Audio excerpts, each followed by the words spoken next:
son tan amables.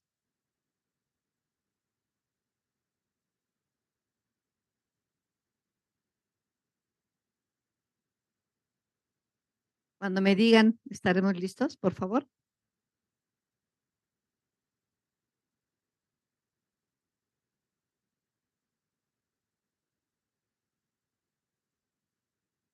Muchas gracias.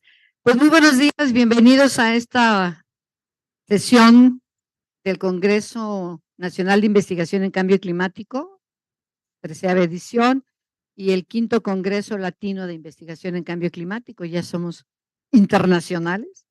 Quiero comentar que este congreso es organizado y en colaboración con la Universidad Nacional Autónoma de México, bajo el programa de investigación en cambio climático, conocido como el PINC. Iniciamos en el 2011, somos sede centro, junto con la UNAM, la UAM y el Politécnico, y alrededor del país hay muchas instituciones que también son sedes regionales del mismo programa. Es un esfuerzo nacional justamente para poder trabajar en el tema de cambio climático, que hoy por hoy es una urgencia a nivel global, planetario. Yo me presento, soy Norma Patricia Muñoz Sevilla, soy orgullosamente politécnica, desde la vocacional, la mejor vocacional del Poli, la Boca 3, ¿verdad? No, yo sé que hay otras buenas, en fin, todas son buenas. Soy egresada de la vocacional, estuve en físico-matemáticas, ese era mi sueño, y pues, ¿qué creen? Que me convertí a bióloga en la Escuela Nacional de Ciencias Biológicas. Una época difícil en mi tiempo, estudiar ingeniería en el Poli, pues era el mundo de hombres, ¿no? Y era complicado. Brinqué de la escuela superior a la Nacional de Ciencias Biológicas, soy bióloga, siempre digo que por accidente, pero muy contenta. Tengo un doctorado en oceanografía biológica y un postdoctorado en bioquímica marina, así que me dedico a las ciencias del mar, aunque vive en la Ciudad de México por accidente. Soy de aquí de la ciudad, pero viví 30 años en la costa, tanto en el país como fuera, y volví por cuestiones profesionales aquí a la institución, a la Ciudad de México, y después de 47 años de estar trabajando en la institución, les puedo decir que conozco muy bien al Politécnico. Muchas gracias por estar con nosotros, jóvenes. Espero que ustedes amen cuando terminen sus carreras de la misma manera que yo lo hago con mi institución. Uno siempre tiene que tener un apego a la institución que nos da todo, nos forma y que verdaderamente se preocupa porque se preparen de la mejor manera. El día de hoy estamos trabajando con los jóvenes, por los jóvenes y para los jóvenes, para hacerles comprender cuál es la gravedad de la situación del planeta y que ustedes, si están en algún comité ambiental de su propia unidad académica, nos ayuden a trabajar, porque este planeta es el problema de todos. Todos somos responsables de lo que la humanidad está viviendo el día de hoy, con nuestras pequeñas acciones individuales, con reconocer que somos parte del problema que está viviendo el planeta, la naturaleza, la biodiversidad, y que si no nos enfrentamos a reconocer que somos parte del problema, jamás vamos a ser parte de la solución. Y yo digo, no, pues el cambio climático es responsable el vecino del norte porque emite muchas emisiones de gases de efecto invernadero, o son los europeos porque pues también emiten. No, cada uno de forma individual hagan un análisis de su día a día, quién deja la llave de la regadera abierta, quién deja todas las luces prendidas, su computadora todo el día, la televisión, se les olvida apagarla en la noche y se quedan dormidos. Todo ese dispendio que hacemos en casa. ¿Cuántos vienen en un solo carro, por ejemplo, alguien, ¿no? En lugar de venir varios de la misma zona? Son pequeñas acciones. ¿Qué comemos? ¿Qué compramos? ¿Cómo lo compramos? ¿Cómo nos vestimos? Todo eso tiene un impacto en cadena, y eso es lo que queremos hacerles entender. Esta sesión va a estar coordinada por jóvenes de POP. Aquí Alejandra, si te quieres levantar, por favor. Alejandra es una de nuestras embajadoras de pop, mentores juveniles de pop.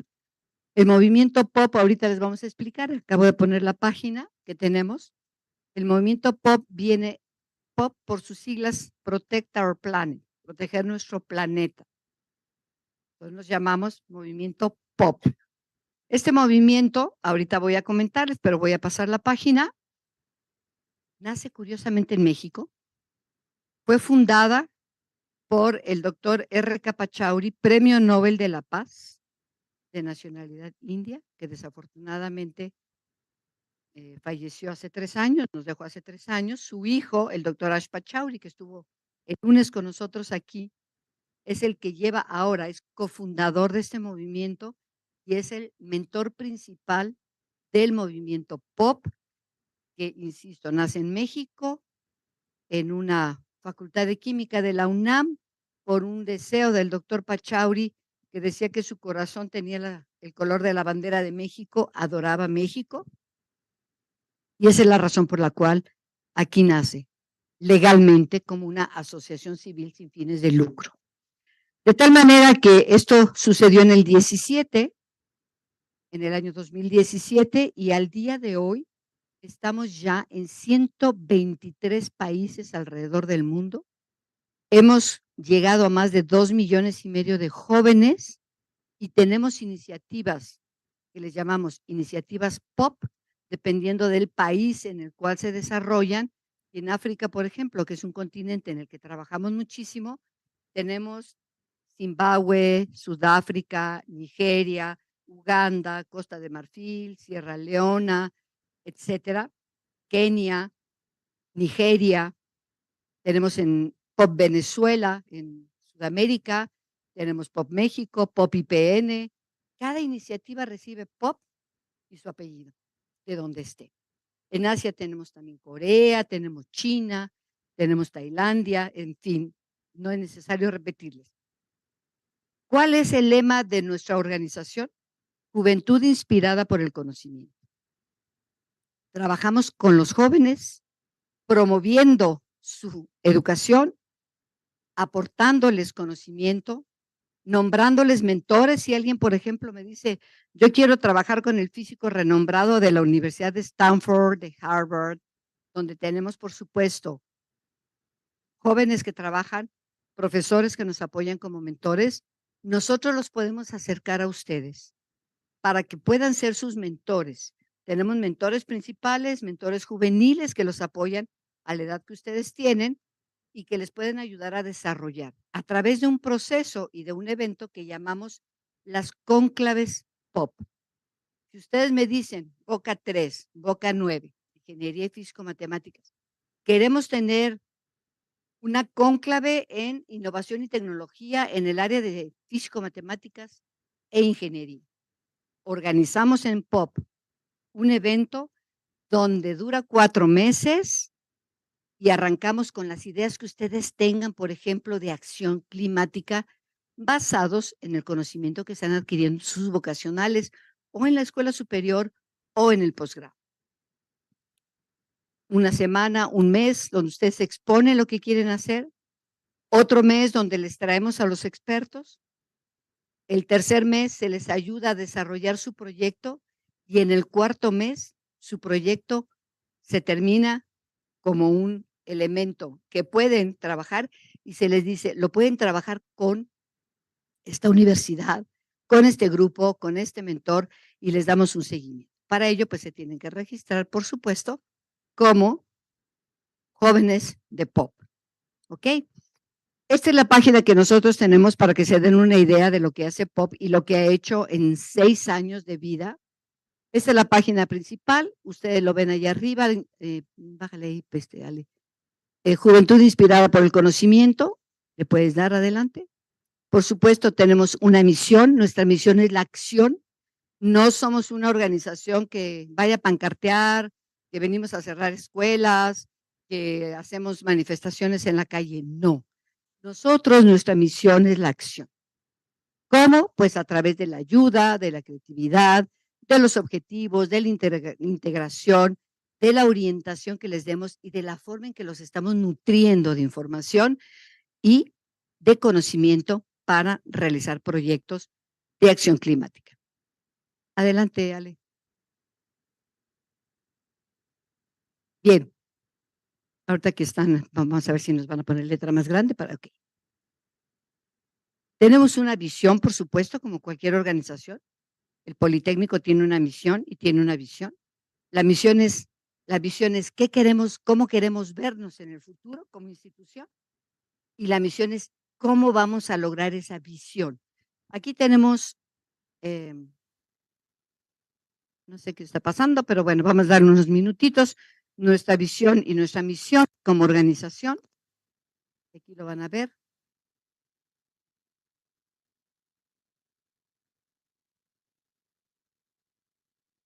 Un poquito más arriba, Ale. Voy a la misión. Aquí, ahora la visión. Aquí, por ejemplo, ustedes tienen nuestra visión y nuestros valores núcleo, nuestros valores centrales. Nos basamos en los valores de la honestidad, de la ética, del compromiso, del amor. Obviamente lo que hacemos con amor, lo que nos gusta hacer, es lo que hacemos bien, ¿no? Yo, por ejemplo, amo mi carrera, amo mi institución y amo el bienestar de los seres humanos. Por ello me comprometo a hacerlo. Entonces, nuestros valores centrales son fundamentales. Compromiso, ética, honestidad, profesionalismo, análisis, X. Los van a ver. Estoy pasando la página para que ustedes sepan lo que es POP. Después, por supuesto, tenemos una de nuestras visiones, el compromiso para movilizar a la juventud del planeta. Nuestro objetivo como organización es llegar a los 2.3 billones de jóvenes a nivel. ¿Y eso cómo lo podemos hacer? Pues ir pasando el mensaje de por qué queremos tener acción climática para proteger el planeta, que ya está en una duda permanente.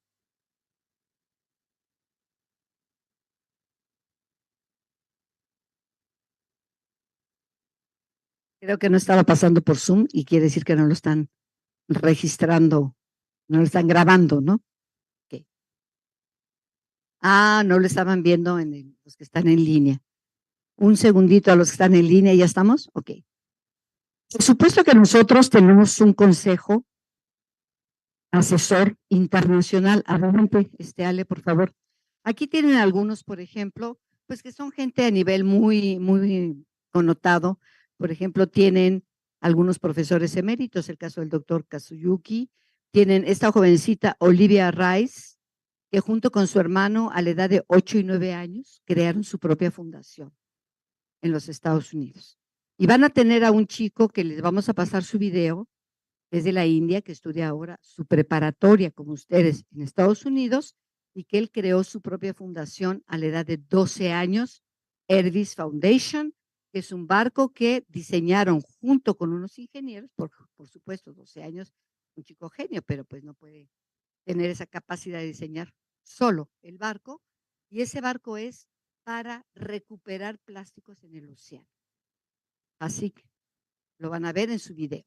Después tienen otras personalidades, está por ejemplo Arnold Schwarzenegger, fue gobernador de California, tenemos premios Nobel como el doctor José Ramos Horta, que forma parte de nuestro, fue premio Nobel y es expresidente de la isla de East Timor en el Pacífico, y tenemos así una gran cantidad de personalidades, dale por favor, y tenemos un grupo que le llamamos el grupo de POP, el equipo de POP. Aquí tienen, por ejemplo, Ale, pues está aquí con nosotros. Tenemos a Nester, que es de la UDG, Ana Hanhausen, que estuvo con nosotros, es egresada de la Ibero y trabaja en Plastic Ocean, también el tema de océanos. Tenemos a Dedi Holland, que es de Costa de Marfil, el doctor Aspachauri, que es nuestro cofundador y mentor principal, el doctor Oscar Blanco, que es coordinador académico de la UDG, del CUSEI, la doctora Sarosh Pachauri, madre y esposa del doctor Pachauri, madre de Ash Pachauri, y que ella es mundialmente conocida por sus aportes en salud pública. Ha trabajado para Naciones Unidas, etcétera. Trisha Patá, que es nuestra mentora juvenil. Edgar Alonso es nuestro embajador musical, es un autor de música. Él nos genera mucha información, nos hace, por ejemplo, el himno, nos hace música para los eventos que tenemos, es un músico, etcétera.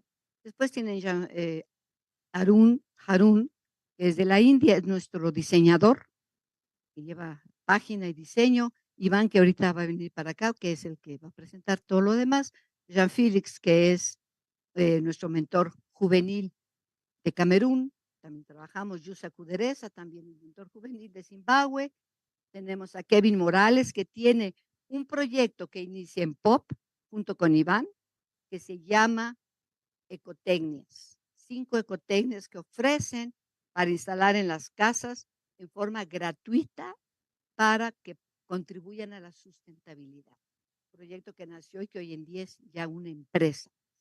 De tal manera que tenemos, bueno, aquí a Comal, nuestra embajadora, el doctor R. Pachauri, nuestro fundador, que ya falleció, como comenté, Levi, que es de Zambia, el maestro Diego Carneiro, que dirige la Orquesta Juvenil de Ecuador, también está con nosotros. Tenemos Marsara Soroma, que es de Sierra Leona, y Michelle Whiting, que es de los Estados Unidos, y así sucesivamente. Yo nada más quiero, bueno, tenemos estos jóvenes que ustedes ven aquí, que son los que dan capacitación. Este jovencito, Sidan Desai, él trabaja en inteligencia artificial, tiene 17 años y dan ya cursos en internet sobre inteligencia artificial y machine learning. Jóvenes también de la India, son una familia, son 2 hermanos y un primo, y los 3 estudian la preparatoria. Y así sucesivamente ustedes pueden revisar la página. Recibimos internos, recibimos jóvenes que hacen su estancia con POP en el tema que decidan y los tenemos durante el verano. Y obviamente pues están incorporados a la familia POP. Yo lo voy a dejar, Iván, te voy a presentar. Solo quiero mencionarles que arriba tienen un contacto a mano derecha aquí, donde ustedes pueden abrir la página. Es muy sencilla y van a poner sus datos. El doctor Aspachauri personalmente les va a contestar a cada uno de ustedes para que le digan, tengo interés en trabajar, en colaborar con POP y esta es mi área del conocimiento. Y los vamos a tener registrados aquí. Es muy sencillo. Y quiero decirles también que POP también publica artículos científicos. Nuestros mentores y jóvenes los incorporamos en temas diversos. Hemos trabajado en justicia climática con artículos con la Secretaría de Relaciones Exteriores, científicos, con temas de salud pública, con temas de sargazo, con temas de justicia ambiental, con temas de biología, con temas de salud pública, con temas de COVID, porque eso es lo que hacemos. Hacemos a través del conocimiento que ustedes vayan creciendo. Aquí tienen todo el listado de lo que hemos hecho. Va por años, lo pueden revisar, las publicaciones, emitimos un boletín cada mes de nuestras actividades, etcétera. Entonces, esa es una organización que tiene un enorme trabajo atrás de nuestras espaldas y que ustedes pueden compartir, que pueden disfrutar y que el día de mañana verdaderamente pueden ser parte de este gran esfuerzo del movimiento POP. Sin más te dejo, Iván, por favor los presento. Iván Ransom es mentor juvenil, es embajador para la sustentabilidad de POP y es uno de los pilares de nuestro trabajo. Gracias, como jóvenes.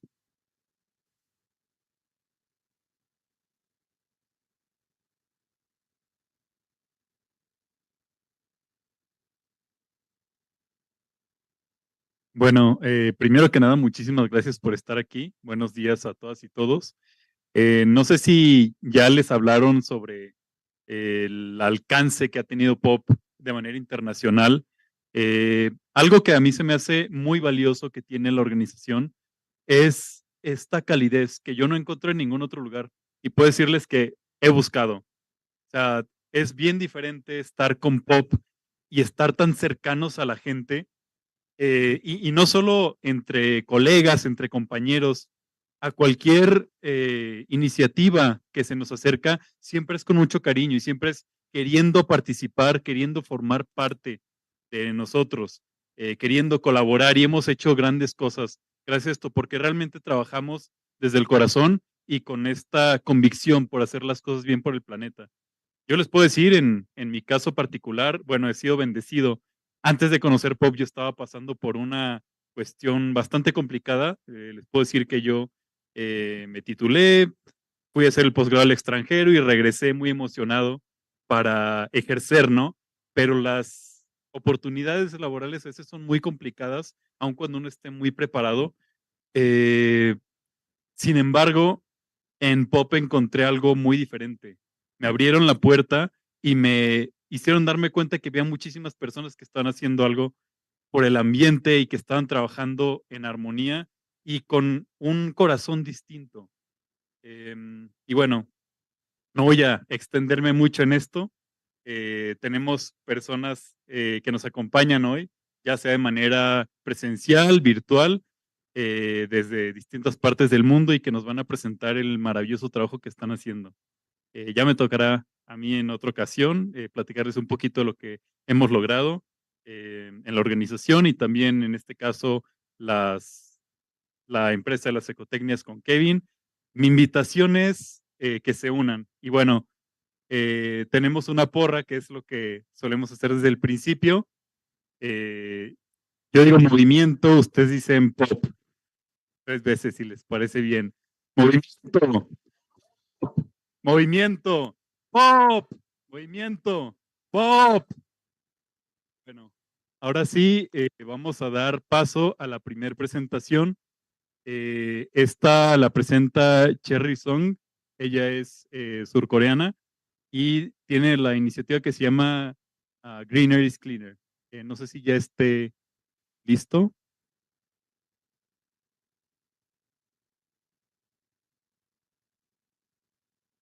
Ya la tienen en cabina. Si pueden poner la primera presentación, por favor. Hello everyone, I'm Cherry Song from South Korea, and today I will be presenting to you about my environmental activism journey as a student and my views on youth environmental activism. So as introduced, I'm a 17-year-old environmental activist from South Korea, and I'm also a student at an IB school called Chatham International in Incheon, South Korea. So when we talk about youth environmental activism, we can literally split it into 3 parts: youth, environmental, and activism. It's quite self-explanatory if you think in one way, but we'll dig deeper into the term itself in the later slides. So youth environmental activism to me is, when at a literal point, is a movement led by the youth for the youth. So the focus is on environmentalism, but basically youth activism can go in any different path or focus, etc. It can be about a social or economic issue, anything.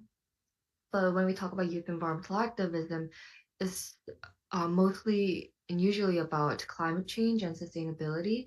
But since sustainability is a broad term itself, it can also branch out into other issues like waste management, climate justice issues, and more.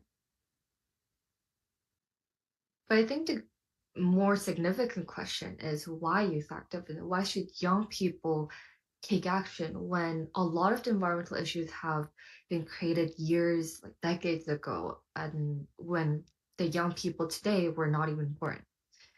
I think there are 3 main reasons. The first one is that young people are the future and therefore they have a more authentic voice. Adults today are also experiencing the climate crisis through their skin, like on their daily lives on a daily basis. Yes, that is true, but it is an inevitable fact, it's a proven fact that the climate crisis will be worse in the future. And the future is the type of environment that young people today will be living in.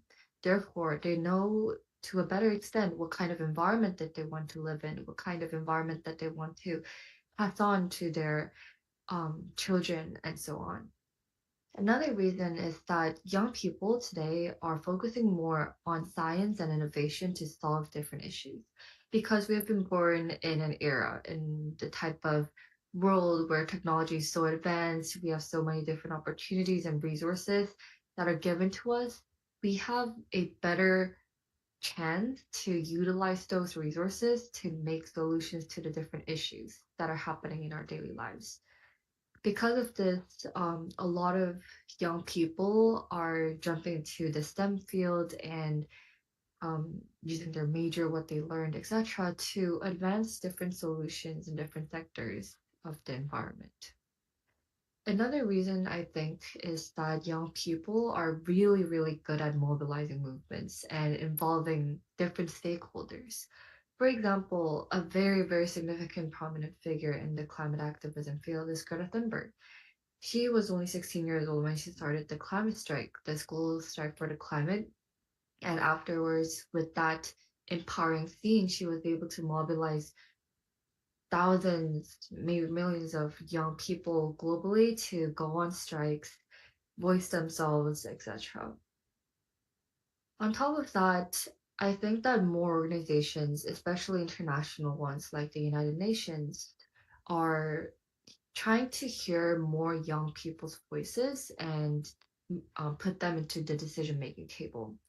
And I think that young people deserve this permanent seat at decision-making tables because they are the stakeholders. They're clear stakeholders in today's environment and even in the future environment. So youth activism is really important to help ensure that we get the seat that we deserve at decision-making tables.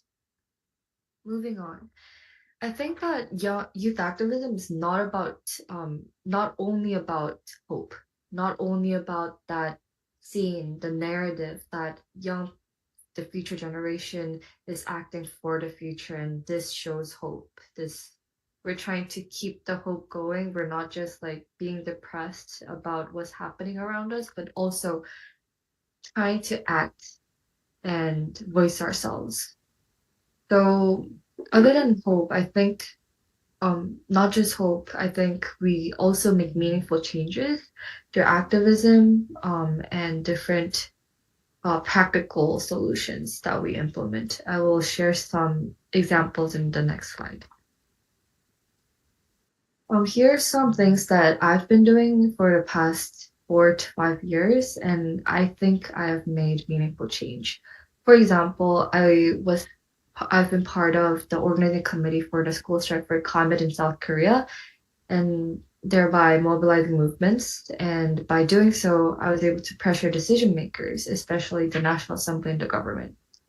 I add green and volunteers, so things like tree planting and making like eco-friendly balls that help clean river environments. Another thing that I do and I have the privilege to do is policy proposals. South Korea allows any citizen, any legal citizen, to propose policies through their government website, and I had an opportunity to do that. Another thing I do is adopt eco-friendly lifestyles, so going mostly vegetarian, vegan, using eco-friendly materials, recycling, reducing energy consumption, and more. I also raise awareness and educate people. I will talk more about this later, but I do public speaking and education for young people as well as educators, adults, and even researchers.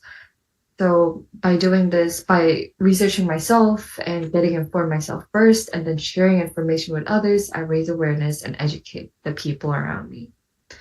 Also, this is something that I wasn't directly part of, but the Youth for Climate Action organization in South Korea did a climate litigation for their rights, for youth rights and their right to a safe, clean environment, and to be more part of the decision making. All in all, I think something that really summarizes all of this is to lead by example. It's really, really important to show that young people are at the front line of trying to combat climate change and make practical changes, as I aforementioned. So let me introduce the different things that I do, the different positions that I take, and how I'm advancing changes in those different positions. First, I'm the founder and executive director of an international organization called Greener is Cleaner. Greener is Cleaner is a very diverse organization, I'd say. I made it 4 years ago, and it started out alone by myself, but then I gradually expanded out nationally and then internationally. So Greener's Cleaner's main goal is to empower and educate young people to help them start their own environmental activism journey so that we can all lead by example. The different initiatives that we take are making media content, education, and workshops. Most of them are online so that anyone around the world can participate. We provide opportunities for action through competitions, webinars, conferences, etc.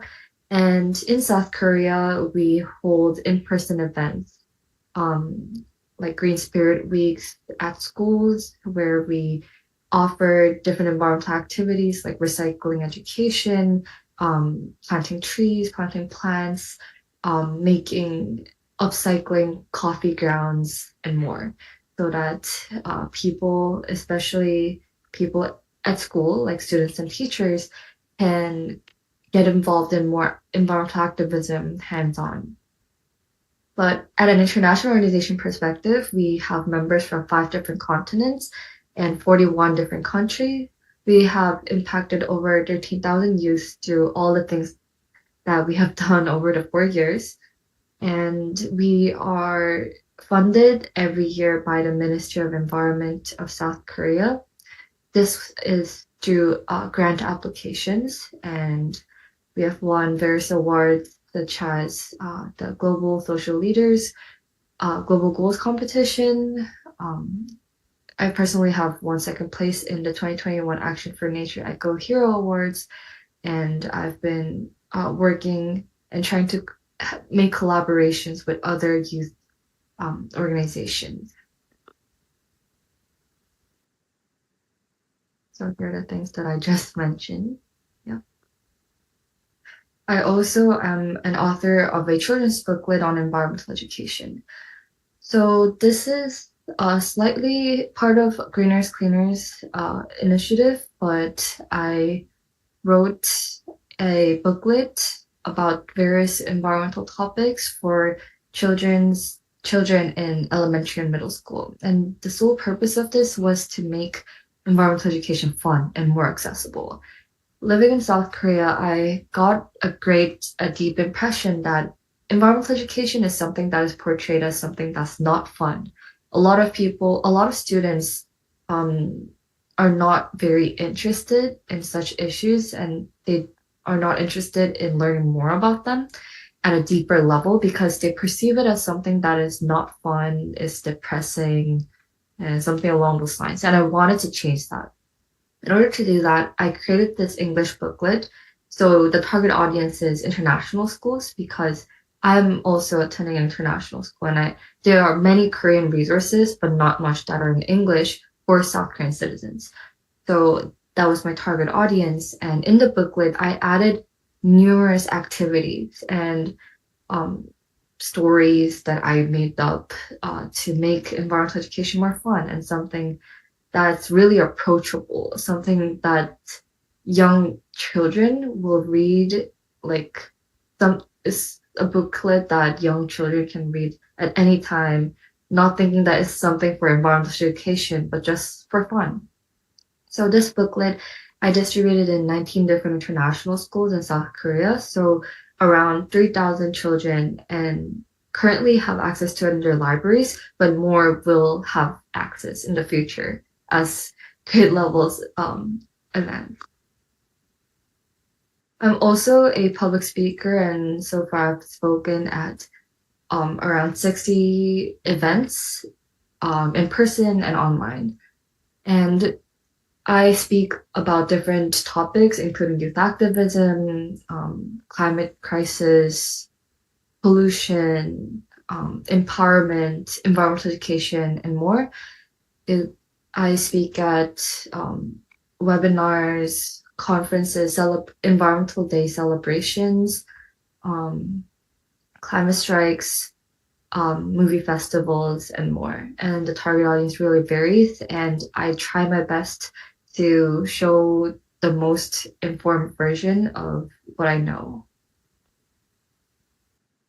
Since 2019, I also have volunteered at Greenpeace Korea. There's a Seoul office in my country, and through the organization, I volunteer at various events, participate in climate strikes with them, and I have once, for example, have made this hologram action in front of the National Assembly asking for a Green New Deal in the country. I also wrote an excerpt for Greenpeace East Asia Seoul for their 50 years anniversary Greenpeace Views book. Other than that, I'm a representative of youth and environmental education at high-level meetings nationally. So, for example, I have represented the youth at the P4G Seoul Summit in 2021. Earlier this year, I met the First Lady of South Korea, and this was an invitational luncheon where I represented the youth and environmental education sector. Similarly, I have represented South Korea in mock COP26 and mock Environmental Ministers Summit. And I've been serving as the chairperson of the National Environmental Education Center Youth Council for the past 2 and 3 years. So with all of those things that I've done for the past years, I've earned various awards, such as the Minister of Environment Award, Minister of Trade, Energy, and Industry Award, and more. But that's not important. I think the most important thing, and really all that's important, is that they are the things that I gained as an individual, like as a human, as a person, as a youth. And one thing that I would like to spotlight is the fact that I was able to become a global citizen with an open mindset. What I mean by this is that I was able to connect with so many different like-minded youth around the world. Some examples here, I have our CA, Bastida. She's an indigenous people, climate justice activist from Mexico. She's living in the States right now. Also, Melati, the founder of the well-known organization Bye Bye Plastic Bag and Utopia. Sia, I was a panelist with her before, and Melati, she invited me to be part of the Circle of Youth, so the network inside her organization, and I have served as a panelist at a movie festival where her movie called Bigger Than Us was screened at the festival. So as such, I really love networking with people in different countries in the world.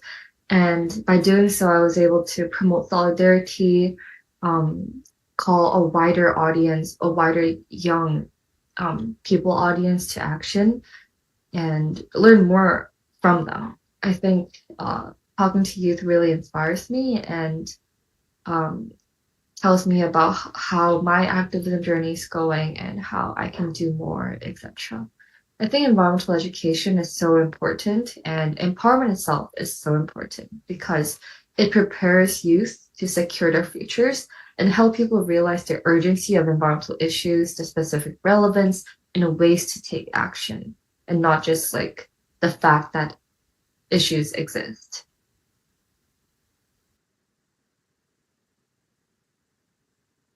On the note of solidarity, a quote that I really like is that we're stronger together, and that the people power is greater than people in power. So it's not about the position that you have in society. It's not about the title, the job you have, etc. It's really about the people that surround you and people you have to work together with to reach that common goal. And I felt this really deeply while I was working in various organizations and working to grow Greener is Cleaner organization myself. At the same time, I faced a lot of challenges. For example, by different people, I was being ignored because I'm too young, and I felt that there are many limitations to student voice. Like, how can a young person be more involved in decision making without higher formal education? I obviously face echo anxiety and burnouts, trying to balance my student academic work with my passion, like environmental activism. And just thinking about the future, how well can I balance the positive and negative messages and ideas? Is because doomsday is actually coming up and there's so many negative news out there. How can I remain determined to fight for the future and have hope inside me and share hope with other people? And what can we do more collectively as young people? And even if you're an adult, how can you support you young people and all work together? I think we can all lead by example, and I already mentioned a lot about this. I think we can also bring more hope and positivity because there's so many negative messages and news out there. Let's try to balance it off and continue the strain of determination. We can also focus on STEM and innovation. I think technology advances us a lot and it has potential to go eco-friendly and support um, the combat of environmental issues instead of making more environmental destruction and pollution. Additionally, promote environmental education, go outside and enjoy nature because at the end of the day, we're trying to do this not only for ourselves, not only for animals, and not only for the trees, the ecosystem, but just the fact that we all coexist together and the fact that we want that to continue. These are my last slides. Let's be change makers. I love the word change maker because wherever you are, whatever change you're trying to make, if you choose to do it and take action, you're a change maker. But how can you do it? In a simple formula, you first have to take responsibility because whatever action you take, there are going to be consequences, positive or negative. And then pursue your passion, contribute your talent, and enjoy the journey. Because if you're doing something that you're good at and something that you enjoy, it's most probable that you're going to enjoy doing that. And lastly, stay authentic, be true to who you are and what you believe in, like why you started it off, and what's your initial starting point. So my lasting remarks are, what can you do today to start your change maker journey? It's never too late to start your journey, and everyone has a different timeline. Well, I started off really young at age 12, but your timeline can start later, or you might be younger. You're never too young or too old to make a change. Well, that's all from me. Thank you so much for listening. And if you have any questions, feel free to contact me and stay updated through our Instagram and website, Greener's Cleaner. Thank you.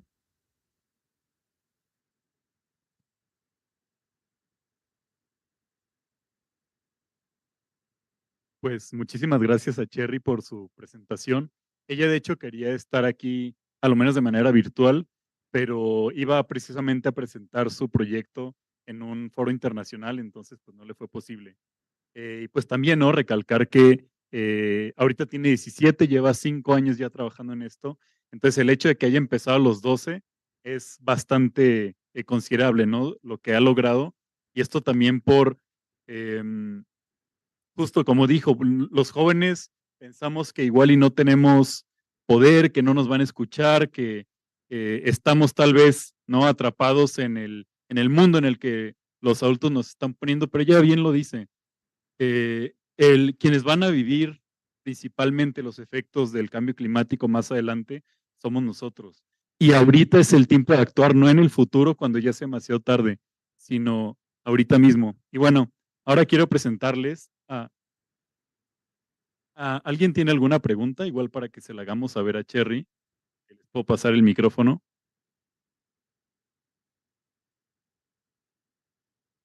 ¿Algún comentario? Bueno, Entonces vamos a pasar con Prasidi Singh. Ella sí se va a presentar de manera virtual. Ella tiene 10 años y tiene el título de Prime Minister National Child Awardee, que es el reconocimiento civil más alto que se puede otorgar en la India a los menores de 18 años. Ella es la fundadora de la Fundación Prasidi Forest y ha sido la persona más joven que ha creado un bosque frutal en la India. Ella ha llegado a plantar más de 100,000 árboles. Y pues con su fundación está haciendo un impacto realmente importante por su país y por el ambiente. Prasidi, thank you so much for being here with us. I'll give you the floor now.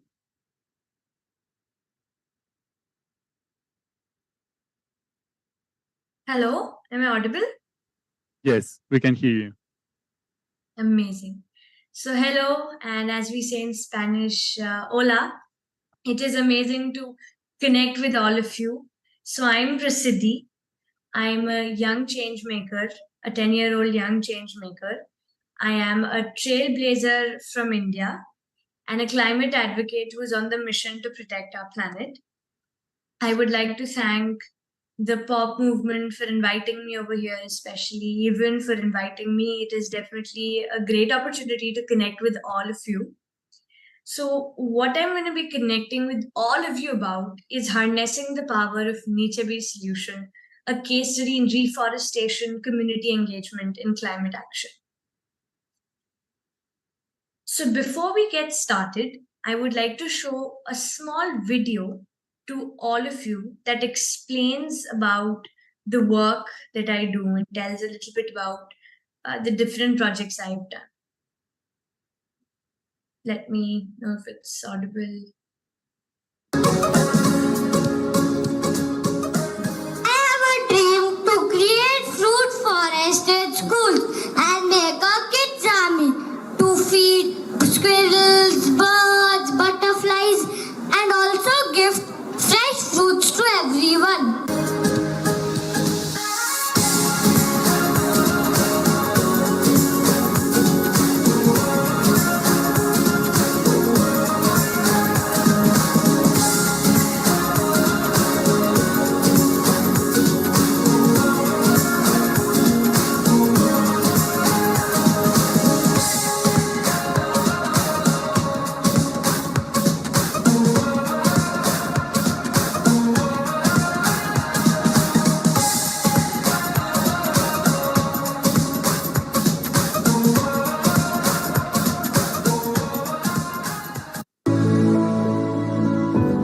Prasiddhi Forest movement. Several people are involved, from students of all age, from colleges to schools or corporates, government officials, farmers, villagers, groups.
So that was a short video about the work that I do, the different projects that I do with villagers, farmers.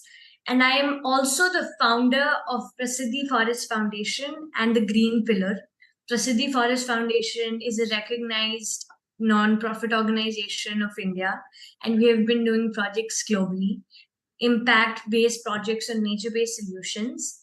And the Green Pillar is an initiative of mine, a global initiative which provides climate education to lots of youth, especially, and other than that, definitely corporates, individuals, and we also connect with villagers and farmers. I have also been featured on Wikipedia. Lots of people have covered my story, featured about my work through several test coverages. I have a project which is the Green Brigade program in 200 schools, where we will give a sapling to each student and they will plant. We also plant a banyan tree over there. Banyan trees are huge trees which support the planet and the ecosystem. My work has been featured by National Geographic as well on my completion of planting 130,000 trees across India. I'm the youngest Prime Minister National Child Awardee, which is the highest civilian honor under 18 in India. I was the youngest national speaker at G20, Y20 Kashmir. I'm the youngest food forest creator of India by India Book of Records. I'm also the brand ambassador for a very special initiative of Tamil Nadu government, that is the state where I live in India, which is Save Girl Child, Educate Girl Child Literacy campaign, for which I've been appointed as the brand ambassador.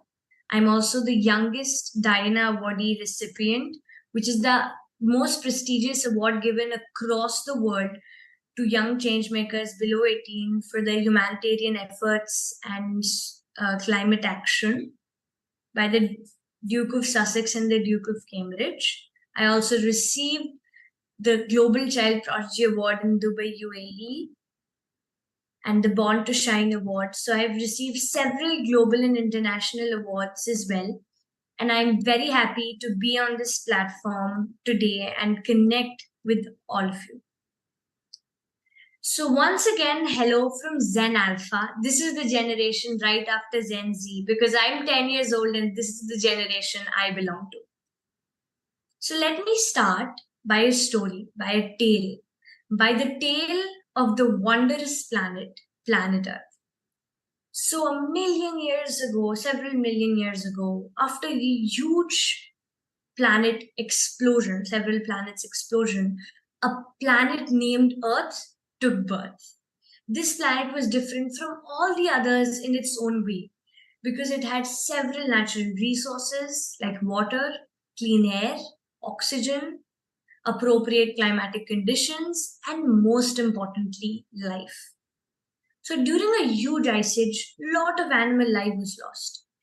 And after that, Earth was gifted with humans. Earth very quickly adopted humans, and it was very happy.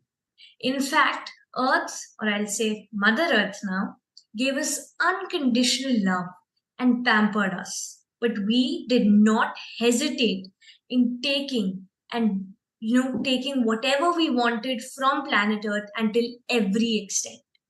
One of our interesting creation, which is fossil fuels, for which we consider ourselves the most intelligent species, actually resulted to becoming the reason which might cause the verge of extinction for humanity.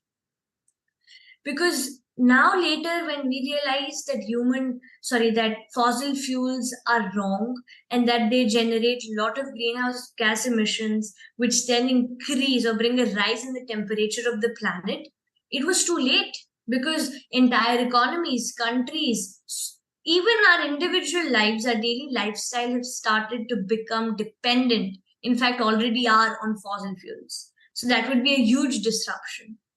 So what can we actually do? Because we are having so many problems, but we really have to protect our planet Earth. We are using fossil fuels, generating so many different problems. Today, we are using almost 2 Earths to give us what we need to live, eat, and grow our economies. we are plundering and we are polluting nature's resources, treating it as a dumping ground for plastic and waste. And if we continue like this without taking action, without being mindful about what we do, it might result in the loss of about 1 million species in the next few decades. Like, we will lose our coral reefs, which will impact fish first, then fishers, then entire economies. So we might come in the state of Venus. Earth will become Venus if we started to lose our carbon sinks, these amazing natural powers that planet Earth has blessed us with.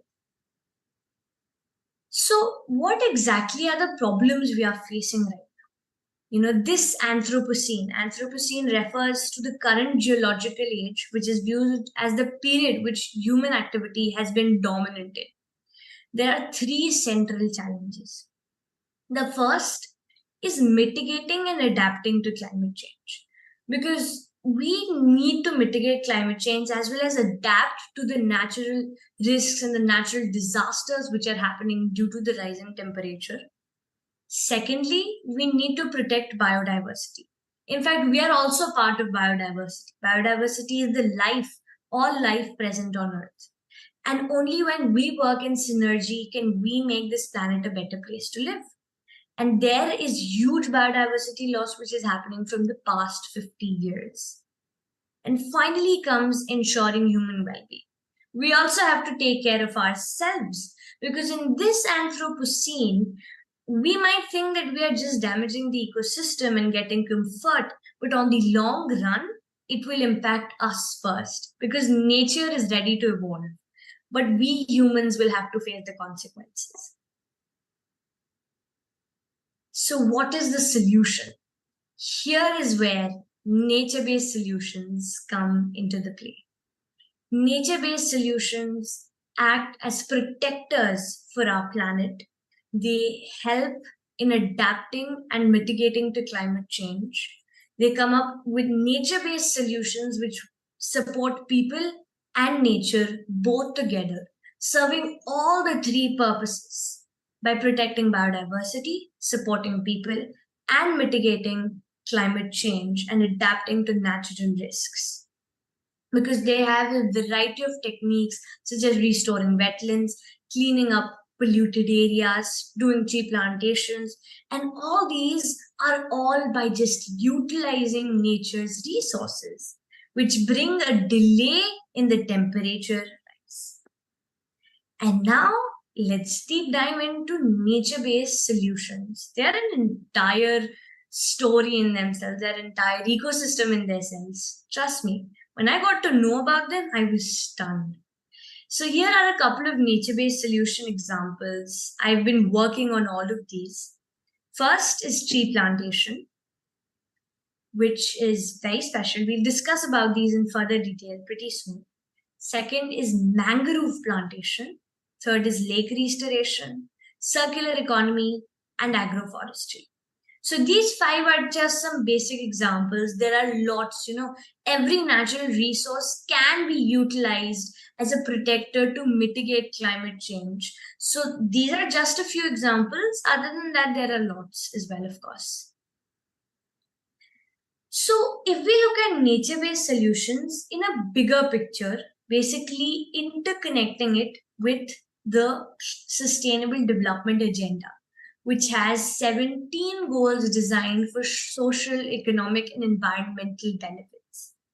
The problem here is when we treat sustainable development goals, is that we treat them separately. These 17 goals are treated by us separately, but they are all interlinked and interdependent on each other.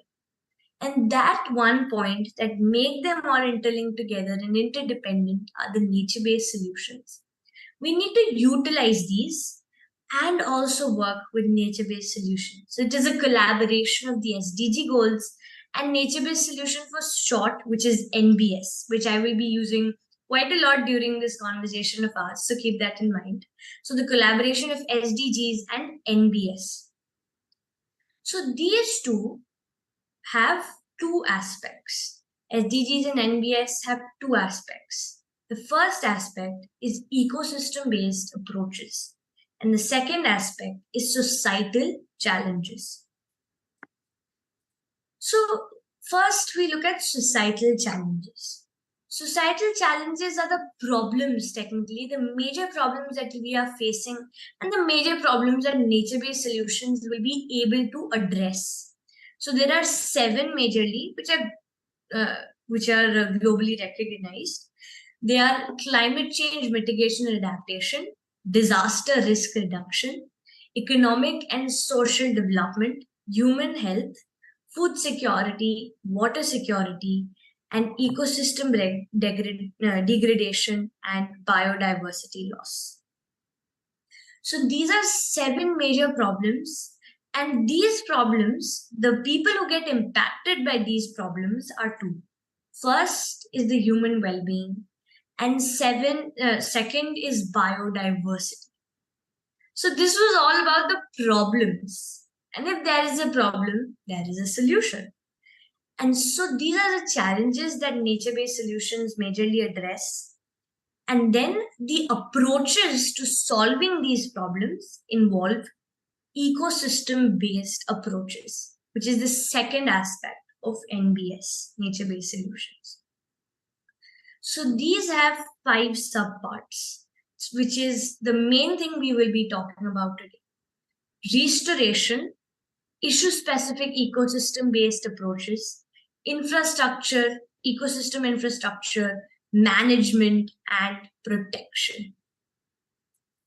So in ecosystem restoration, we have reviving ecosystems and rehabilitating them, like tree plantation.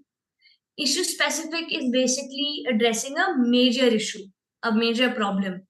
Like, for instance, we have circular economy, which addresses a major problem, that is waste reduction. Then we have infrastructure. So this is about nature-based infrastructure, like lake restoration. Management has the best utilization of natural resources, such as agroforestry. And protection is protecting, as the name goes, safeguarding the natural system, like mangrove plantations. So restoration is the first aspect. Restoration is the first aspect of ecosystem-based approaches. And here, restoration refers to the process of reviving or rehabilitating ecosystems that have been previously degraded or damaged. So basically, they bring a fully damaged, or I'll say degraded ecosystem back to a fully functional state, a natural state. And the example that tree plantation is there is linked to ecosystem because it involves strategically planting trees to revive the particular ecosystem. Now, how does this happen? Because trees support in biodiversity revival. So basically, they restore the habitats which are there. I personally saw after the tree plantations I did, that those birds, squirrels, they all came back to the ecosystem. They all came back to that area, which stopped having birds and squirrels. So they restore habitats and biodiversity revival happens. Then the soil health also improves, the water quality improves because trees store the harmful water pollutants there present in the soil. Then carbon sequestration.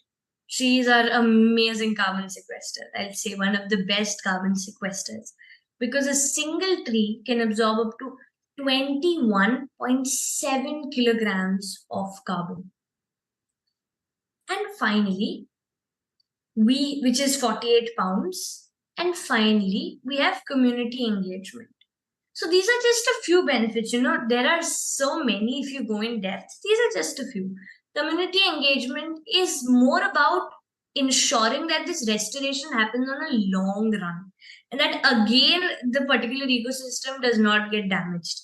So here, when we actually include the locals, the students, the villagers, the farmers, the community over there where the plantation is being done, they understand this concept and it becomes an entire cycle. So this continues on a long run as well. And a few of the major SDGs, which are SDG 3, 6, 11, 13, 15, and 17, which are directly connected to tree plantation of ecosystem restoration, have been given below. And of course, as I mentioned, they are interlinked, but these are the major ones. Now let's move to the second one, which is protection. So here our example is mangrove plantations. What can I say about mangroves? They on themselves are entire ecosystems.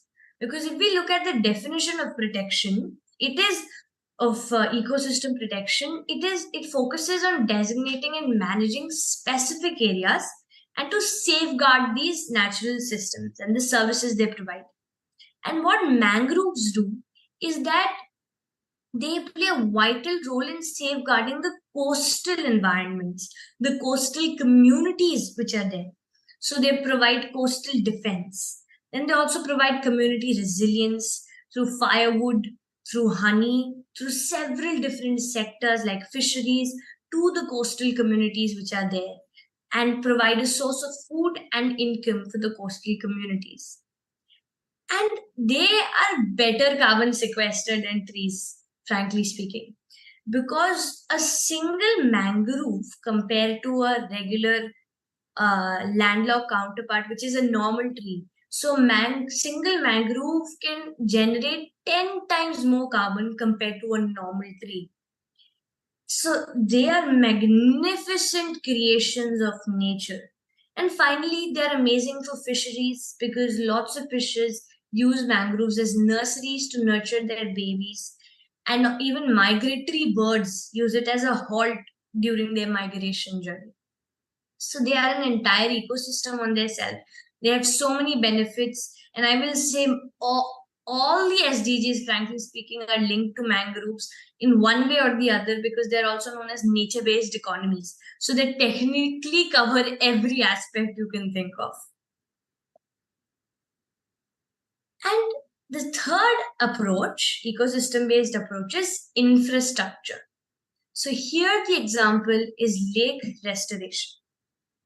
So lake restoration is intricately connected to ecosystem infrastructure as it involves improving and preserving the natural and the built components of a lake's ecosystem. They provide an infrastructure to the lake, which is the main purpose, because the main purpose is to recognize the value of natural systems in providing essential functions. And lake restoration is a great way to do that. I've done lake restoration projects, and in that they are amazing for climate resilience, for habitat preservation, because they preserve the terrestrial coastal habitats and they provide preservation to them. They're flood and erosion. They're great for flood and erosion mitigation, because the riparians which are there around the lake, the bunds which are there around the lake, where if they are made strong, then soil erosion can also be avoided. And for flood, lakes keep the water levels in control. So that way they do an amazing job. And they are great for water quality management because they protect seabeds, seagrass beds, as well as they clean the harmful water pollutants present in the lake. The fourth one is issue specific. So let's look at a context for issue specifically.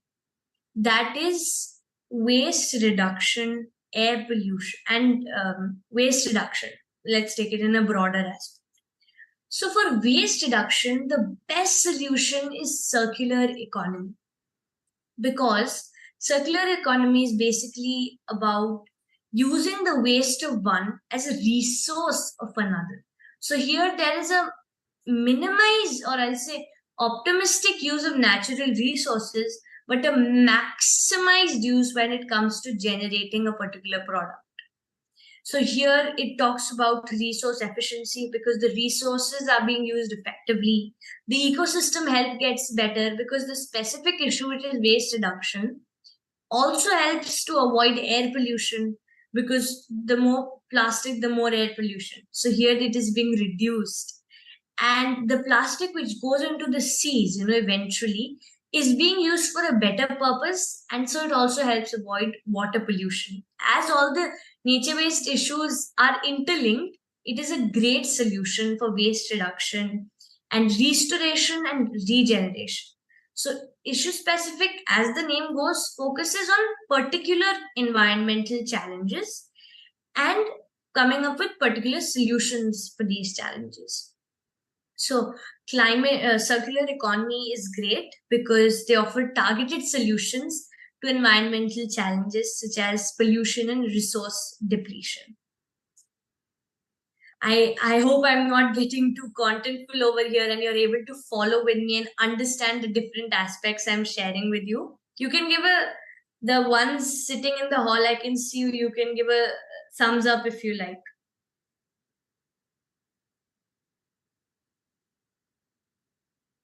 Today, because it is closely connected to ecosystem-based management approaches because it integrates trees into agricultural systems. So basically what agroforestry is that you use the same amount of land but grow a lots of different tree species in that same amount of land. For instance, I created an agroforest where there are a lot of teak trees available. They are long and thin and do not have many leaves. So they grow tall. And you can also, and below that we grew groundnuts. And in the gaps between all of them, you can grow vegetables, sometimes even shrubs.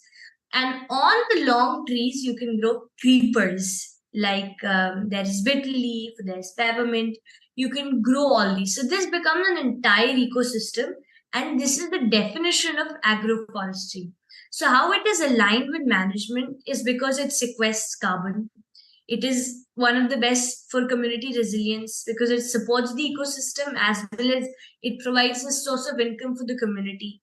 And it has a long-term sustainability because all this symbiosis of the ecosystem is there. So everything is connected with each other. And it is a great way for doing management of nature-based solution. So and here SDG 1, 2, 3, 14, 6 and 7 are associated. So for all these 5, I have given a few examples that I have personally experienced, like agroforestry, circular economy, lake restoration, mangrove plantation, and tree plantations. All these 5 are a few examples that I thought I will share with you because I had experiences and I saw how amazing ecosystem-based approaches these are. So finally, let me summarize everything I shared with you. There are SDGs with nature-based solutions put together, and they have 2 aspects. One is this problem-based aspect, which are the societal challenges, and the second are the ecosystem-based approaches. So this is the second segment of my conversation with all of you today. That is the case study in reforestation, community engagement, and climate action. This case study is my journey and how I started and how it became in reforestation, community engagement, and climate action. So I have 2 missions. My first mission is to keep planting trees to enhance biodiversity until it becomes our culture. And my second mission is to bring people together and keep spreading awareness until it gets translated in our literature. And these are my 2 missions. Well, my journey started ever since I started to walk or talk. Because I've been a nature lover, admiring the rustling of leaves, the buzzing of bees, the waves of seas has been something I love to do. And this love for nature made me do the things that I am doing today. So I live in a country in Asia called India. And in India is an amazing country. It is diverse in culture, in geographical location, cuisines, language, and almost everything. And we are the most populous country with a population of 80 million in the entire world. In India, I live in the southern, so there are 29 states, and I live in the southern state called Tamil Nadu. Tamil Nadu is a brilliant state, but we live exactly on the coast. As you can see over here, we live on coastlines, and we have a population of 68 million people. But with its benefit of being close to the coast, we are also on the front lines of floods and droughts. And the interesting fact that in Tamil Nadu, I live in a city called Chengalpattu. So an interesting thing that I see which is close to the coast, Chengalpattu is close to the coast. An interesting thing that I see is that during monsoon, water scares the city, through cyclones. Water scares the city. And during summer, in the city, there is water scarcity. So in both the cases, water becomes a problem for us. And it is important that we store this water properly. And for me, the best solution occurred to be as trees, because a single evergreen tree can intercept up to 15,000 liters of water. So coming back to the cyclones, the trigger for my journey started in a cyclone, which was called the Barda cyclone in 2016. It was catastrophic natural disaster because trees were getting uprooted, roads were flooded, birds, squirrels, monkeys, they were running, flying, jumping for shelter. And there were so many different problems. And in the year 2016, I was 4 years old. I had a habit to go every day in the morning for nature trails with my parents for jogging.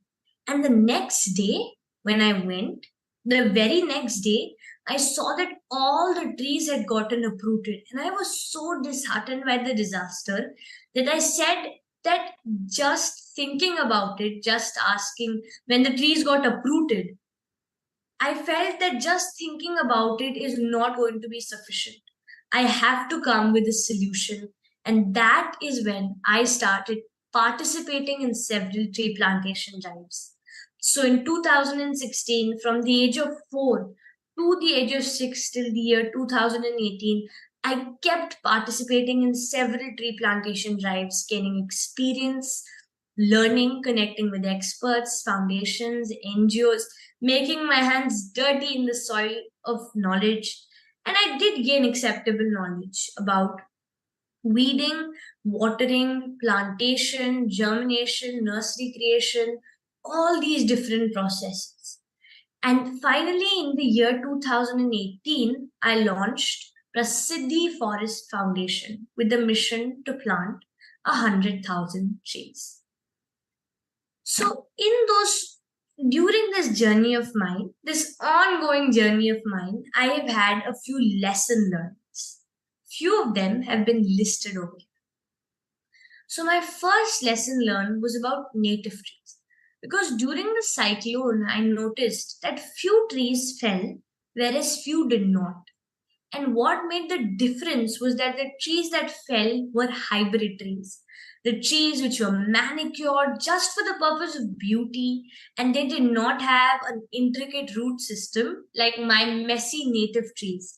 Native trees are those that have grown for thousands of years in that soil. They know they are resilient to those climatic conditions. And that is the learning I had, that how important it is to plant native trees. The second thing that I learned was something that I have to avoid is monoculture. Monoculture is planting the same type of tree in the entire plantation. So there is a 5,000 tree plantation, all 5,000 are supposed going to be teak, because monoculture is mostly done for commercial plantations. And commercial plantation usually has commercial kind of trees. which are not appropriate, which are problematic. So we should avoid monoculture. And the third point is interconnected, because why should we not plant these commercial trees? Because they are not resilient as they are not native. Now, what I'm telling over here is that maybe these commercial trees might be rapid carbon sequesters who store a lot of carbon in themselves. But later, typically after 10-20 years, when they are harvested, the carbon goes back to the atmosphere. So, after all, the purpose is not being served. So we should plant native trees, avoid monoculture, and ensure that the tree that we are planting is resilient to the climate disasters that happen in that particular area. Then tree plantation should be aligned with the ecosystem, because an ecosystem has its own setup and it needs to be aligned. For instance, if I go and decide that I want to plant a tree which is native to Tamil Nadu in the prairies or in the savannah, it will not serve the purpose because they are made for grasslands. And if I want to do this, I need to go to tropical rainforests. So I need to ensure that the tree I'm planting is aligned with the ecosystem. Proceeding, can you hear me? Yes. Sorry. Could you do like start closing up the presentation? Yeah, it is done. Oh, almost done. Yeah, I am on the conclusion. Keep going then. Is Thank my you so voice much. breaking? Sorry? No, your voice is perfect. All right. I just thought because I felt there was a lag in the middle. All right.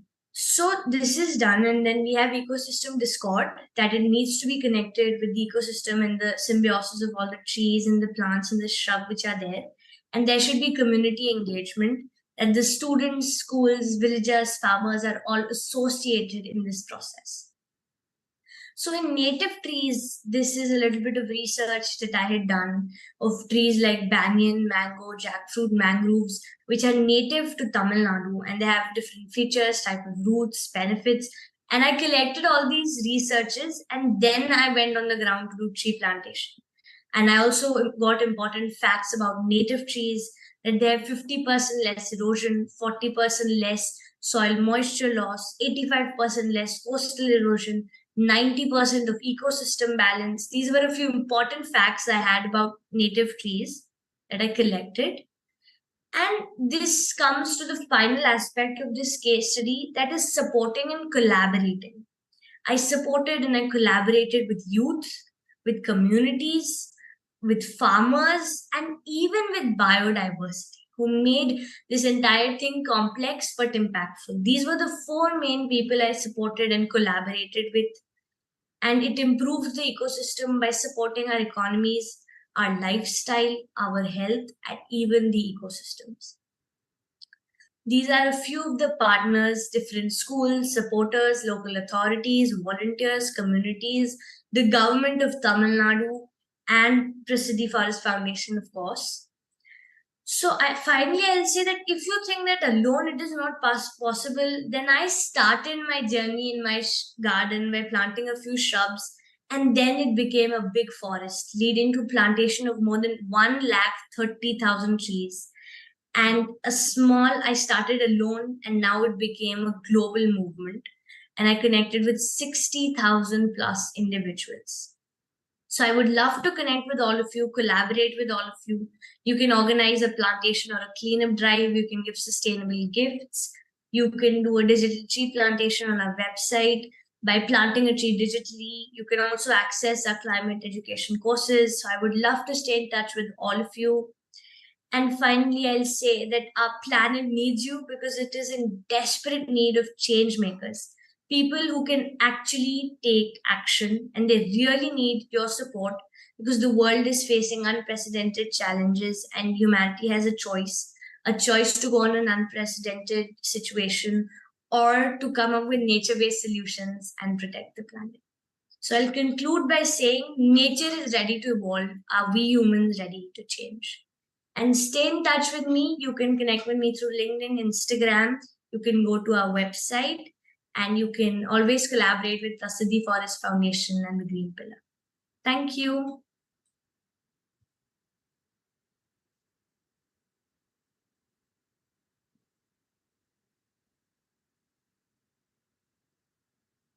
So, Prasidi, thank you so much for being here, also because it's too late for you. We're in Mexico, it's early here, but for you, it's quite late. So, thank you so much also for giving us your precious time. Pues le comento que, pues bueno, ella está en la India, allá es cerca de medianoche, entonces pues le agradecemos mucho que se esté tomando el tiempo para estar con nosotros. No sé si tengan alguna pregunta, algún comentario que le quieran hacer, pueden hacerlo directamente en inglés o en español y lo traduzco.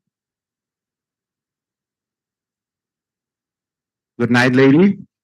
I really appreciate all the things you are doing for us and for the planet. I think it's quite important, the activities you are doing.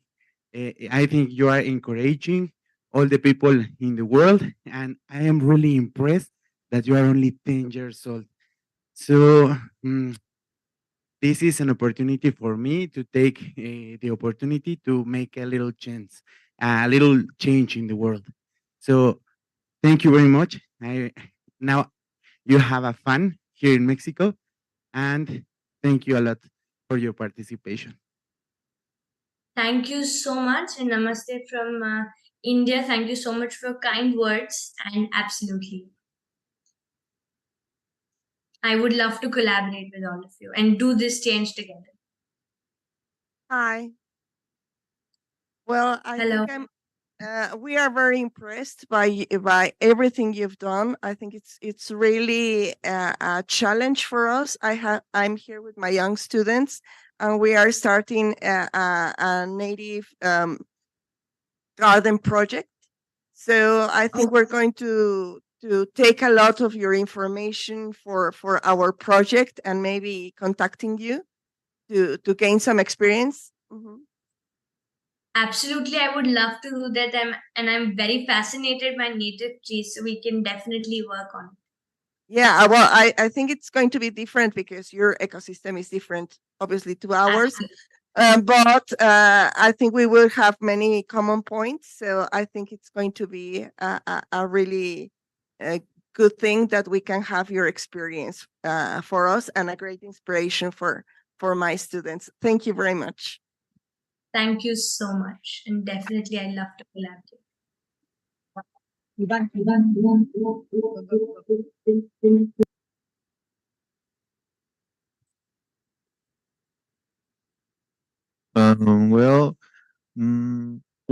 want the solution? Can you repeat again? I didn't get that. Why? No. Why we want the solution? What is nature-based solutions? All right. So nature-based solutions are basically, in simple words, they are using natural resources to. Prasidi, the question is, why are we the solution? Oh, I'm sorry, I couldn't get that. I'm really sorry. Apologies. So why are we the solution?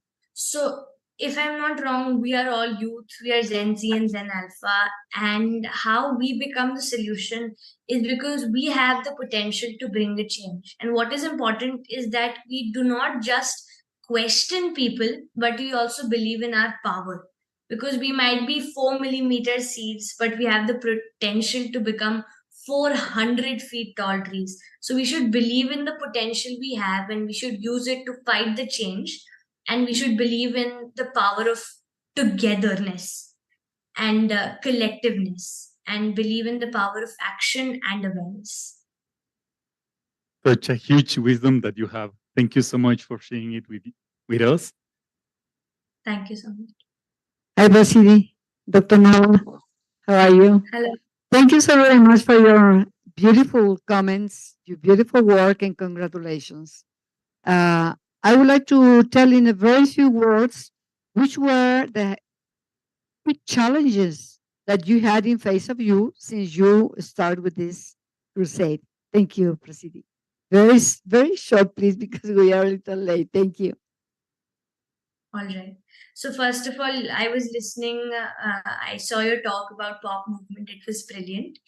And secondly, the challenges that I have faced. So for me, every day I face challenges, but then I treat it as opportunities of learnings. For instance, in the beginning, to convince people so that I can get funds, to convince people so that, because just imagine a young 6-year-old girl going to different people asking them for land, for funds, to do tree plantation drive, to do these projects. That was a very big challenge. I was underrated a lot of times, but I had to prove them with my knowledge. And secondly, the groundwork challenges like fencing, weeding, watering. Sometimes the cattle come, sometimes water is not available, sometimes the villagers are not very cooperative. So keeping all those things in aspect, keeping it all aligned has been a challenge for me, but they've always given me a lot of learnings, and nature has been my supporter in this journey. Thank you so much, Prasidi. It's a great pleasure to have a young lady like you, 10 years old, working for this planet. I'm sure that our students and our professors and our community will appreciate that, and we will follow you for sure. Thank you so much, and see you soon in Pop Absolutely. Family. Okay. Yes. Thank you, Prasidi. Thank you. Have a good night and sleep well, please. Thank you so much. Bye. Thank you so much. Bye-bye. Thank you, Prasidi.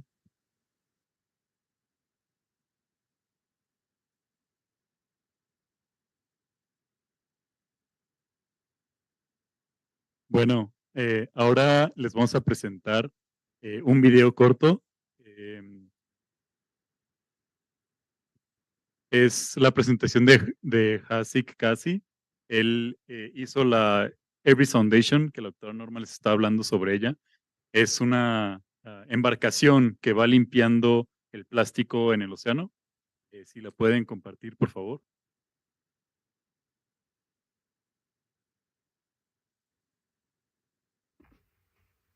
Buenos días a todos. Me siento muy honrado de estar aquí con ustedes hoy. Good morning, everyone. I am deeply honored to be here with you today.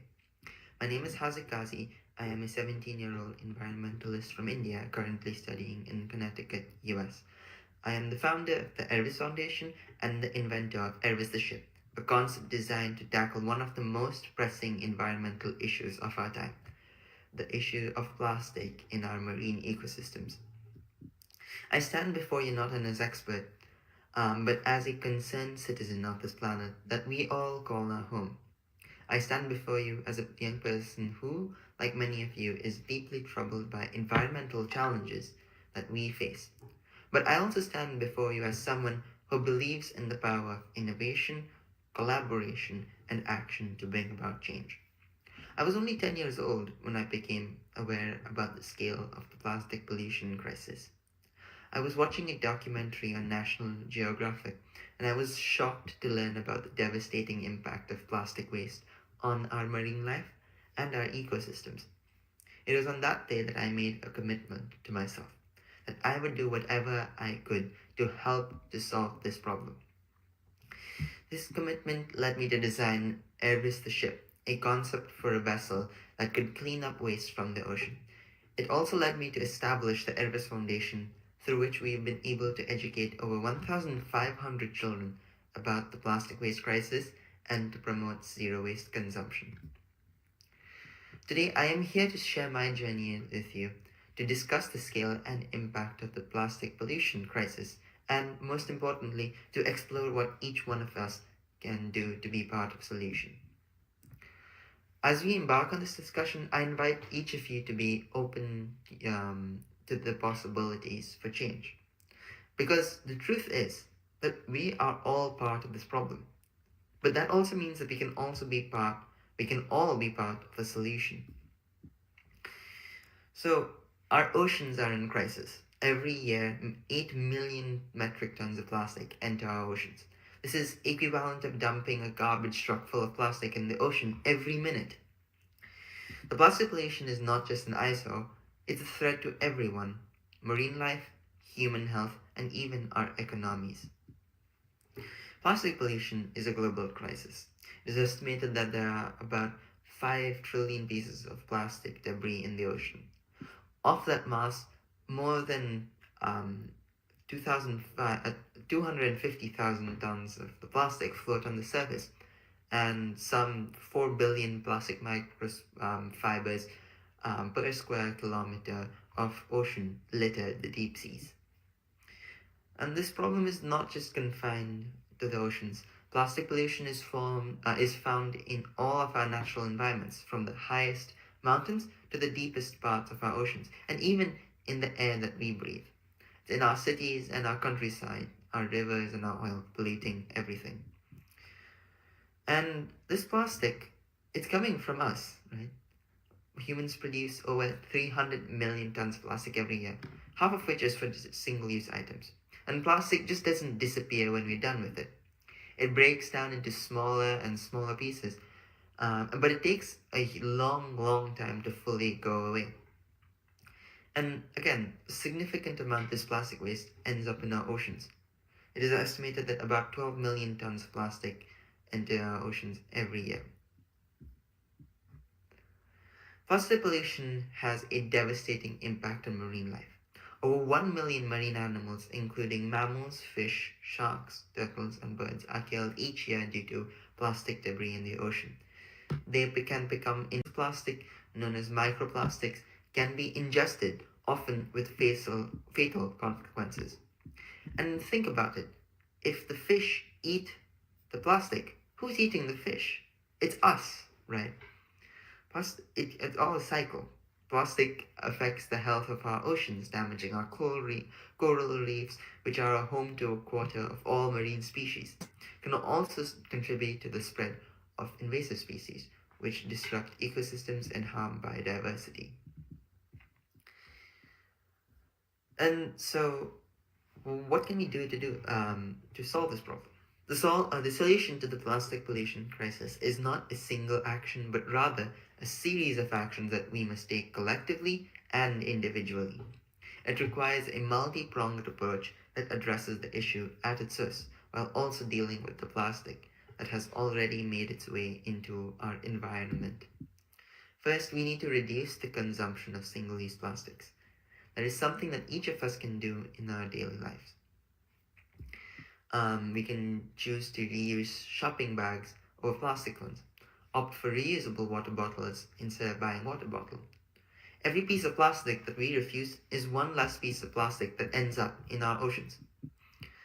Secondly, improving our waste management systems, including enhancing recycling systems and ensuring that waste is properly collected and processed. This involves segregating your own waste, recycling, advocating for recycling if there is no proper system in your household. And third, we need to clean up the plastic that is already polluting our environment. This is where my invention, Elvis the ship, comes into play.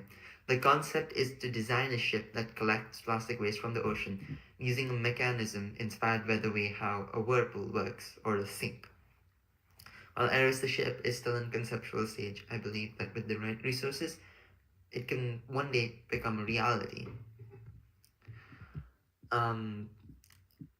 Lastly, we also need to educate. And this is where the Elvis Foundation also comes in. In the Elvis Foundation, we've developed a curriculum that educates children about the plastic waste crisis. We believe that education is key to changing attitudes and behaviors towards plastic consumption and waste.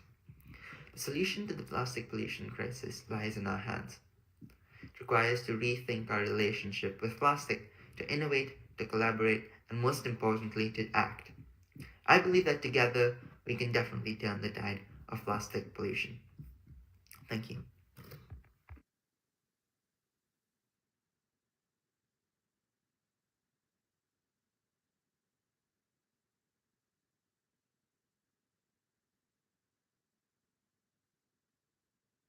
Bueno, ahora vamos a tomar un breve receso y seguimos con el itinerario como estaba planeado. Se va a recorrer una presentación, pero pues todas van a ser consideradas. Muchas gracias.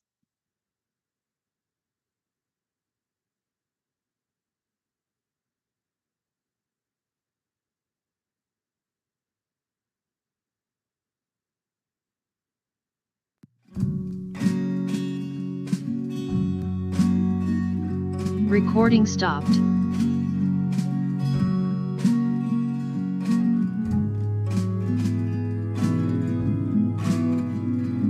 Nos vemos.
Ramírez Soria, que nos acompaña desde Upita. Christopher, ¿nos escuchas?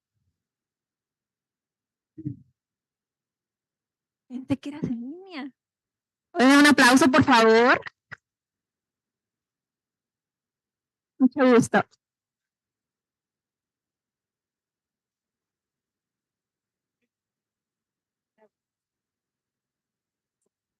Ya.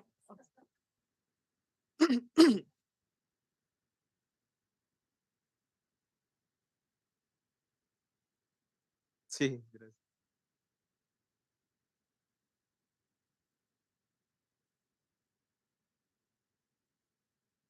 Bueno.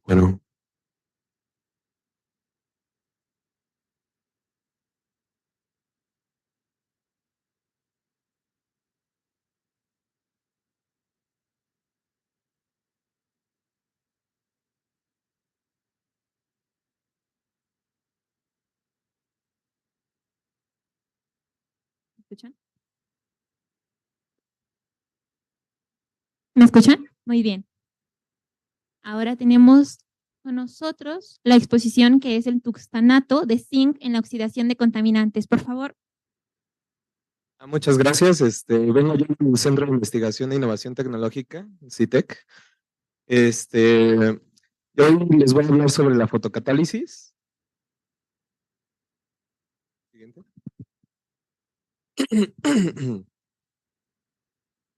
Sí, o tiene con qué. No. Ok. Siguiente. Siguiente.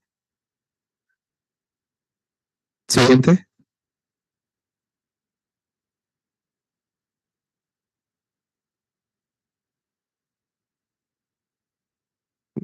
Siguiente. Hasta la otra. Bueno, nosotros tenemos un gran problema con lo que es el cambio climático. A veces no podemos como que comprender la situación que existe en nuestro país y en el mundo. Entonces, México como tal es uno de los países con más contaminación y problemas de salud por medio de la contaminación. En sí, lo que es bueno, ha habido distintos desastres gracias a lo que es también la contaminación urbana, pero también la contaminación por medio de las empresas, como lo que es el río Sonora o el río de ahí de las localidades del Salto y Juanacatlán, en el cual pues muchas personas mueren, porque es real que las personas mueren de la contaminación, ya que por medio de lo que son pues esta agua que no es realmente tratada como se debe, llegan a tener diferentes problemas de salud como insuficiencia renal, sin tener antes diabetes. Entonces es una problemática muy grande para nuestro país y el mundo. Algunos procesos que comúnmente se utilizan, siguiente.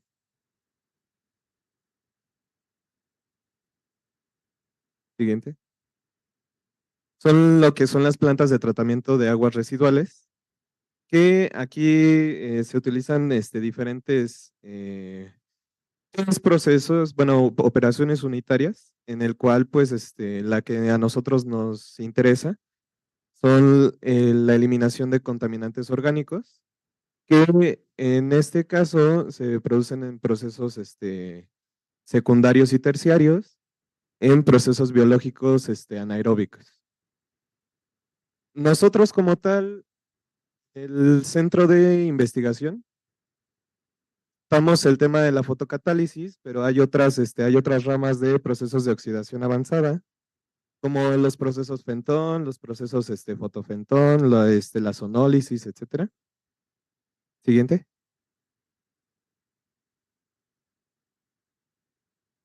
Esto es algo a lo que mencionaba. Siguiente. Entonces, siguiente hasta la otra. Ok.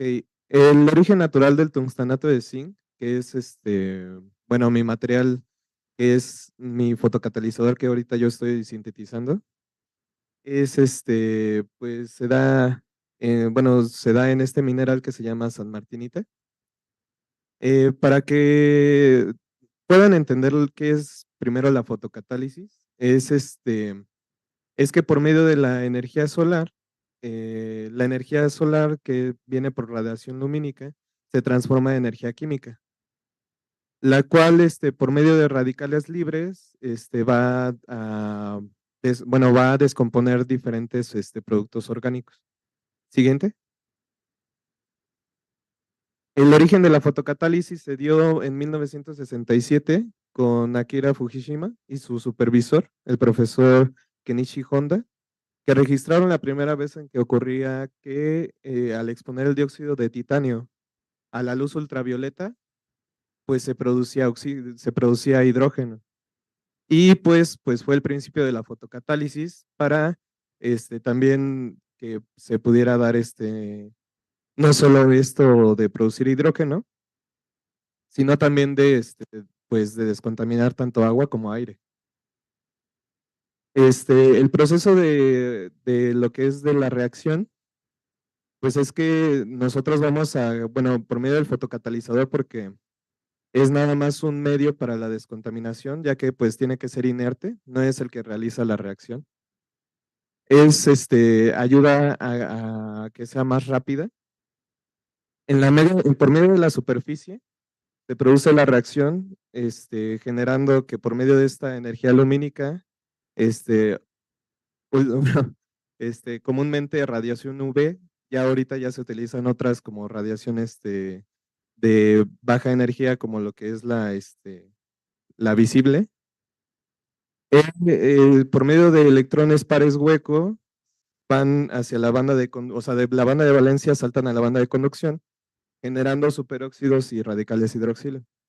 Siguiente. La meta de la fotocatálisis es generar una mineralización del agua para la descontaminación. Ya, aunque pues es muy difícil, no hay un fotocatalizador, no hay un catalizador que tenga un 100% de efectividad en la mineralización del agua. Entonces, pues es lo que se pretende buscar. Y es a lo que se va dirigido mi trabajo, a buscar un fotocatalizador que sea más eficiente que el que comúnmente se utiliza, como es el dióxido de titanio, el de usa dióxido de titanio P25. También otro fenómeno muy interesante que podemos ver es la recombinación, la heterounión de distintos fotocatalizadores. Para que yo pueda tener una heterounión, necesito yo tener diferentes bandas de energía, bandas prohibidas. Pero no solo porque yo tenga dos fotocatalizadores, pues voy a tener una buena heterounión. Existen tres tipos, ¿no? Una donde pues sí se ayuda, acorta lo que es la banda de energía, que pueden saltar los huecos del fotocatalizador A al fotocatalizador B. O otro tipo que salta del fotocatalizador B a la, y otro tipo donde no ayuda en nada. Entonces, pues sí o sea, sí debes de tener cuidado, cómo elegir tu fotocatalizador. Y pues aquí también podemos ver igual la misma reacción que se van ayudando de la banda de conducción, de la banda de valencia a la banda de conducción. Siguiente, por favor. El contaminante modelo con el que yo estoy trabajando es el naranja de metilo. Apenas, hace, en este momento es cuando apenas voy a utilizar para su descomposición. Siguiente, por favor. Lo que nosotros buscamos es una degradación del naranja de metilo, pues aquí también tenemos lo que es es una propuesta del mecanismo de reacción de la mineralización del naranja de metilo. Siguiente.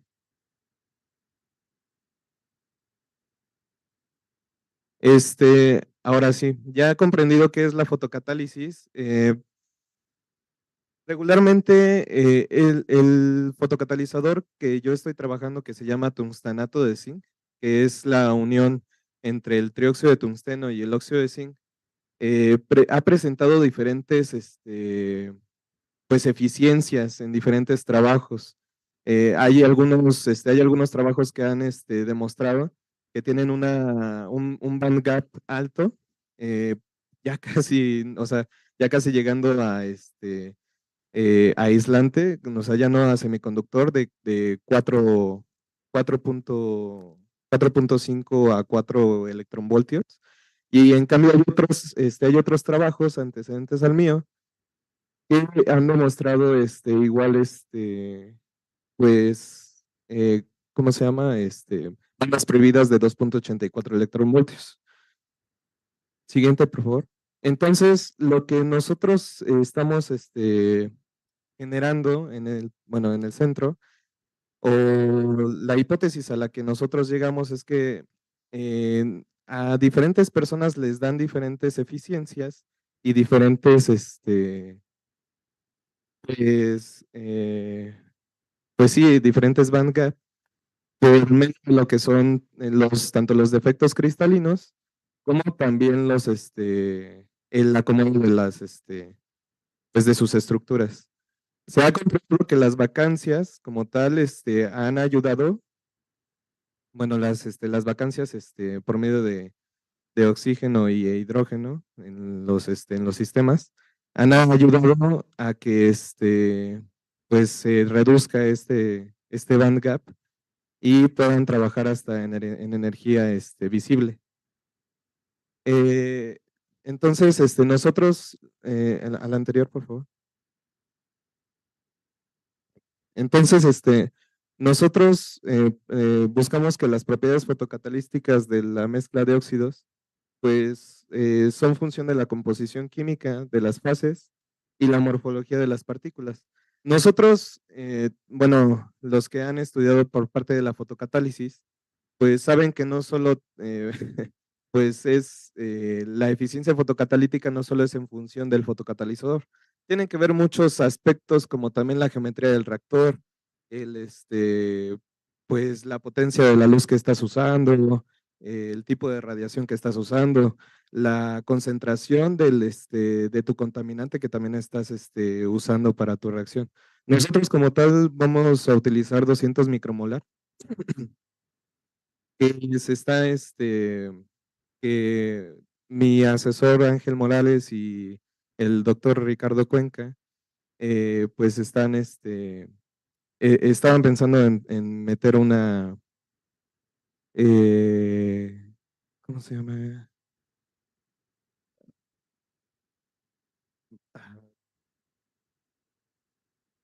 Ah, bueno, a darle pues una generalidad a que todas a que todos los proyectos que sean de la fotocatálisis trabajen con esta concentración. Siguiente, ahora sí. Por favor. Bueno, como ya había mencionado, pues este fotocatalizador pues sí funciona o sea, se ha demostrado que sí funciona bien como un ayudante, o sea, que en algunos trabajos hasta ha sido más eficiente que el de Gusa P25 dióxido de titanio. Entonces, pues es, digamos que la justificación para nosotros poder, pues seguir desarrollando este fotocatalizador y pues ya llevarlo a cosas más reales como lo que son las PETAR, ¿no? Entonces, siguiente, por favor. Uno de los problemas de la fotocatálisis como tal, pues es que como funciona pues con energía,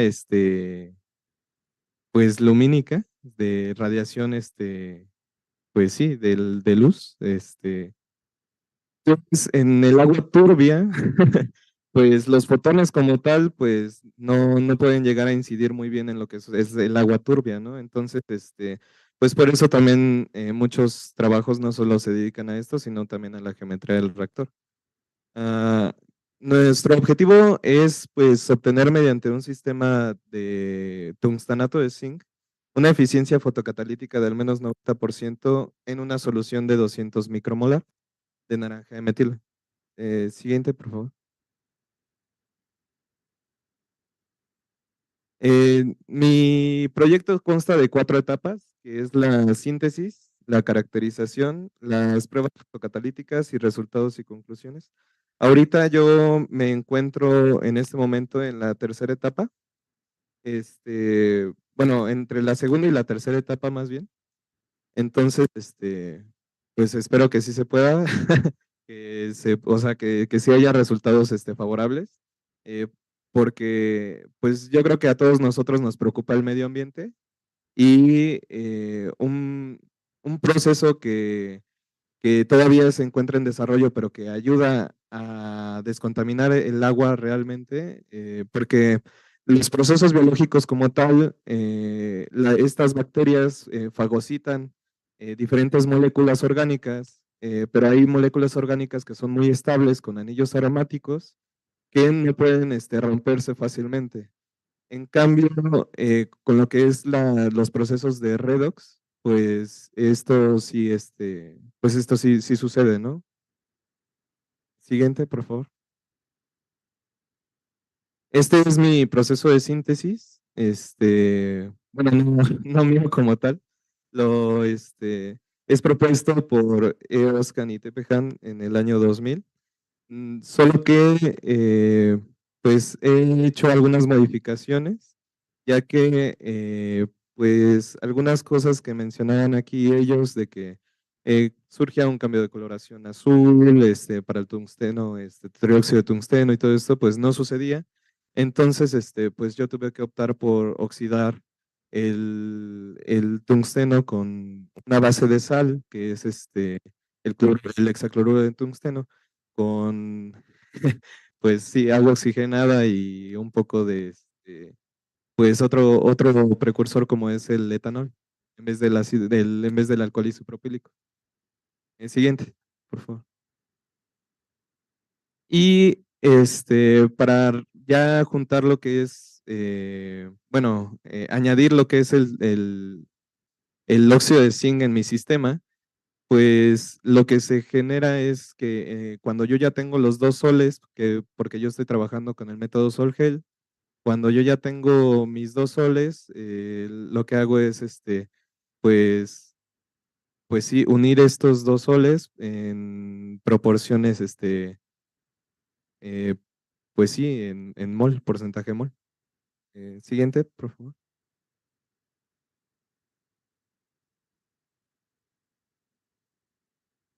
Ok,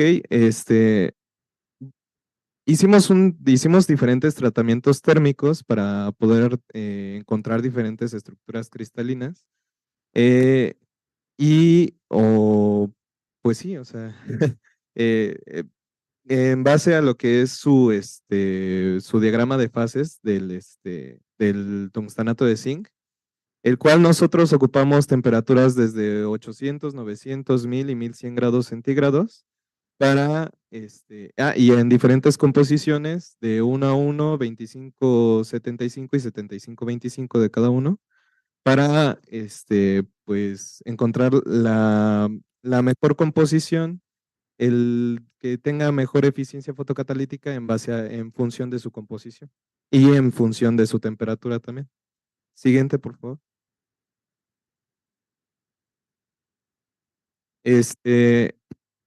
Realizamos diferentes DRX en, pues, donde nos muestran que bueno, este es en 1 a 1, de 50-50 dióxido de titanio, no, perdón, óxido de zinc y trióxido de tungsteno, donde vemos que pues sí se obtuvo el tungstanato de zinc y también podemos verla, bueno, en estos diagramas que no se ven mucho, que podemos ver también que sí se encuentra en peso los diferentes átomos.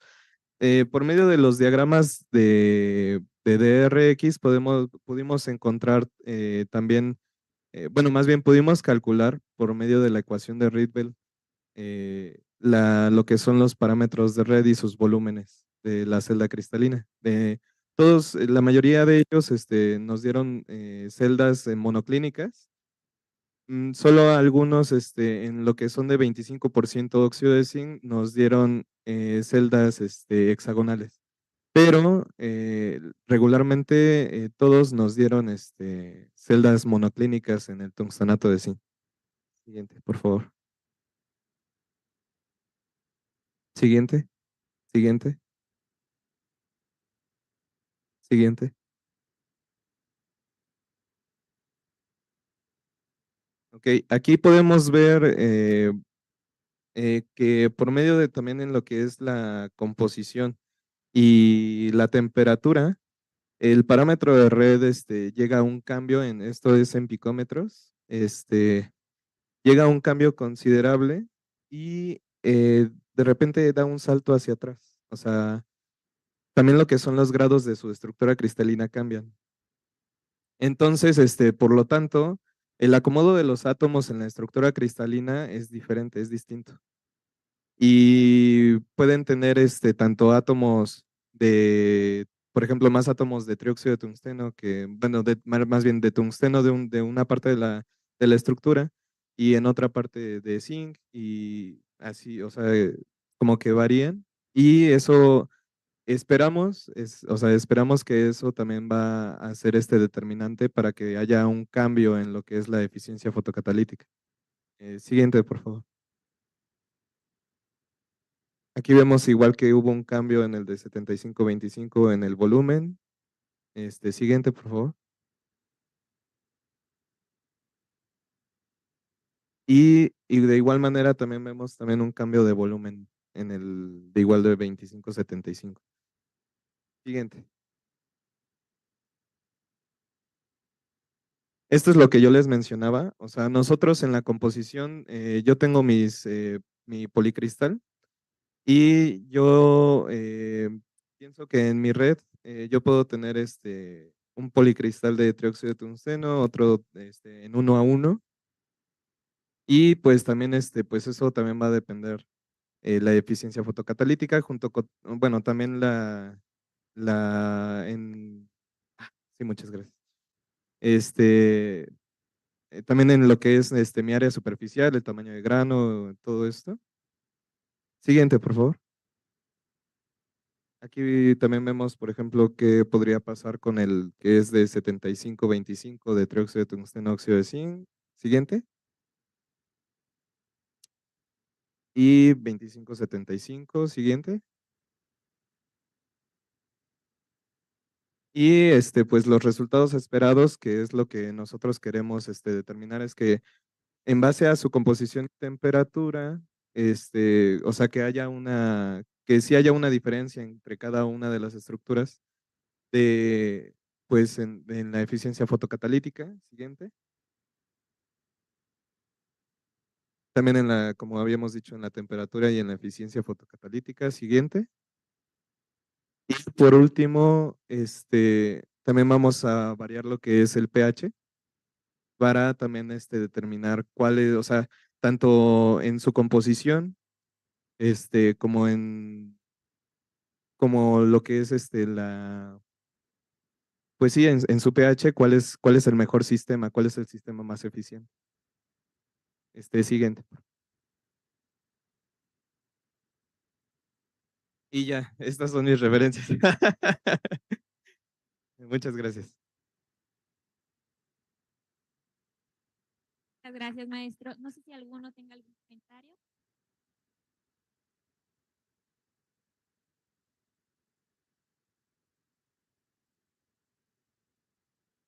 Muchas gracias por tu ponencia, estuvo muy interesante. Muchas gracias.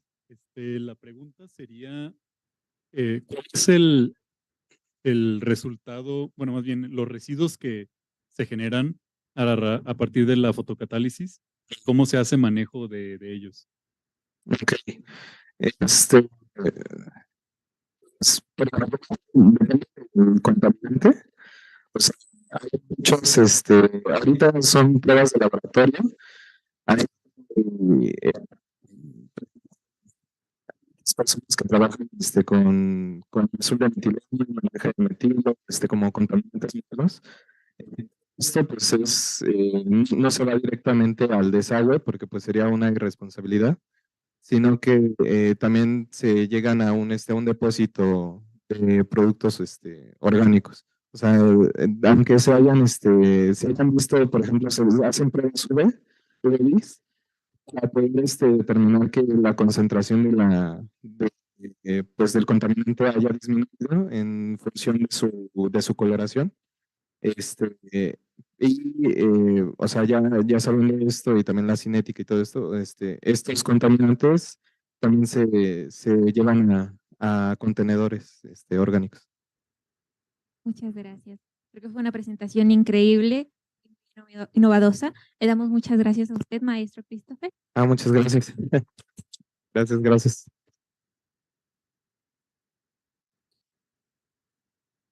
Gracias. Ahora vamos a continuar con la siguiente presentación. Con Samuel Okori. Samuel, did you hear us?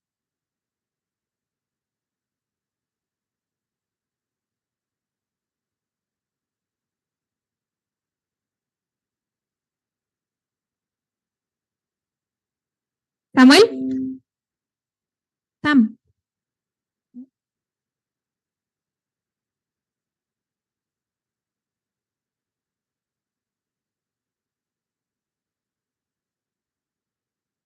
Bueno, en lo que contactamos a Sam, voy a aprovechar esta oportunidad. No sé si alguno de ustedes ya nos siga en redes sociales, a Pop Movement, estamos en Instagram, en LinkedIn, es una oportunidad, síganos. Ahora, comentarles también, hace un momento nos sacamos una foto a alguno de ustedes que quiera que yo los etiquete, mándenme un mensajito y yo con gusto los etiqueto. No sé, si gustan, si quieren. ¿Y esta sí?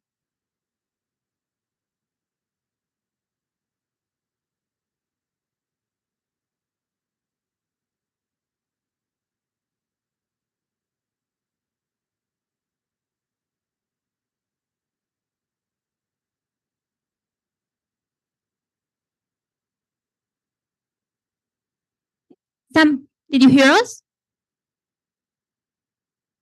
Yeah, sorry, I didn't get that. I was just hoping. We are so glad to have you here. Well, I want to introduce Sam Okori. He's an incredible person, a young leader. Well, please welcome Samuel. He is from Nigeria, from our team from Pop Nigeria. He is going to present environment consequence of climate change.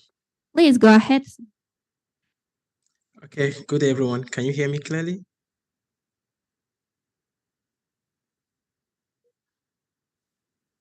Yes, Sam.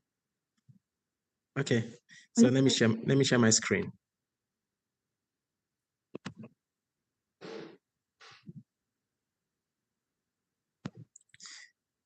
Can you see my screen? Let me know.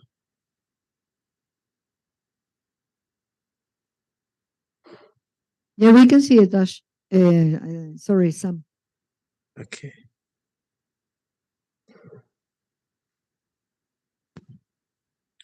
Okay, so good afternoon, everyone. My name is Samuel Okori, and it's a pleasure to be here today with you all to honor this prestigious event. I am Samuel Okori, a climate and environment specialist, and today I'll be sharing with us a very important topic, which is the environmental consequences of climate change. And part of my background is with over 6 years of work and field work experience in climate and environment action. Apart from that, I also, work with the Pop movement as a youth mentor and ambassador for Africa. I have also consulted with global organizations on loss and damage and other environmental issues. So before we start, I would like to, ask us for one thing.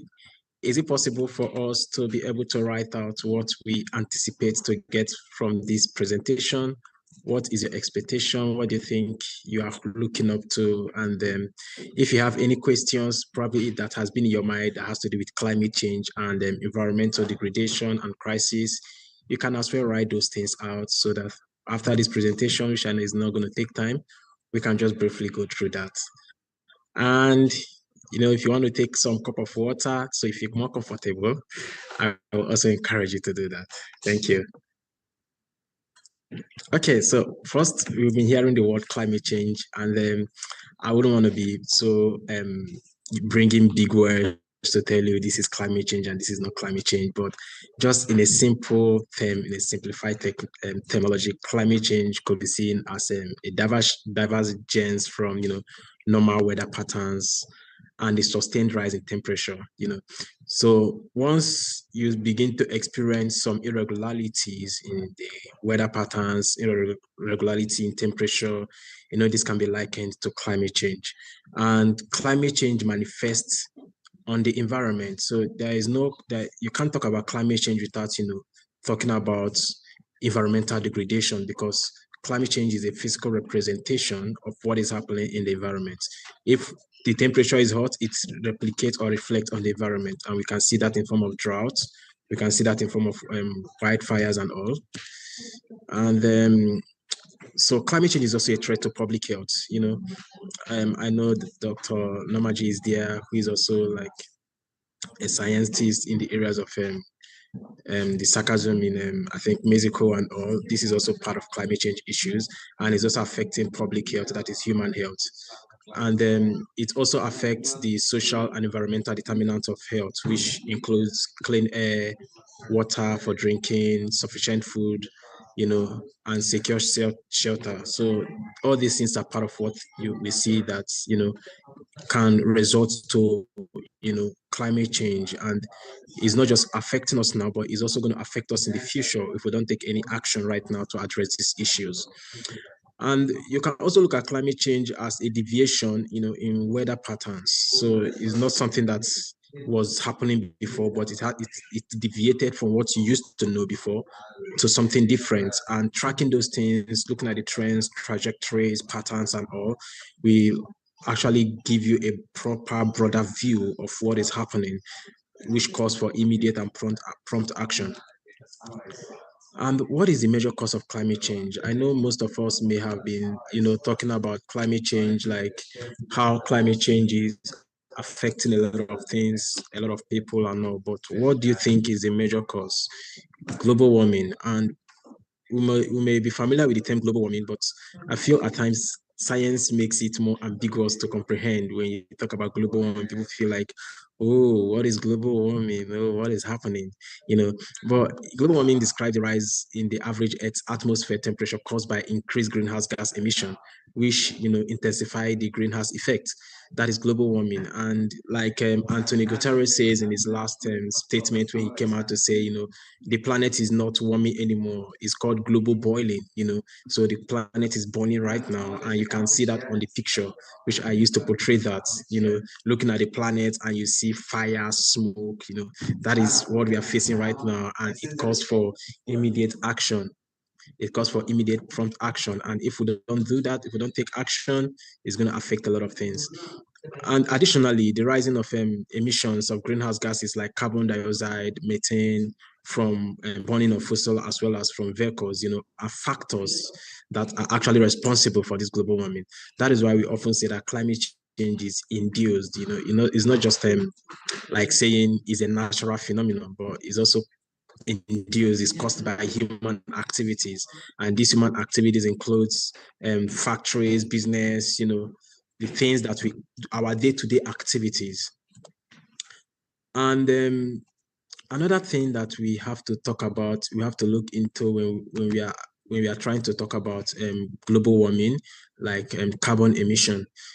And a major factor that contributes to climate change is something that is undeniable, which is carbon emission. And carbon emission has a way of bringing a lot of issues to our environment. Apart from every other issue you should know about, is that the main way that human activity rises atmospheric level is through the burning of fossil fuel. And this is something that we've been, advocating for, talking to global leaders, to come together in consensus to phase out fossil, in as much as we want to phase out fossil, but bring in alternatives for fossil fuels, especially for vulnerable communities that their livelihood and economy depends majorly on fossil fuel. So there should be more like an alternative to balance the whole scenario, where we have things like net zero that commensurate with carbon emission or carbon that is being emitted by enterprises and industries. Another important way is through the manufacture of cement. Like, we have a lot of cement factories all over the world, and they emit a lot of carbon.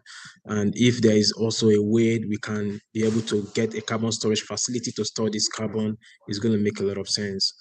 And then approximately based on results, based on trajectories and trends that have been published, we have over 7 billion gigatons of or 7 billion tons of carbon that is being released into the atmosphere annually as a result of human activity. So imagine each year we release 7 billion carbon to the atmosphere, the harm is going to cause each year. And another thing is the excessive release of this carbon, is trapped in the atmosphere, which causes the atmosphere or the planet to heat. Once this carbon is trapped, it prevents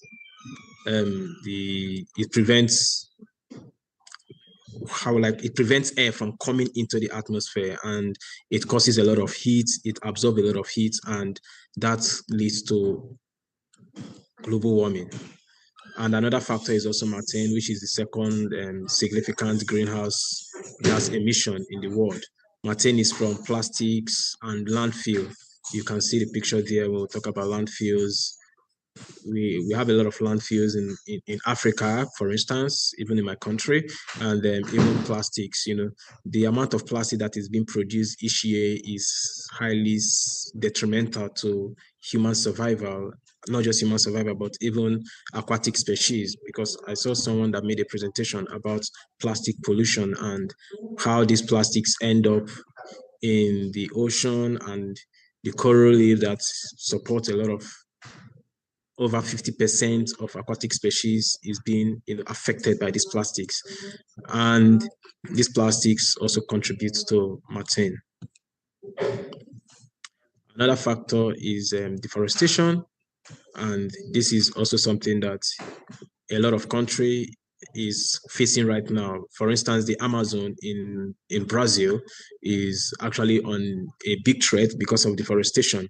And carbon emission can be reduced, through afforestation or forestation, which is they help in absorbing this carbon that is being emitted by industries, and help to cool the temperature and bring normalcy to the atmosphere. But when we keep cutting down these trees, we keep engaging in ecocide, or ecological injustice activities that gives threats to human existence and even to the environment, it leaves no option than to even cause more harm to our own personality and even to the environment. And it poses a severe threat to the ecosystem, since it can lead to soil erosion, habitat destruction, biodiversity loss, and water cycle disruption, resulting in climate change and global warming. 80% of deforestation is attributed to agriculture, according to the UNFCCC Secretariat. And then another 14% of that percentage is attributed to logging, and 5% is attributed to the removal of trees for like firewood, which you can call wood fuel, And then why 80% is deforestation? We have often seen where people cut trees for no just reason, and part of this is used, for logging. Like, they sell these trees out without even planting anyone. So part of what we say is, before you cut down, make sure you plant. And if you're cutting down a tree, make sure you're planting 10. So it helps to, restore the ones that are already removed. And then what are the environmental consequences of climate change? And this is part of the topic. Climate change has left millions of people with real life-threatening consequences of higher temperatures, rising seas, fierce storms, and unpredictable rainfall, drought, and desertification. And I don't know for how the climate issues are in Mexico, but I can tell you in Canada last few months ago that experienced wildfire in New York last month that experienced heavy flooding rather, in Africa as well that is experiencing droughts, that is the western region of Africa, and even in sub-Saharan region of Africa that is experiencing a lot of cyclones. And these are all manifestations of climate change induced disasters. And part of consequences, we see rise in temperature, droughts, migration, and flood. When climate change happens, people tend to migrate. When climate change happens, flood follows suit, loss of diversity. When these issues happen, biodiversity is being lost. For instance, species are going into extinction on a daily basis. That is because of this particular issue. We also have food insecurity, erosion, we have poverty and cost of living. We have rise in sea level, coastal storms, cyclones, and so on. And part of POP Nigeria Initiative on Climate Education, I'm the founder of POP Nigeria Initiative on Climate Education. What we've been able to do to address these issues is to engage in multiple stakeholder engagement action and youth-led actions as well. And part of it include, we've been able to initiate projects on landscaping and tree planting. We've been able to do youth mobilization projects, ocean plastic mop-up, carrying out strike. We've been able to educate local communities at the grassroots level on the need to take action. We've been able to train legislators, that is the Nigerian legislators, on projecting climate change bills, environmental governance structures, as well as advocating for sustainable environmental practices. And this is some of the things we've been able to do. We've also been able to collaborate with the biggest communication network in West Africa to carry out projects on environment and sustainability.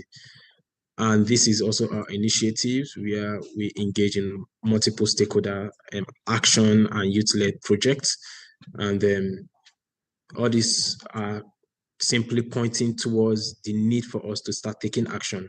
And the POP Nigeria Initiative on Climate Education is endorsed by the Federal Ministry of Nigeria. This is when we had an engagement with the Federal Minister, with the Minister of Environment in Nigeria in 2021.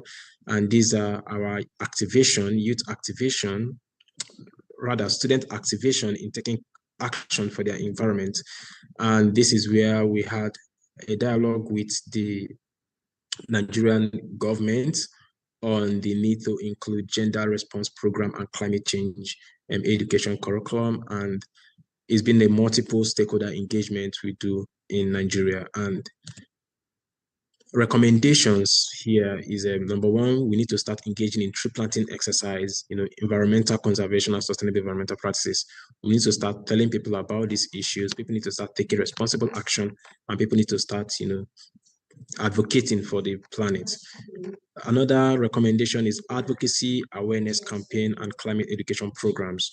Climate education is very important, and it is necessary and essential for people to know what climate change is all about and how to be more informed about how this manifests on a daily basis.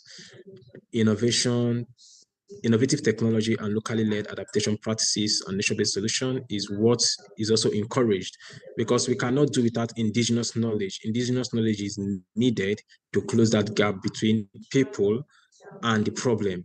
And once we are able to separate the problem from the people, and we know that people are actually impacted by the problem and not necessarily, the major factor leading to that problem, is better for them to take action than to rub it on their face that they are the cause of the problem, even though they are anyway. But we just have to, make sure that the problem is seen as something that can be solved collectively. And the fourth one is a low carbon option for business and industries, that is net zero. So we need to start exploring net zero or low carbon options for industries and enterprises. What can we do to store carbon? What are the carbon storage facilities available for us to utilize? And what are the technologies out there for us to, track our carbon, know how much carbon we are emitting, and start cutting those carbon. And then, thank you so much. I am so honored to be with you today. You can always reach out on my email, and I'm making this presentation from the US. I am a postgraduate student of Maharishi International University, and it is a pleasure and honor being here with you all. Thank you.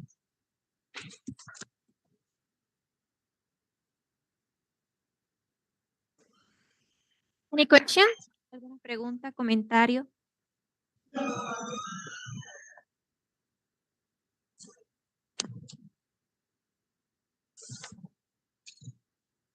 Hi, Sam. So nice to see you. Thank you. So I wanted to ask, could you share with us a little bit about your story and how were you interested in the first place to start with your activist career for climate change? Yeah. Okay, thank you. So starting on my journey into the climate and environment space is a life-changing opportunity, I would say, because I know my story is something that I didn't see it coming, that I'll be able to, take this move or take this particular action in climate change. I come from a community that is highly impacted by climate change. And then growing up with my family, we lived in a flooded house for over 3 years, from the family of 7. And you can imagine what that means, to live in a flooded house for over 3 years. And then apart from that, this also contributed to a lot of infectious disease outbreak. So we are often, taken to the hospital because of infectious diseases like mosquitoes, malaria, diarrhea, skin reactions, and all. So we are often hospitalized. And that's even to make the whole case much more interesting. I remember there was a day I was taken to the hospital and I couldn't, speak nor hear for 3 days. So that was very, very abnormal. And in this period, I had to stop studies. I had to stop going to school. I was very young then, still in high school. Well, I had to stop going to school. I had to, isolate myself from a lot of things. And then why that happened, it made me so traumatized, I have to be honest. So at a point, I developed PTSD, that is post-traumatic stress disorder. So having a lot of nightmares in my sleep, and even some suicidal thought because life was just so horrible, Yeah, I was so pained. Like at times I just ask God, why me? Why us? Why do you bring us to this world? Like, what is the essence? To suffer or what? But I guess that was where my motivation lied, to help communities that are also facing these same challenges, because I feel storm is meant to teach us something, and if we can learn from those storms and be able to make it not to occur or happen again to anybody that may experience it, will be much more beneficial, not just to me, but even to those communities of people that are potentially affected by it. So that is what led me to this. And then afterwards, I had to start though this happened like years after, because after 3 years after, my family and I had to relocate from where we were to another place. And then afterwards, I had to start, advocating, talking about climate change issues, telling people to take action. And then that led me to join the pop movement in, I think 2018 or so, where I signed up to be a pop youth can, and that was how a lot of things blew up. And I started leading campaigns on climate action, talking to government of my country, negotiations, engagement. So this platform availed me a lot of opportunity and exposure to engage with high-level stakeholders. And then apart from that, started traveling to other countries to talk about issues of climate change, especially the area of disaster. So that I feel a lot of people have been able to learn from. At times I get emails, I get chat, like, Sam, your work is so inspiring. Because of you, I've started up an initiative in my country. Because of you, I've done this, I've done this. And these are things that, for me personally, I just saw it as I'm not even doing anything. Until date, I keep saying it. I've not even started anything yet, because I just feel there's a lot to do. There's a lot more to do out there. And we can only start doing that when we see the need for us to start taking action. You know, every action counts. Every action counts. No action is small, but we just have to recognize that we need to start doing something now to protect our planet. And I've been able to, through my team and the people that have been supporting me, we've been able to impact over 200,000 lives. We've been able to speak with high-level stakeholders from the EU, from US, from the UN, and we've been able to, engage in over 100 community-led projects, if I'm not mistaken, because I know when I started and where I am now, and a lot of replication of those projects has given rise to multiple things. And right now, POP Nigeria Institute on Climate Education is recognized as one of the best climate education initiative in Nigeria. And not just that, recently we are even, included as part of the governing council for the UN Education Emergency Fund. And that is something we are really proud about. Thank you. Thank you so much. I will make a translation, a short translation, what you said, because it's very important. I will speak in Spanish if you allow me. Bien, yo quiero comentar muy brevemente, muy rápidamente lo que Sam nos acaba de decir. En pocas palabras, Sam es un ejemplo de una comunidad que vivió en carne propia el impacto del cambio climático. Él vive en una comunidad, bueno, ahora está en Estados Unidos, gracias a una beca que POP le consiguió para estudiar en la Universidad de Iowa en Estados Unidos.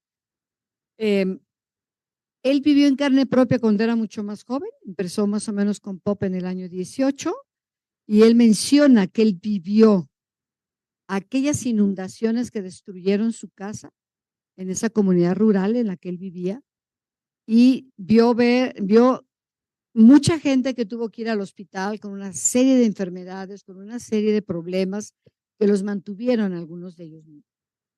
Él dice que no es que estudie o que trabaje con el cambio climático porque, bueno, es algo como la moda. Al vivir en carne propia una situación que lo afectó tremendamente a muy corta edad, él decidió que iba a defender, que iba a trabajar, que iba a tomar acción para poder defender esas comunidades de los embates del cambio climático, y que no permitiría que nunca más, por una inacción, su comunidad y su gente volviera a sufrir el impacto del cambio climático. Entonces, él está ahí, es un gran esfuerzo, es un gran defensor, es un embajador de POP, es alguien que ha tenido apoyo para trabajar por todo su país, Nigeria, defendiendo, hablando del cambio climático, el cómo la gente puede apoyar, puede defender, puede tomar acciones para disminuir los impactos del cambio climático, que no los podemos obviar. Thank you so much, Sam, doing a big effort in the US now. Thank you for your commitment, thank you for your help, and thank you for your beautiful words. Thank you so much. Muchas gracias por escuchar a Sam. To say, Sam? ¿Alguien quiere preguntarle algo? ¿Cómo fue su experiencia? ¿Qué ha hecho? ¿Por qué fue a Estados Unidos? ¿Qué está estudiando? Él estudió una licenciatura. Está haciendo una especialidad en Estados Unidos, y creo que es alguien que ha salido y que ha brillado y que va a seguir brillando. Él es ya conocido a nivel de Naciones Unidas, es un embajador de su país, es un embajador de cambio climático, y es gente que con esfuerzo, viviendo en una comunidad rural, ha salido a flote y se ha formado. Eso significa que todos podemos hacer algo, todos, de la esfera donde estemos. ¿Algo? ¿Ningún comentario quieren? Okay, thank you so very much, Sam. See you soon on the meeting. Thank you, Ale. Aplauso para Sam, y ya nos vamos con el siguiente grupo. Gracias.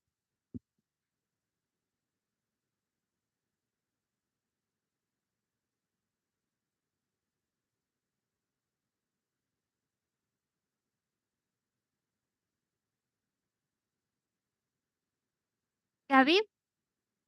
Hola, ¿me escuchas? Yeah, I'm here. Can you guys hear me okay? Oh, glad to see you. Well, today we have Gaby Rivera. She's going to present Global Knowledge Initiative. Please, go ahead. Awesome. I just want to make sure that my colleagues are able to share screen. Perfect. Well, thank you, everyone. Thanks for coming in and giving me the chance to share with my team today.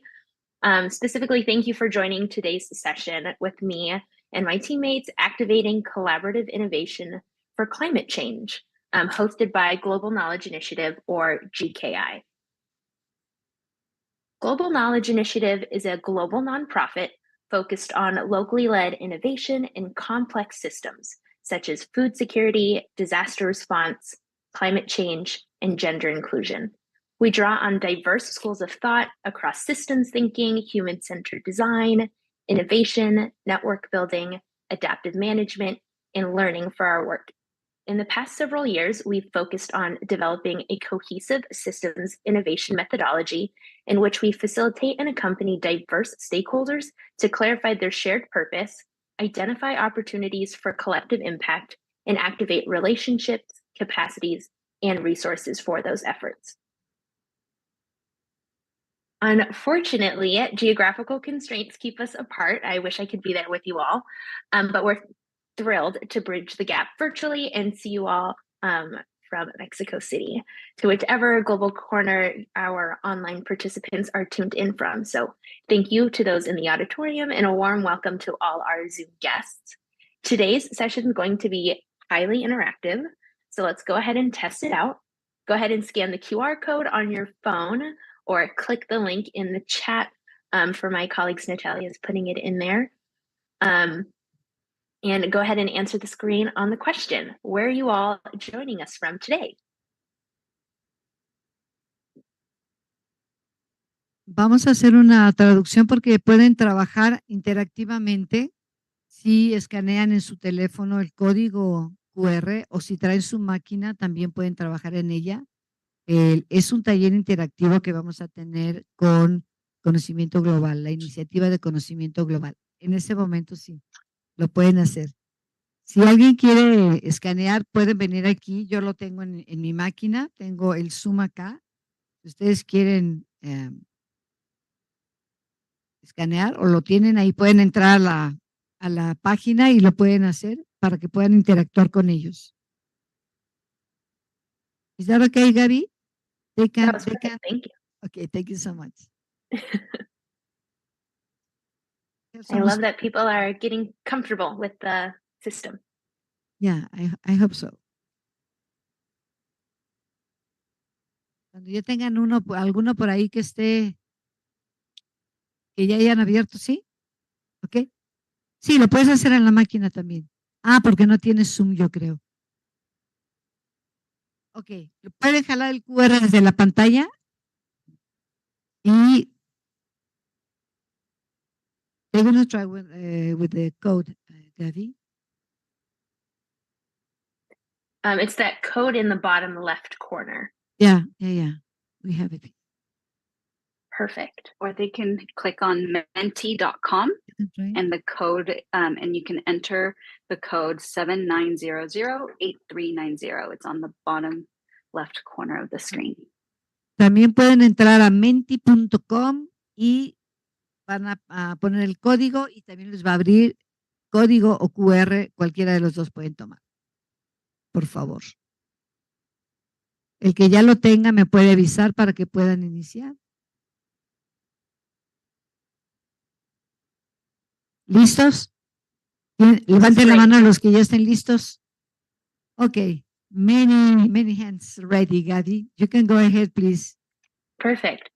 Feel free to keep your phone and your laptop on you because we'll be using it a couple more times throughout the presentation. But before we get into today's session, I'd love to introduce myself and my teammates that are with me here today.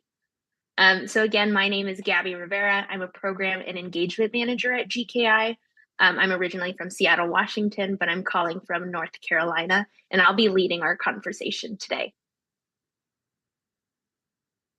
Hi all, and my name is Alicia Kigami.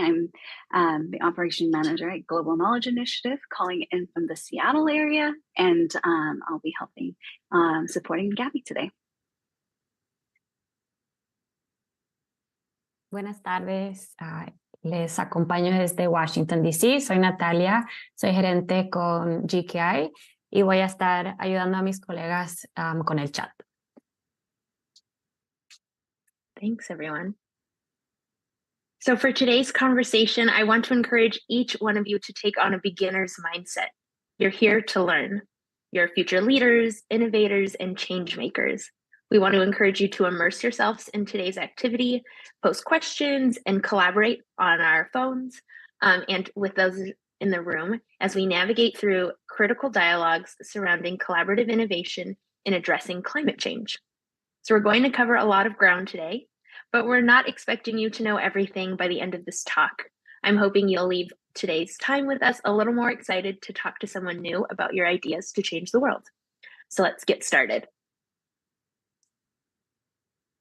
Systems are all around us. Some of them are relatively simple, like the way you organize your files, and some of them are incredibly complex, like transportation, the agricultural food system. All of them interact in unique ways while also responding to external events like changing weather patterns or natural disasters. The fascinating thing about systems is while they influence us, we also influence them, whether we're conscious of it or not. Take POP's Smart Neighborhood program, taking place right here in Mexico. They're looking to build resilient cities and communities while tackling climate change by knowledge sharing across universities, civil society organizations, and socially responsible companies. If we want these systems, like the environment or the communities we live in, to reflect our values, promote resilience, ensure equity, and drive positive impacts, we must first understand what systems are, how they function, and how we as individuals and a collective can steer them towards positive change. Climate change is not just an environmental issue, it's a systemic one. Another POP project is looking at the intersection of the climate change and the aftermath of the pandemic, acknowledging the role of greenhouse emissions and the rise of medical waste. Our climate system is profoundly influenced by social, economic, and political systems.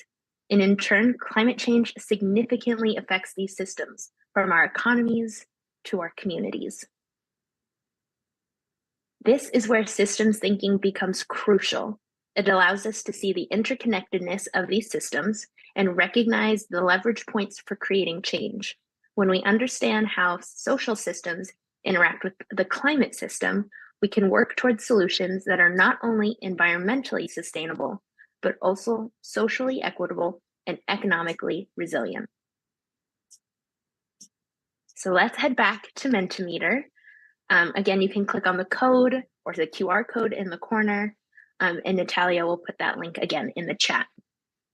Here are some examples of systems you might be a part of. Which of these do you identify with?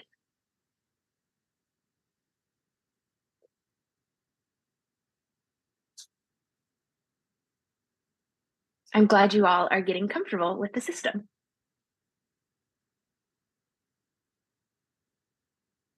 ¿De qué sistema forman parte ustedes? Ahí van a contestar. ¿Ok? Yo les ayudo por acá. It looks like we have a lot of students in the room. Yeah. We have a lot of friends that use public transportation. I'm a big fan of that as well. We have more students coming in, or those just that work in the education space. Ok, tienen transporte público, ciclo del agua, cadena de suministro, educación o gobierno local. ¿De cuál? ¿Quién es el que se los leí? Ok, van contestando. Vamos, vamos. Amazing. This is great. Seguro todos van a contestar educación, ¿verdad? Looks like we've slowed down a bit, so I'm going to move us on, but thank you all so much for participating, and I'm glad you all are getting familiar with the concept of systems. So traditionally, strategies to tackle challenges have perceived problems as static, actors as perpetually rational, and they lean heavily on formal structures. However, a consensus is emerging. Conventional approaches have become archaic in confronting today's monumental challenges. Introducing systems thinking. It's a tactical, intentional approach to unraveling complex challenges, where no singular solution or actor suffices. It transcends viewing challenges as static, recognizing them as open, emergent, and the nonlinear dynamics that characterize them. Here, we acknowledge that actors maneuver through emotions and biases, and we value both formal and informal structures. So this paradigm invites us to embrace iteration, learn from failures, and continually evaluate change. It's an approach where any initiative, big or small, derived from a holistic viewpoint, signifies the application of a systems perspective. So this is an example of a challenge map. Challenge mapping is a tool that helps shift our thinking from analyzing information to generating options. Challenge mapping also helps identify highest priority opportunities for solution generation and collaboration around shared problem spaces, and visualize critical barriers that, if not addressed directly, might impede the creation and implementation of collaborative solutions. Tools like challenge mapping help diverse groups consider how they might solve complex challenges.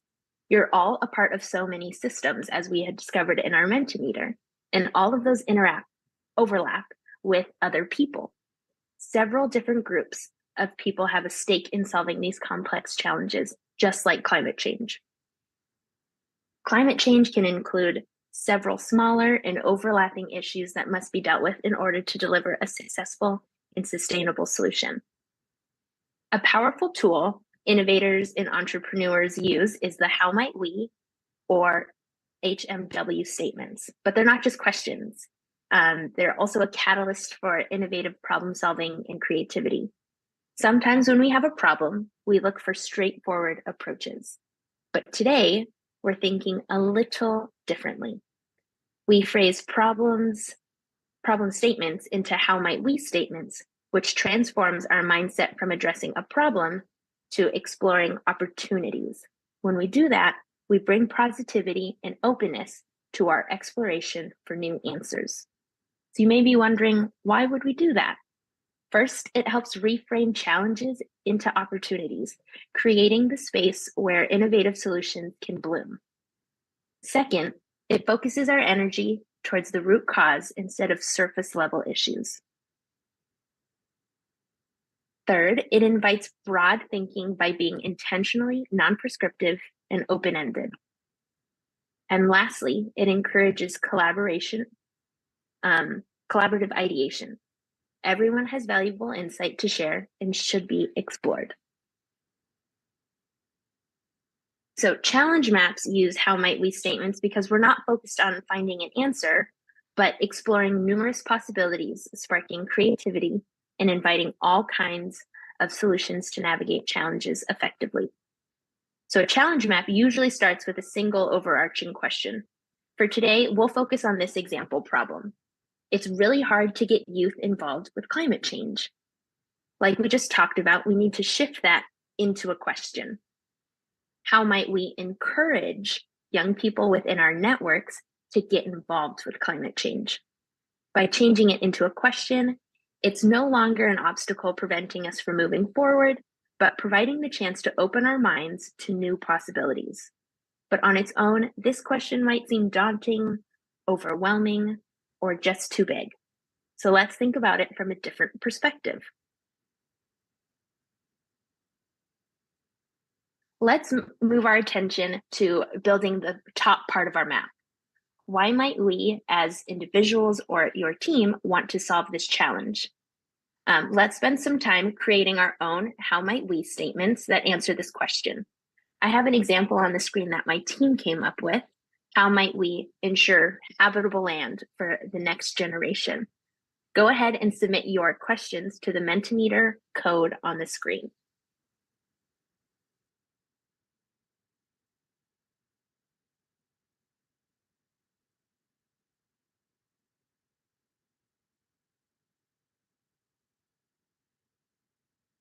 Pueden ir mandando el cómo podríamos hacerlo a través del Menti. Pueden ir mandando sus preguntas. Las van a recibir ellos por allá. ¿Ok?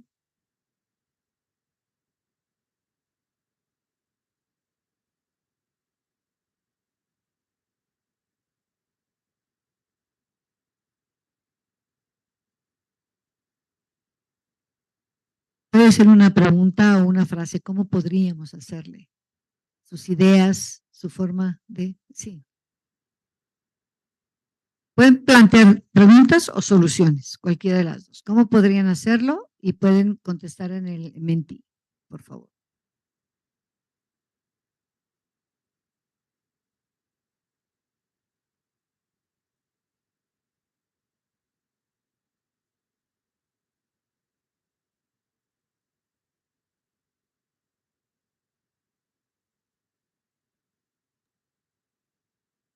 These are great so far. I'll give a couple more moments for others to continue adding.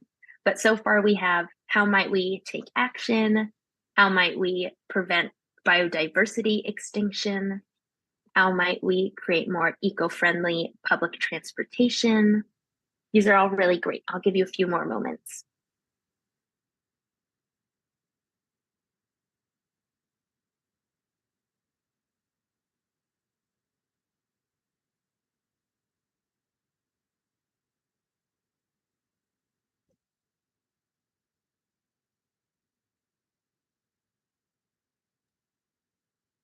Looks like we're getting a lot more. This is really awesome. How might we change shopping habits?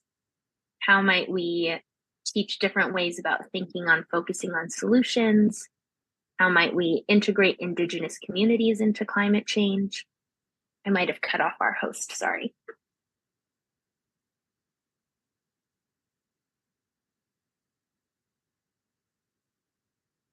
They're still working. They're still working. Thank you, Gaby. They're all really great. Thank you.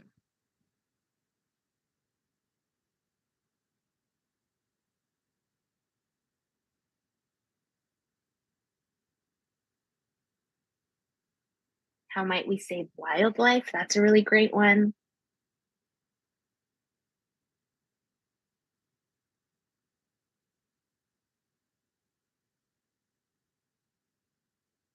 Awesome. This is a great start to our challenge map, everyone. I'm going to move us on to the next part. So let's think about how to grow our bottom half of our map. So for this, we think about what's stopping us from solving this challenge. So think about sub-challenges or bottlenecks that exist that are obstacles for you and your team from solving this challenge. Again, here's one that my team came up with together. How might we access funding for youth-focused climate action? Go ahead and submit your questions just like we did before to the Mentimeter code.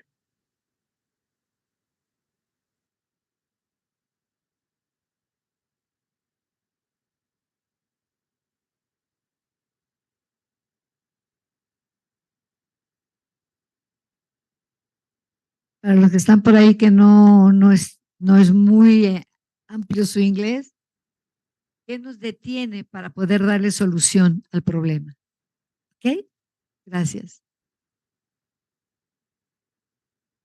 Me parece que lo pueden poner en español porque uno de sus colegas habla español y entonces puede apoyar, ¿ok? Para que no se atoren mucho. Some of them, they will answer you in Spanish. Es la de, ¿qué nos detiene? Sí, ¿qué nos detiene para poder resolver este reto? O es,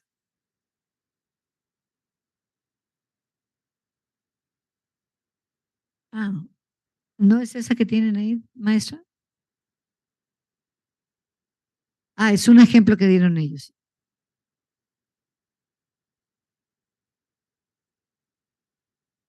Claro. Ese puede ser el reto, falta de una información precisa. Verás.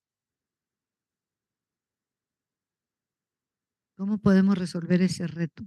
Cuando escuchamos mucha información que no sabemos si es verdadera o no.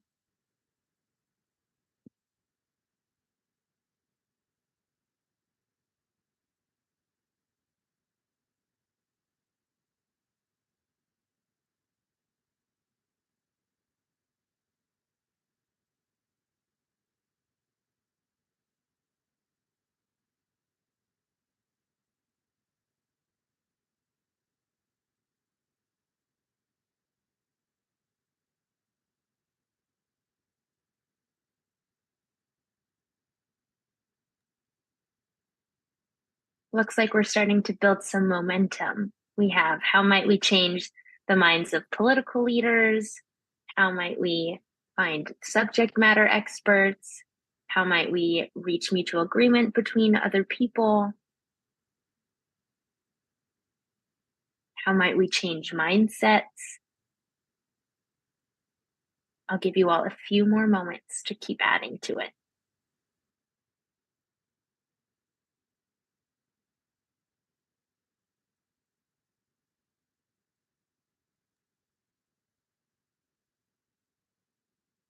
This is really great. Within each of these sub-challenges that you all are coming up with, you can identify or keep asking, excuse me, why or what's stopping us. There's always more to be asked with each of those.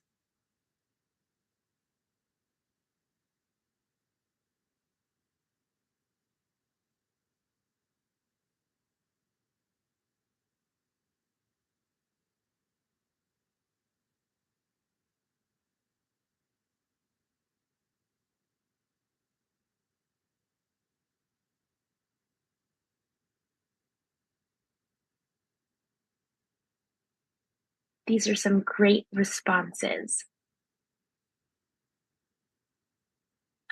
If we were there together or if we were in a smaller setting, something like this activity and asking these types of questions could be done in person and as a smaller team.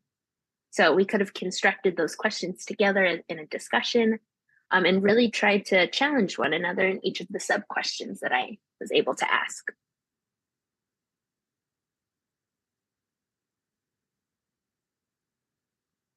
So this is what all of those questions could look like as a visual. As you can see, we had that main question that we started with in the middle. How might we encourage young people within our networks to get involved with climate change? And we're thinking about maybe like, why is that important? And we're asking questions like, how might we ensure habitable land for the next generation or preserve wildlife and biodiversity, like our friends had mentioned earlier? And then we look at that bottom level. What's stopping us from getting there? Really thinking about the sub-challenges that are preventing us from reaching our goal. And here's some overlap from what my team had come up with and what you all had done too. How can we better engage political leaders, get capital, share knowledge and tools? Just think of how much deeper some of these questions could have come if we had had these conversations in person with one another. So challenge mapping and asking the questions that we did together is just one of many ways to visualize the system your challenge is in. Systems mapping is a powerful tool for understanding and visualizing a system's complex interrelationships and dynamics. It creates a shared boundary on the problem by visually representing the components of a system and their interactions. Systems mapping provides a holistic view of the entire system. This holistic perspective enables us to identify patterns, leverage points, and potential impacts of changes within the system. Systems mapping requires extensive conversation, goes beyond just what you and I are able to do with Mentimeter. But it also requires extensive conversation with the right stakeholders.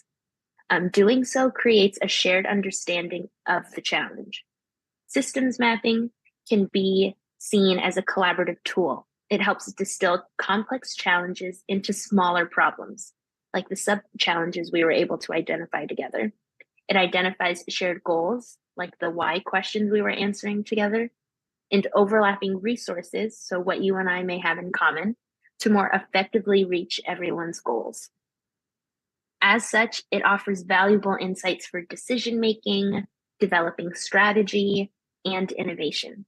Systems mapping can be make the real difference for anyone navigating complex environments or challenges. It turns complexity from a hurdle into a resource. So employing a systems lens provides clarity on constraints and unveils strategies that we can pivot from and those we cannot. It also illuminates pathways to create partnerships ushering in a new wave of collective impact. When we solve complex problems, it's important to take a step back and analyze the system in which they exist. When we understand context and visualize connections, we can strategize differently. Systems mapping is just one step of analyzing the system. There are a lot of tools out there to help you think through some of these challenges more effectively and shift those mindsets that we had been talking about. With that in mind, we want to introduce to you our Systems Innovation Toolkit. So the Systems Innovation Toolkit was created as a learning product for the Accelerating Innovation for Resilience pilot program that GKI, our organization, hosted with Spring Activator, which was supported by the US government's International Development Agency. But more importantly, it was created to start a conversation. We've spent the past 30 minutes talking about systems and systems thinking, and you'll probably recognize organizations across social challenges in that space. And they're talking about running their own innovation and their own innovation challenges and their own competitions. So this toolkit is an interactive website where you as a user can discover alongside our learnings from Accelerating Innovation for Resilience or some of GKI's other programs. You'll see examples of what these tools look like, things that we've done together, like challenge mapping today. And more importantly, what they looked like in practice in a local context. All of these tools can be combined in different ways for future efforts to address the needs of any complex system and diverse set of challenges around the world. So go ahead and scan and explore it with me.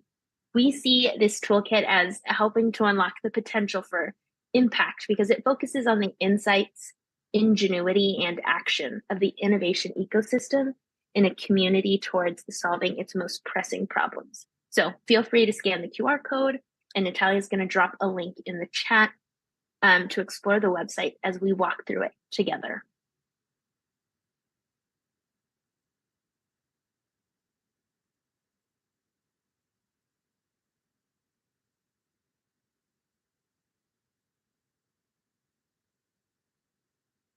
Perfect. So let's just get you all a little oriented with the website. So Alicia and I will take you through it, but feel free to explore on your own devices, your own laptops, and for our Zoom friends at home, just have it open in another tab. So we've divided the systems innovation journey into 5 phases. Discover, design, activate, sustain, and learn. This is how GKI organized its systems innovation journey. We've made learning, that last phase, actually a cross-cutting phase. We wanted to create the space for reflection and consider how to be adaptive when changes occur when implementing a program and or a solution. So within each of our phases, we've outlined different steps within them as a way to zoom into what makes some of those robust themes that we've outlined as phases. Within each step, the pages are set up really similarly. You'll find in-depth information related to each topic with things to explore like in tabs, extra links to external resources, or buttons that will show you more information. Towards the end of the page, you'll find 5 tabs that will help you on your journey. So that first one is the compass. These are decisions that you and your team might think about when needing to set your direction or your idea. The next is guides, and these might be people that you need to help find your way or who can support you in establishing your journey or your solution. The next is a journey checklist, things you might need to review as critical elements in order for success. Caution signs, or things to consider as warning signs from our experience in implementing programs. And then tools to pack. And this is access to a ton of resources that you all can use in discovering your own innovative solutions, and how to implement them. And then at the bottom, we're looking for feedback from you. We've designed the toolkit to be a living resource. If you have relevant resources, links, or insights from using some of ours or things you've tested out yourself, we are all ears. We see the Systems Innovation Toolkit as a collaborative platform. So on your own time, after exploring our websites more, feel free to add your own resources and we'll share the feedback here. So with that, before I move on, I'm going to give you just a few moments to explore the website a bit.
Hey, did we hear you?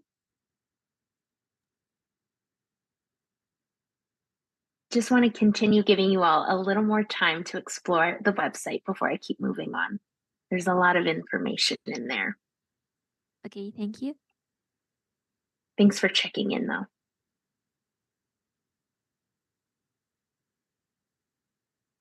So now that you've familiarized yourself with the layout of the toolkit, let's think about examples of when you might need to use it.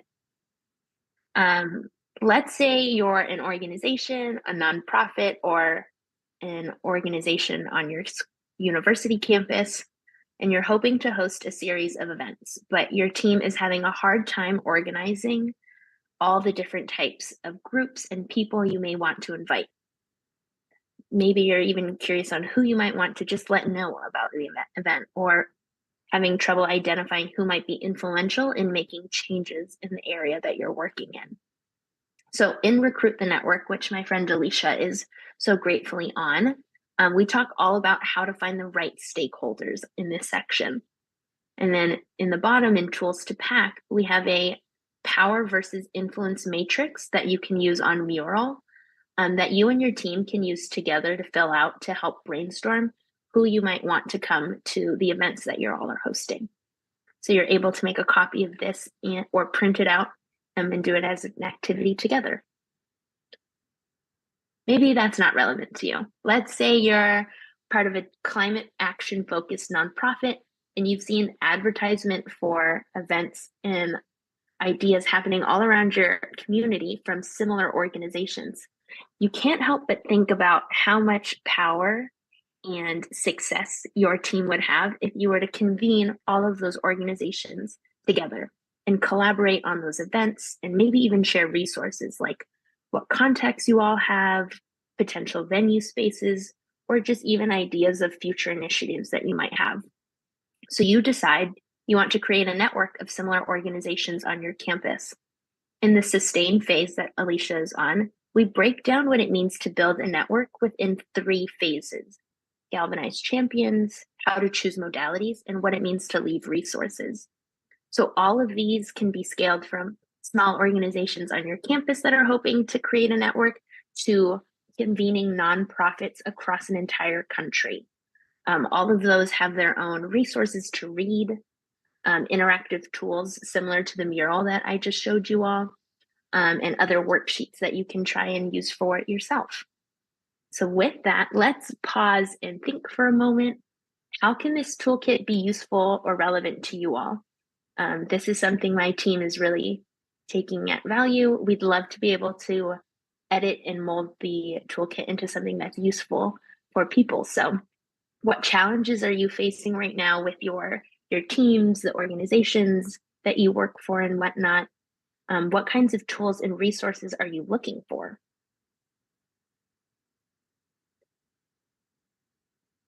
And thank you to Natalia for dropping that in the chat for our Zoom friends.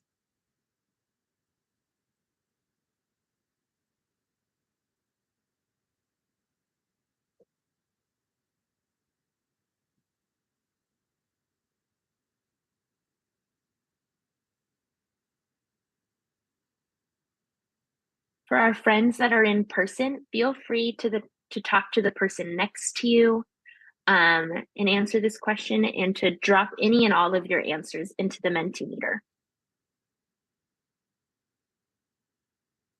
Time and team management, that's a really good one. We have some resources in our sustain phase about convening networks and what it means to manage a team that builds that network. That might be really useful for that.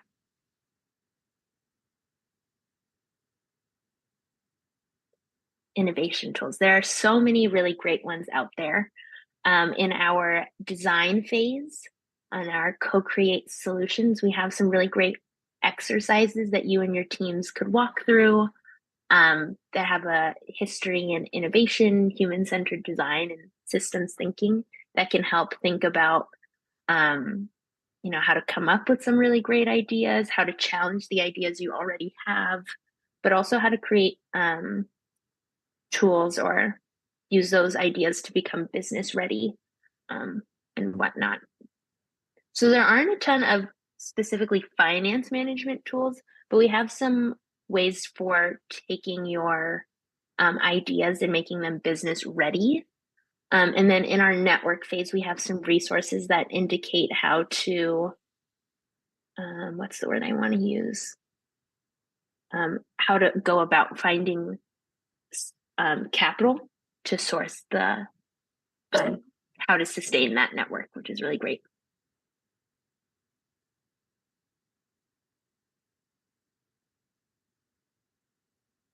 One thing that I really love about our network is, again, we're sourcing tools from others as well. So as you explore the website and you click around, there's some really great links to external resources and what others are using. There are some really great opportunities to see what others are doing in that sense. And as people continue to add on to our toolkit, you'll be able to see what others are doing. And thank you to the person who said they liked our presentation.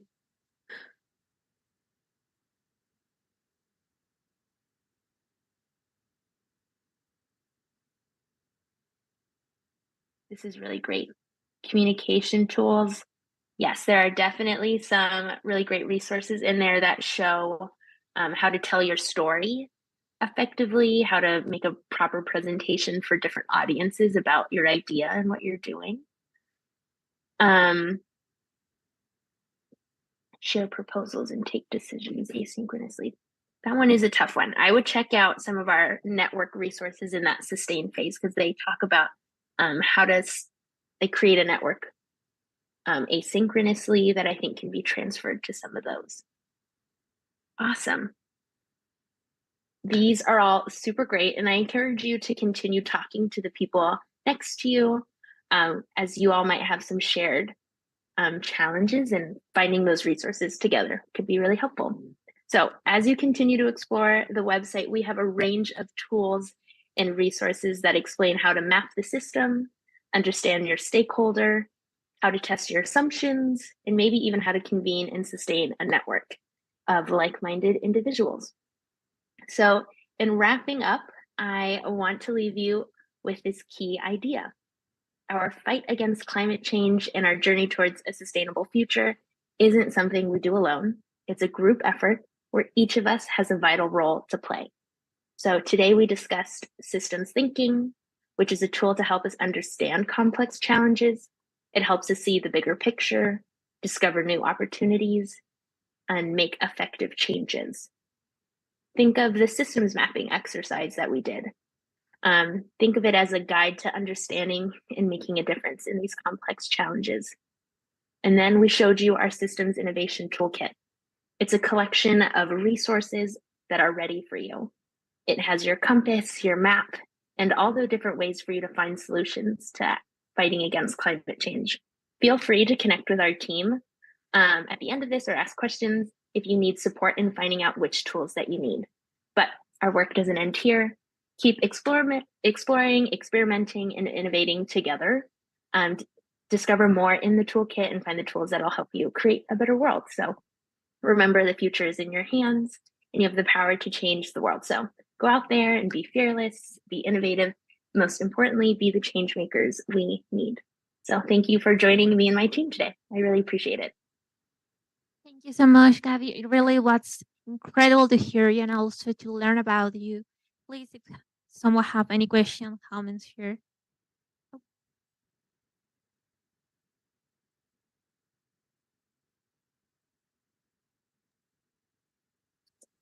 Before I answer any questions, I would just love to say thank you to our friends at POP, specifically Ash and Ivan, for inviting me and my team to speak today. We are so happy to be able to share our toolkit and the work that we've done with you all. First of all, thank you so much for your presentation and this workshop, actually, and teaching us how to use it.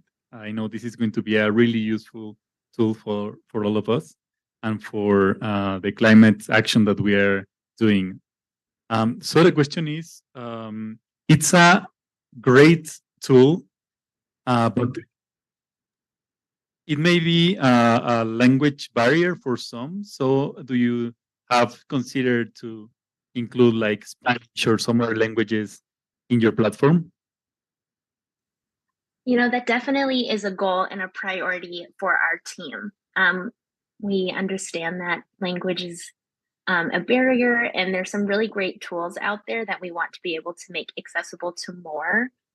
So that is a goal of our team. As for a timeline of when that occur, I'm not able to answer that question at this time.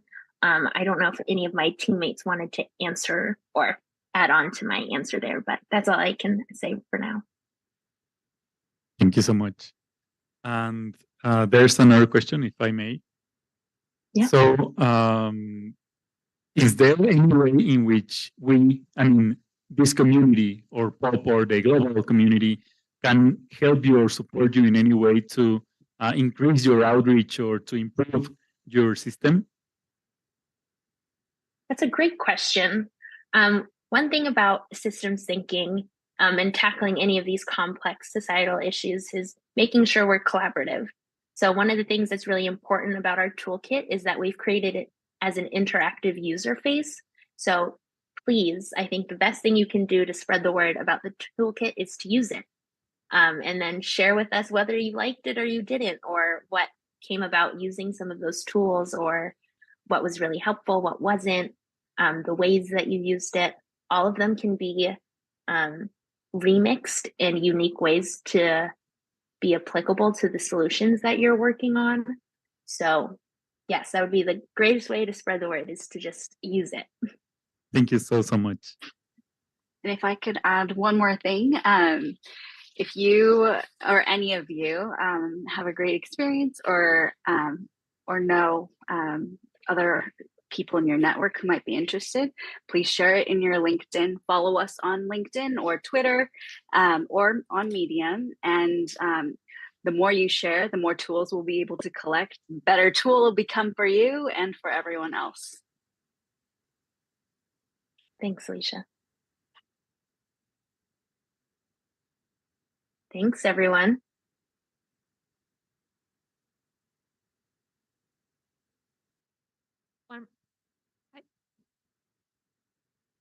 Hello. One more time, I just want to say thank you. It was an honor to have you, and thank you for your time and to share with us all what are you saying. Just thank you. Gabriela Tello, perdón. ¿Está aquí? Gabriela. No. Okay. Muy bien. La maestra Daniela Ortiz Ríos, por favor. Buenos días.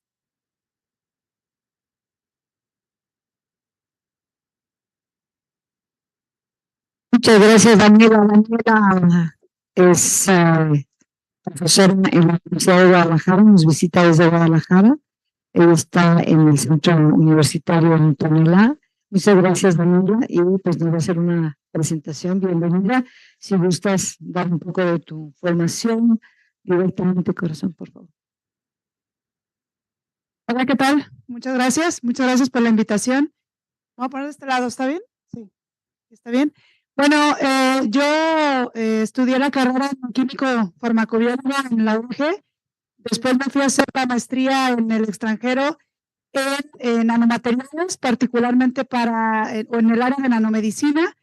Y después regresé a México con la idea de hacer nanomateriales y terminé enfocándome a medio ambiente, particularmente a tratamiento de agua. Entonces, el doctorado lo terminé hace unos meses ahí en la UDG, en el desarrollo de estos materiales para tratamiento de aguas. Entonces, el día de hoy les voy a platicar sobre mi tema del doctorado, que bueno, el tema, como lo pueden ver, es piensa pequeño y acertarás. Esponjas diminutas para limpiar el agua contaminada, como parte del doctorado que les comento, acabo de terminar. La siguiente, por favor. Y bueno, entonces, ¿por qué este tema? Creo que algo que nos hace falta y que tenemos que ponerle mucha atención es hacer la investigación que estamos realizando, pues entendible y atractiva para las personas, porque luego nos olvidamos que no todos son especialistas en nuestro tema, ¿sí? Solo nosotros o el núcleo en el que nos desenvolvemos. Entonces, por eso el tema de mi tesis es funcionalización de perlas porosas de poliestireno con nanopartículas orgánicas e inorgánicas para la remoción de diferentes contaminantes. Dicho de otra manera, es esponjas diminutas para remover contaminantes en agua. Y bueno, ¿por qué piensa pequeño y acertarás? Porque seguido nos dicen que hay que pensar en grande, estoy de acuerdo, pero bueno, también pensar en pequeño nos puede traer unas sorpresas muy interesantes. Siguiente, por favor. Entonces, lo que vamos a ver el día de hoy es una introducción, después les voy a platicar cómo obtuve estas perlas diminutas, los resultados que obtuve de la remoción de contaminantes y algunas conclusiones que tenemos hasta el momento. Siguiente. Y bueno, también nos han dicho, y yo estoy de acuerdo, que el agua es vida, pero el agua contaminada es muerte. A pesar de que vivimos en un planeta con muchísima agua, solo tenemos disponible para nosotros menos del 1%. Y bueno, desafortunadamente esa agua que tenemos disponible pues se encuentra constantemente contaminada. Siguiente, por favor. Otra cosa que se nos olvida es que el agua que tenemos disponible proviene de ciclos de regeneración naturales. Eso significa que el agua que utilizamos nosotros hoy en día es la misma que utilizaron los dinosaurios hace más de 60 años. O sea, no tenemos agua nueva. Entonces, tenemos un grave problema. Consumimos y contaminamos más agua de la que se puede regenerar y de la que podemos limpiar. Siguiente, por favor. Para el 2025, la mitad de la población mundial va a vivir en zonas con escasez de agua, por lo que cada gota de agua contaminada hoy es una pérdida irreparable para el mañana. Y bueno, eso no lo digo yo. Siguiente, por favor. Los Objetivos de Desarrollo Sostenible nos dan unas cifras muy alarmantes, muy escalofriantes. Más del 80% de aguas residuales provenientes de actividades humanas se vierten en ríos y en mares sin ningún tipo de tratamiento. Algunos países enfrentan un recorte presupuestal de más del 60% en su presupuesto para alcanzar los objetivos de desarrollo sostenible que nos indica la ONU. en cuanto a agua y saneamiento. Alrededor de 1,000 niños, si no es que más, mueren cada día debido al agua contaminada y el 70% de aguas extraídas de ríos, lagos y acuíferos pues se utilizan para riesgo y como lo comentaba un ponente hace rato, que hablaba de microplásticos, quienes nos comemos después los peces, pues en el caso del agua también que se utiliza para riego, para regar nuestros alimentos, al final terminan en nosotros. Siguiente, por favor. Por eso es necesario el desarrollo, la investigación de nuevas tecnologías que nos permitan remover contaminantes, pero que estas tecnologías las podamos producir con un bajo costo, que sean accesibles, pero también algo muy importante es que su producción sea sostenible.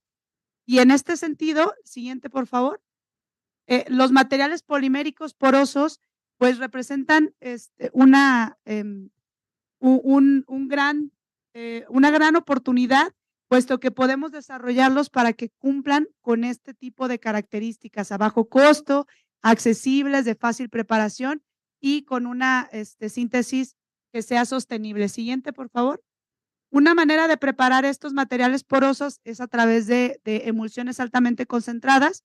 Básicamente, bueno, son emulsiones que tienen en su interior, como pueden ver en la imagen de hasta arriba, que tienen en su interior pues un gran volumen y eso hace que las gotas se compacten, digamos que se empiecen a aplastar entre ellas y tengamos unas gotas poliméricas que están muy pegadas y al momento que nosotros polimerizamos estas gotas y retiramos lo que hay en la parte interna, podemos obtener estructuras porosas altamente conectadas, como lo pueden ver en la imagen inferior, que se le conocen como polijipes, ¿sí? Entonces, se toma como plantilla emulsiones altamente concentradas para obtener materiales porosos, como lo pueden ver en la imagen de ahí. Siguiente, por favor.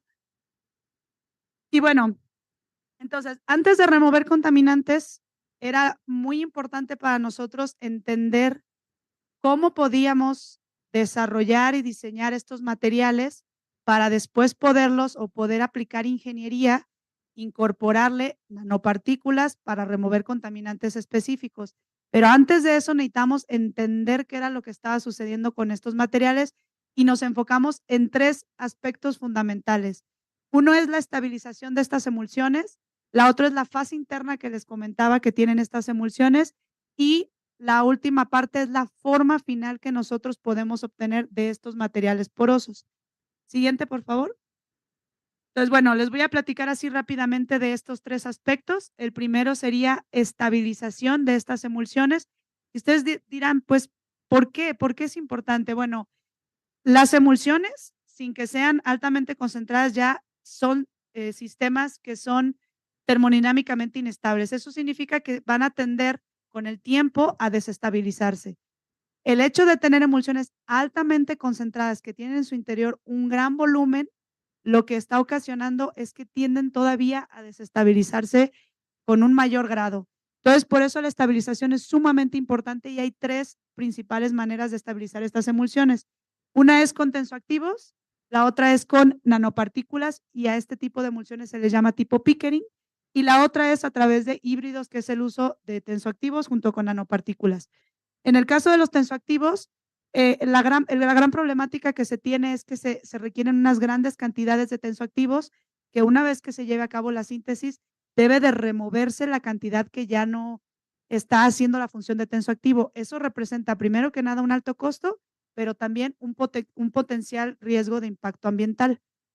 Y, claro, los tensoactivos que se utilicen afectan las propiedades del material. La otra sería utilizar nanopartículas para poder estabilizar estas emulsiones. Desafortunadamente, implica que se tengan que funcionalizar previamente las nanopartículas para que éstas puedan migrar y puedan estabilizar estas emulsiones. Y entonces es muy común encontrar artículos o investigaciones que estén utilizando tanto tensoactivos como nanopartículas en conjunto, claro, previamente funcionalizando las nanopartículas para poder lograr que migren hacia la interfase y puedan estabilizar la emulsión. La siguiente, por favor. La fase interna que les mencionaba la siguiente, de una vez, por favor. ¿Y la otra? Hasta ahí. En el caso de la fase interna, las emulsiones de estas que les platico altamente concentradas generalmente tienen en su interior medios acuosos. Sin embargo, tener un medio acuoso, por ejemplo, tener agua en este tipo de emulsiones, limita la síntesis que yo pueda llevar a cabo. Como ustedes sabrán, si yo tengo agua, pues el agua es muy sensible a los cambios de temperatura y a los cambios de presión.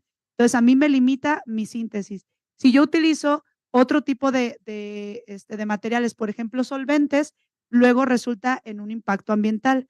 Entonces, en el caso de los líquidos eutécticos, que se les conoce como los nuevos solventes verdes, pues vienen a traernos todo o vienen a abrir todo el paraíso de síntesis para este tipo de materiales, porque son de bajo costo, son biodegradables, son biocompatibles, son muy fáciles de preparar y se pueden obtener con el simple mezclado de sus componentes. Y bueno, estos líquidos eutécticos ya se han utilizado para este tipo de emulsiones que les comento.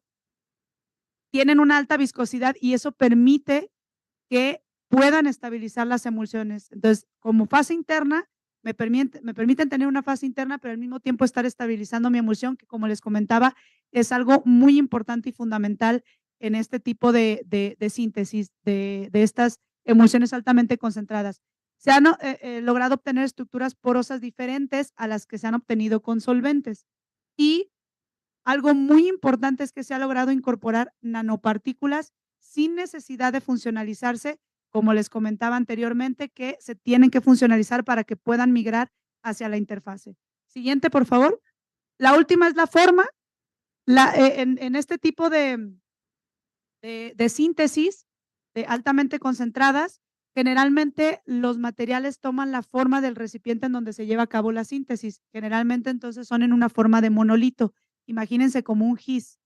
Entonces, hay un gran interés en tener otro tipo de formas, por ejemplo, perlitas que me permiten a mí tener una mayor área superficial y poder empaquetar columnas. Y siguiente, por favor. El detalle con estas perlitas es que la obtención generalmente implica una síntesis que se conoce como emulsiones dobles. Entonces, recuerdan lo que les comentaba, que se utilizaban emulsiones altamente concentradas y eso es ponerla en otro medio. Si estabilizar emulsiones altamente concentradas es sumamente complejo, emulsiones dobles son lo doble de complejo de estabilizar. Siguiente, por favor. Siguiente. Siguiente. Otro. Hasta ahí. Hasta ahí. Entonces, recapitulando, lo que quisimos hacer nosotros es utilizar los líquidos eutécticos, que son los famosos solventes verdes, que no se han utilizado en formulaciones dobles para obtener estas perlas porosas, que son las famosas esponjas diminutas, que es como le puse al tema, y que, bueno, han logrado disminuir la cantidad de tensoactivo que se utiliza, han logrado incorporar nanopartículas sin funcionalizar y se han logrado obtener estructuras porosas distintas a las que se obtienen con solventes. Siguiente, por favor. Y bueno, para la metodología, así rápidamente, nada más les comento cómo se prepararon. Se tiene un medio que está compuesto por monómeros, tensoactivo y nanopartículas. Utilicé dos tipos de nanopartículas, magnetita y celulosa, que ahorita les comento por qué.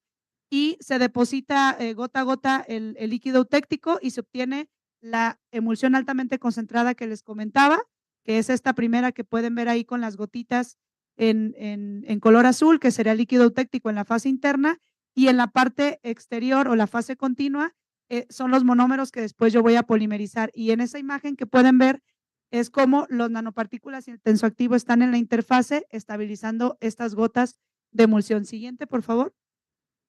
Así es como se ven al microscopio óptico, como pueden ver en donde ven la figura que tiene la letra E, es sin nanopartículas, y luego si pueden ver la otra imagen con unas pequeñas puntitos en la interfase, esas son las nanopartículas de magnetita como una imagen demostrativa.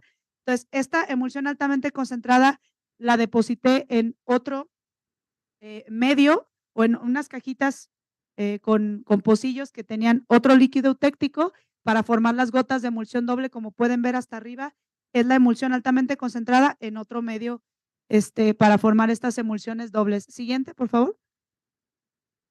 Y así es como se ven antes de polimerizar en estas cajas o en estas placas de pocillos. Siguiente, por favor.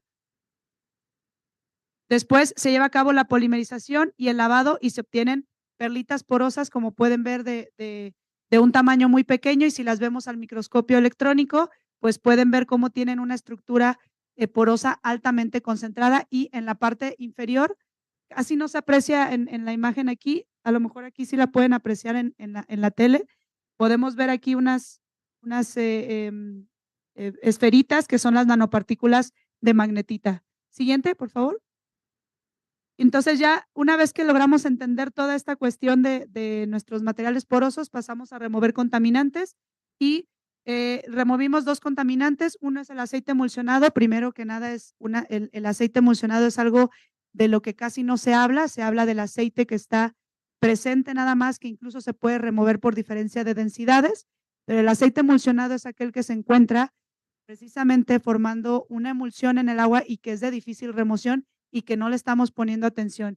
Y hay reportes y se sabe que bloquea el intercambio de gases, afecta la fotosíntesis y destruye el equilibrio ecológico. Entonces, como pueden ver, ese es el sistema, la imagen del medio es el sistema que utilizamos para la remoción, o bueno, para simular la remoción, y pueden ver acá cómo está la columna empacada con las perlas porosas de magnetita.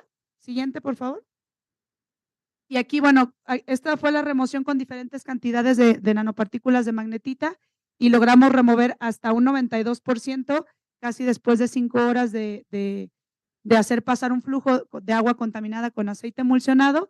Y entonces lo que demostramos fue que a mayor concentración podíamos remover mayor cantidad a mayor concentración de nanopartículas de magnetita, mayor remoción de aceite emulsionado pudimos obtener. Siguiente. Algo muy importante que hicimos fue utilizar las mismas perlitas varias veces para ver los ciclos de remoción que podíamos tener, y logramos tener hasta 4 ciclos de remoción, que claro, fue disminuyendo el porcentaje de remoción, el porcentaje de eficiencia, pero pudimos demostrar que son reutilizables estas perlitas. Siguiente, por favor. Y el otro contaminante que quisimos remover fue bacterias, particularmente E. coli. Pues las bacterias son de las principales causas de infecciones gastrointestinales, y en el 2018 se reportaron cerca de 2 millones de muertes por agua contaminada con bacterias. Entonces, lo que hicimos fue remover estas bacterias con perlitas que tenían nanocelulosa y con perlitas que no tenían nanocelulosa, para ver cuál era el impacto de la celulosa, que es lo que pueden ver en la imagen de la gráfica. La línea negra representa las perlitas sin nanopartículas y la línea roja las perlitas con las nanopartículas de celulosa. Entonces, como pueden ver, sin celulosa se alcanza un porcentaje de remoción más rápido que cuando teníamos celulosa, pero después cae. Y cuando tuvimos celulosa, pues fue más lenta esa remoción, pero se mantuvo. Y siguiente, por favor. Y siguiente. Siguiente. Hasta ahí. Como pueden ver en la imagen de su lado izquierdo, esas son las las imágenes del microscopía óptica de las perlas porosas sin celulosa. Y lo que podemos ver con las flechitas ahí es cómo las bacterias se quedan atrapadas, pero es nada más un efecto de retención que al parecer con el flujo después son removidas, y es lo que pudimos ver en la gráfica. O sea, hay una rápida remoción y después disminuye, probablemente sea por el flujo. Y lo que se nos hizo muy interesante es que, si pueden ver en la imagen del lado derecho, esas son las imágenes de la estructura porosa de las perlitas con celulosa, y no sé si alcanzan a apreciar que se ven como redes. Entonces, parece ser que la celulosa lo que está haciendo es cambiar la estructura porosa. Creemos que eso dificultó la entrada de las bacterias, pero después de cierto tiempo lo que hace es tener una mayor retención, que es lo que vemos en la gráfica que tenemos. Hay que hacer más estudios.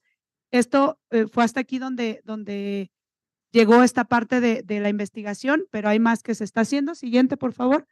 Como conclusión, pues pudimos obtener perlas porosas, que son estas esponjas diminutas, mediante una síntesis verde de bajo costo y de una manera sencilla. Y las perlas con nanopartículas de magnetita lograron remover aceite emulsionado. Las perlas porosas con nanocelulosa lograron remover bacterias. y un trabajo a futuro sería incorporar diferentes nanopartículas para remover diferentes contaminantes. Y entonces les dejo esta frase que entonces pensar en pequeño puede ser la solución. Y muchas gracias. Siguiente, por favor. Gracias. ¿Tienen preguntas? Creo que me fue muy rápido. Gracias, maestra. Creo que soy fiel creyente de cuando el conocimiento y los valores están en unión, logran grandes cosas. Y usted es prueba de ello. Muchísimas gracias por estar aquí con nosotros y compartirnos este conocimiento. Sin duda, más adelante va a ser increíble su trabajo. ¿Algún comentario o quizá una pregunta?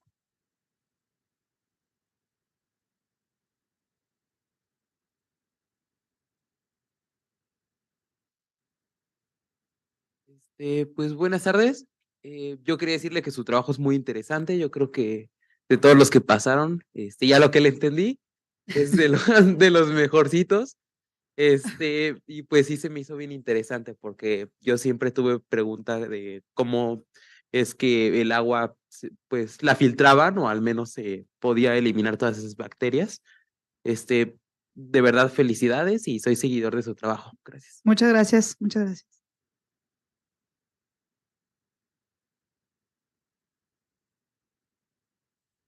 La doctora.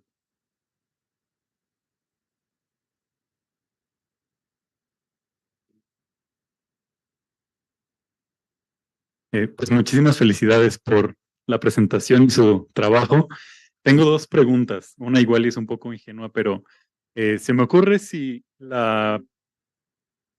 el hecho de que después se encuentren más bacterias dentro de las perlas es porque aquellas que se quedaron atrapadas siguieron haciendo replicación y entonces son las mismas que se están replicando y no que estuviesen atrapando como bacterias adicionales.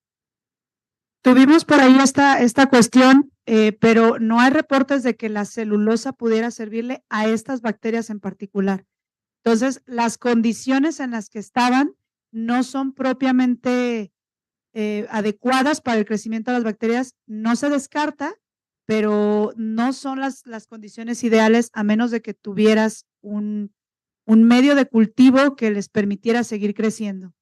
Entonces, pareciera que no lo descartaría. Hacen falta más trabajos. También unas imágenes de microscopía óptica que tengo después de la remoción con las bacterias con celulosa, pero la estructura que forma la celulosa no nos permite ver a detalle las bacterias que quedan ahí.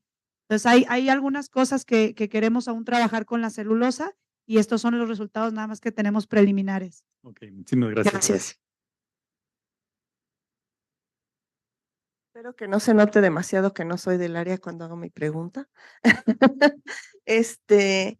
Ya cuando, bueno, tenga unas perlas más funcionales, más eficientes, ¿cuál sería la aplicación? O sea, ¿tendría que usar, ir limpiando el agua dentro de un laboratorio o se podría usar en la naturaleza? Bueno, la idea que tenemos o que se ha platicado con algunas industrias, particularmente con las de aceite emulsionado, que sí hay algunas empresas, la de automóviles, por ejemplo, muy interesada, es colocar filtros es que muchas industrias tienen plantas de tratamiento.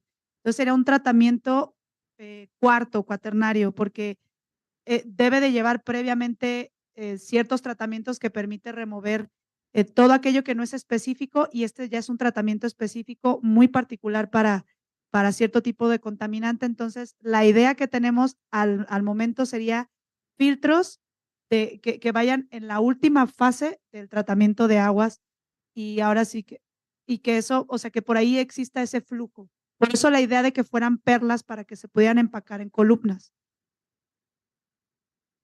Gracias. Gracias. Yo quiero hacer una pregunta también a Daniela. A mí me preocupa mucho, Daniela, el tema de los fenobióticos. ¿Qué me puedes decir? Porque hoy en día seguimos teniendo ese grave problema de no saber qué hacer con estos productos, cómo separarlos en las aguas residuales y también el tema de las microesferas y de los micro y nanoplásticos. Bueno, yo creo que hay muchos contaminantes, los famosos contaminantes emergentes, que son de una gran preocupación y más porque no se tiene mucho conocimiento de cómo están afectando. Y lo interesante de esta investigación es que los materiales que estamos fabricando no están destinados nada más para un tipo de contaminante, sino que del tipo de nanopartícula que utilices te puede permitir remover cierto tipo de contaminante. Entonces, esto abre como la puerta para tener todo un catálogo de remover contaminantes de acuerdo a ciertas características que tengan esos contaminantes y las nanopartículas que tú puedas incorporar. Gracias. Muchas gracias. Gracias.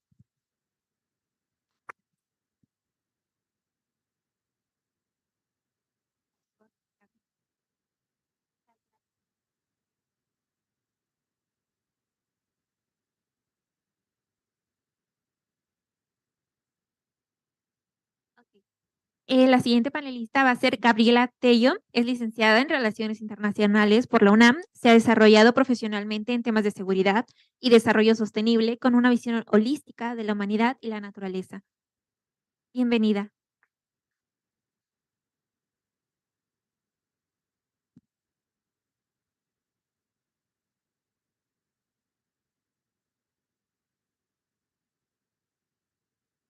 Buenas tardes, como ya lo mencionaron, mi nombre es Gabriela Tello y vengo de parte de XIII Specialist Alliance, que es una organización no gubernamental en la cual nos estamos dedicando principalmente a proteger a las especies clave. Siguiente, por favor. Bueno, ¿por qué las especies clave son importantes? En realidad todas las especies son importantes, no podemos decir que una especie es más importante que otra. Sin embargo, hay especies que tienen un impacto mayor que otras en su ecosistema. Entre estas están las especies clave. Robert Payne las definió en los 60, 70 como especies que cada ecosistema tiene y que son fundamentales para la supervivencia de las demás especies del sistema y puede ser gran depredador, una planta o un polinizador. Están los mutualistas, están los arquitectos, por supuesto los grandes depredadores y los herbívoros dentro de esta categoría de especies clave. Y estas especies nos ayudan a mantener la salud y el funcionamiento de los ecosistemas, regulando la población de otras especies. Por ejemplo, los tiburones nos ayudan a regular especies más pequeñas, ciertas especies de peces, que evita que se coman de más el kelp o ciertas algas, y esto nos permite que otros animales que viven en el kelp, en los bosques de kelp, se puedan alimentar de kelp también, puedan vivir en estos ecosistemas sin que se degrade demasiado, y entonces mantenemos un equilibrio en el ecosistema. Bueno, sin mencionar que también los bosques de kelp, por ejemplo, son como uno de nuestros principales fuentes de oxígeno a nivel global, ¿no? Siguiente, por favor. Nosotros como organización estamos trabajando actualmente en Estados Unidos y en México. Trabajamos con científicos, trabajamos sobre todo en este momento, estamos trabajando en la parte legal de la protección de las especies clave en México. Nos dimos cuenta de que había un vacío en la Ley General de Vida Silvestre y que no había una definición en ella y no había un mecanismo de protección hacia las especies clave. ¿Por qué es tan importante reconocerlas y protegerlas en México? Bueno, pues México es tan solo el 1% ocupa el 1% de territorio a nivel global, ¿no? De la superficie terrestre. Sin embargo, es uno de los países megadiversos. Hay un grupo de 17 países megadiversos y ocupamos el número 5. Entonces, realmente es un lugar muy importante. Tenemos entre el 10 y 12% de la megadiversidad del mundo. Entonces, realmente es muy importante proteger a estas especies. Además, ¿qué pasa? Bueno, estas especies no solamente mantienen a las poblaciones reguladas, sino que son esa piedra angular que mantiene todos los ecosistemas en equilibrio. Hay un estudio muy interesante que se hizo en Yellowstone. Los lobos habían estado ausentes alrededor de 70 años y se reintrodujeron 14 lobos. ¿Qué pasó cuando los reintrodujeron? Bueno, pues volvieron a cambiar los cursos de los ríos, volvieron a regresar especies que ya estaban extintas, empezó a haber de nuevo especies de plantas y animales que no estaban y el ecosistema empezó a regenerarse. Ya tenía una degradación muy grande y no sabían cómo poderlo mantener. Entonces, cuando los reintroducen, este ecosistema comienza a regenerarse por sí mismo con el regreso de estas especies. Tal es la importancia de una especie clave. Y pues bueno, tienen también muchas otras importancias. Por ejemplo, los castores nos ayudan en el tema de pues sí, son los arquitectos de los bosques.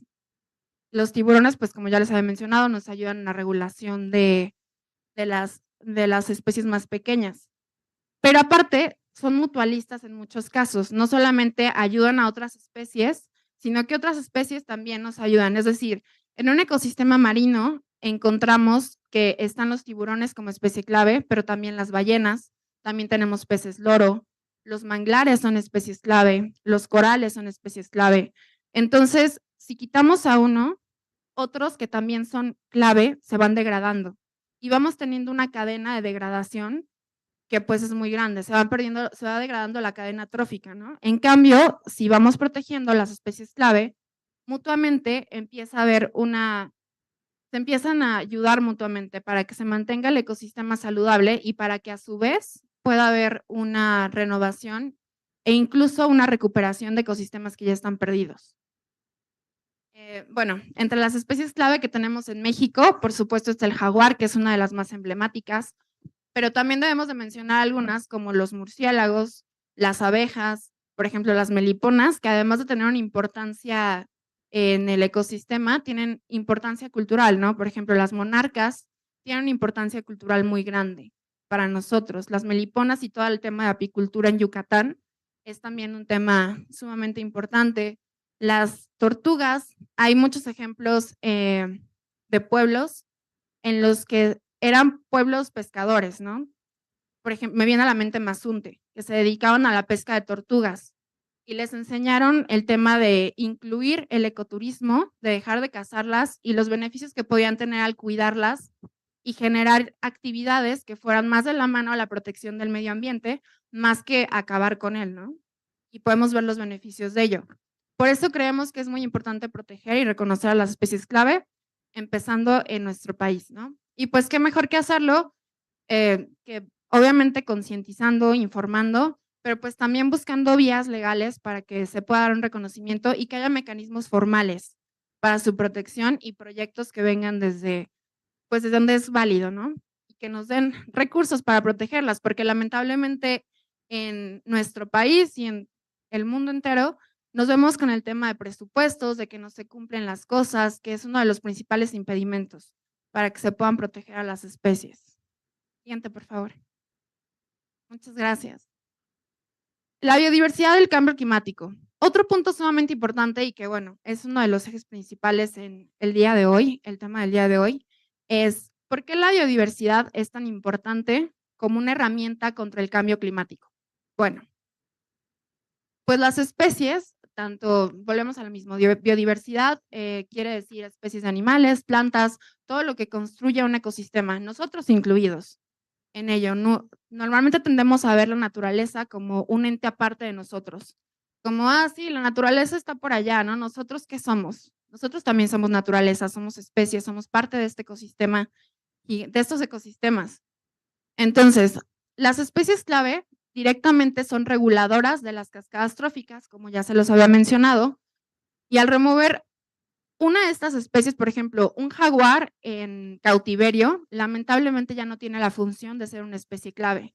Es por ello que es tan importante y que estamos buscando que se protejan sus ecosistemas y que se protejan las zonas en las que están y que estas especies sean protegidas en su hábitat completo y que puedan estar en donde realmente tienen la función de ser una especie clave. Claro, más allá de verlas como una herramienta o como una función, pues también tenemos que entender que son vida y que somos parte de todo este sistema, ¿no? Y que si no lo vemos así, pues es realmente por lo cual tenemos un grave problema. Pero bueno, si lo queremos ver por el tema de la supervivencia, pues más aún, ¿no? Tenemos que darle más importancia y ver el por qué debemos de mantenerlas en estos lugares, en su hábitat, porque es ahí donde ellas se pueden desarrollar como especies clave, donde tienen este funcionamiento, donde pueden mantener el equilibrio de su entorno y ayudar a otras especies y otras especies ayudarnos a nosotros mismos y a su ecosistema entero. Bueno, como ya sabemos también, la diversidad es la base de la vida. Gracias a la biodiversidad que tenemos, podemos afrontar el cambio climático. La diversidad en tema especies de plantas, tenemos que hablar de seguridad alimentaria. Si vamos degradando el medio ambiente, pues obviamente vamos a tener menos capacidad para adaptarnos y para poder hacerle frente a todo lo que estamos viviendo hoy en día y lo que se va a venir, ¿no? Porque como ya les había mencionado, estas especies tienen una gran capacidad de regenerar los ecosistemas. Pero si en vez de protegerlas y de usarlas como herramientas para regenerar los ecosistemas, las quitamos de su entorno, pues va a haber una mayor degradación y vamos a llegar a un punto en el que va a ser imposible dar una vuelta atrás, un paso atrás y poder regenerar estos ecosistemas. Y pues ahí va todo, ¿no? Dependemos de la naturaleza para vivir en absolutamente todas nuestras áreas. Económico, cultural, medicinas, alimento, absolutamente todo, incluso el aire que respiramos, absolutamente todo de nuestra vida depende de la naturaleza. Entonces, realmente sería bueno pensarlo de una forma diferente, ¿no? Darle una perspectiva diferente y también verlo como un ente más importante de lo que es, no solamente como un recurso, no solamente ver a la naturaleza como un recurso, sino darle también ese reconocimiento, ¿no? Siguiente, por favor. Bueno, como ya les mencionaba, las especies clave son herramientas increíbles para la adaptación y para la resiliencia. Por ejemplo, los manglares son sumideros enormes de carbono, los bosques de kelp también. Capturan muchísimo más carbono que por ejemplo, un bosque normal, un bosque de coníferas. Digamos que almacena hasta 10 veces más carbono que un bosque terrestre. Los corales, de igual manera, son sumideros de carbono. Y The Global Rewilding Alliance, tienen un marco muy interesante y es del que hemos sacado gran parte de la información valiosa, nos habla de animar el ciclo de carbono. Esto significa, nos resalta la relación tan importante que hay entre la biodiversidad y la mitigación de los efectos del cambio climático. Porque la biodiversidad aumenta la absorción de carbono de 1.5 a 12.5 veces en los ecosistemas marinos y terrestres. Esto es lo que es animar el ciclo de carbono. Como yo les decía, tú al reintroducir una especie clave, tienes una regeneración del ecosistema. Los manglares también son una especie clave, por ejemplo. Y los manglares no solamente son sumideros de carbono increíbles, sino que son fuente de alimentos, son el hogar de muchísimas especies, son lugares en los que se reproducen muchas especies también, que además son especies clave, como por ejemplo, me viene a la mente el pez loro, es un pececito que nos ayuda a generar la arena. De hecho, gran parte de la arena en Cancún, en toda la que es la península del Caribe, de Quintana Roo, el pez loro es el responsable de que la arena sea blanca. También es una especie clave y también es una especie que está en peligro, porque las especies clave no solamente son clave y ya se definen así, sino que muchas de esas especies también están en peligro. Pero bueno, esperemos que podamos cambiar un poco la perspectiva y verlas también como herramientas, ¿no? Para la adaptación es mucho más barato reintroducir lobos, cuidarlos y que su ecosistema se vaya regenerando, que empezar a hacer de nuevo, no sé, campañas de siembra, campañas para poder cambiar. Estás metiendo muchísima herramienta, estás metiendo mucho más presupuesto del que necesitarías para reintroducir una especie. Además, que pues obviamente estás dejando de lado el beneficio que te trae reintroducir una especie en su hábitat natural, estás recuperando a la especie y esto de manera natural pues te va a traer todo el ciclo que estaba en tu ecosistema, te va a traer otras especies, te va a traer herbívoros, te va a traer que los herbívoros controlan otro tipo de plantas, te va a traer polinizadores de nuevo, entonces te va a traer de nuevo el ciclo completo para que se regenere tu ecosistema, ¿no? Y pues a final de cuentas es mucho más barato que otras herramientas que tenemos actualmente para combatir el cambio climático y a mí me parece una mucho más bonita también. Siguiente, por favor. Bueno, ¿cuáles son estas funciones en las que nos pueden ayudar? Como ya les mencionaba, adaptabilidad. Las especies nos ayudan a adaptarnos y ellas mismas tienen la capacidad de adaptarse. Obviamente, a los niveles de degradación que tenemos hoy en día, pues muchos ya no se pueden adaptar y nos está llevando a la extinción, ¿no? Esta sexta extinción en masa que estamos atravesando, con nosotros incluidos, porque ya empezamos a ver también los seres humanos las consecuencias de nuestros actos y muchísimas poblaciones, sobre todo las más vulnerables, pues son las que están enfrentando ya estas consecuencias, ¿no? Sin embargo, todavía podemos hacer algo, nos pueden ayudar todavía a tener una mayor resiliencia, a tener esta capacidad de adaptarnos. Tal vez ya no podemos dar un paso atrás en cuanto a recuperar ciertos ecosistemas, pero los que tenemos todavía podemos hacer algo por ellos, todavía podemos recuperar muchísimos y esto puede ser un gran cambio, ¿no? Puede ser un gran paso en nuestra batalla y va a ser una gran manera de poder sobrellevar todo lo que viene. También están las funciones ecosistemas críticas. Como yo les decía, muchos de ellos son polinizadores. Y pues, ¿qué les puedo decir yo de los polinizadores, no? Tienen una función increíble. Seguridad alimentaria, tenemos medicinas gracias a ellos.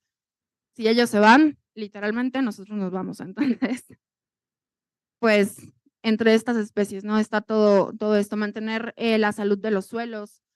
Muchas especies como los manglares y los corales filtran el agua, lo cual nos ayuda a tener mejor calidad. También tenemos que los corales son una barrera. Cuando vienen grandes huracanes, los corales actúan como una barrera que impide que azote tan fuerte, ¿no? a las costas. Entonces, eso también es seguridad para nosotros. O sea, en realidad nos ayudan muchísimo, igual que los manglares. Son como esta barrera entre las costas que nos ayuda a que estas poblaciones estén mucho más seguras. Bueno, también, como ya les había mencionado, regulan los ciclos de nutrientes, ayudan a fijar y en todo lo que es el ciclo de carbono y nitrógeno. Muchas de estas ayudan con la calidad, como ya les decía, del suelo y del agua. Y esto, pues, nos contribuye a que tengamos mayor resiliencia, a que nos podamos adaptar mejor y a que podamos regenerar y recuperar gran parte de nuestra capacidad para adaptarnos y también para poder recuperar cierta seguridad alimentaria, ¿no? Cierta seguridad en tener medicinas, en tener todavía, incluso hablando de la salud, ¿no? El derecho humano a la salud. Si no tenemos ecosistemas sanos, ¿cómo esperamos tener salud? No tendríamos agua limpia ni tampoco oxígeno de calidad. Entonces, pues es todo. La que sigue, por favor. Muy bien, los polinizadores se merecen un espacio propio, porque como les decía, son muy importantes y a veces nos olvidamos de ellos, ¿no? A veces vemos un murciélago y mucha gente dice como, ay, no, qué miedo, sobre todo después del COVID, como que ya muchas personas lo ven de una manera un poco negativa. Tiene una fama de que, ay, no, el COVID y los murciélagos, pero los murciélagos, al igual que, por ejemplo, las abejas, las mariposas, todos los polinizadores juegan un papel fundamental, como ya les mencionaba, en el tema de alimentación. Nos ayudan a que tengamos cultivos, a que tengamos variedad de especies, a que tengamos, incluso nos ayudan a fertilizar los suelos, ¿no? Con toda la función que tienen. Entonces, realmente son muy importantes. Nos ayudan en la producción de alimentos, economía y empleo. ¿Por qué economía y empleo? Hay un caso de los murciélagos en tequila. No sé si sabían, pero los murciélagos son grandes responsables de que tengamos tequila. Que no es de que yo diga, ay, guau, el tequila, pero es una gran parte de nuestra economía. Es decir, el tequila genera muchos empleos, no solamente para los jornaleros, sino también para todas las personas involucradas en el proceso de producción. Son los jornaleros, ¿no? Es la producción del tequila, es el empaque del tequila, es la exportación del tequila. O sea, es toda una cadena de empleos que depende, y esto solamente estamos hablando de una especie, ¿no? Que es el agave y que es el murciélago, pero imagínense todas las demás, la miel, o sea, todo lo que depende económicamente en temas de empleo y economía de los polinizadores. Biodiversidad, pues también ellos nos ayudan a mantener biodiversidad, nos ayudan a que los cultivos estén sanos, a que otras especies tengan alimento y no se vayan de ciertas zonas, y entonces ellos tienen un gran papel en este ciclo de cadenas tróficas. Y por último, pues sustentabilidad, porque al polinizar de manera natural, nos ayudan a no usar una polinización artificial, además de que también hay muchos, estoy recordando que hay insecticidas hechos a base de la popó del murciélago, por ejemplo, y no son, se usan y son fertilizantes y son insecticidas un poco más amigables a otras opciones, ¿no? Entonces también vean cómo nos ayudan en todo. Siguiente, por favor. Y pues esto sería todo de mi parte. Les agradezco mucho su atención y si tienen alguna duda o algún comentario.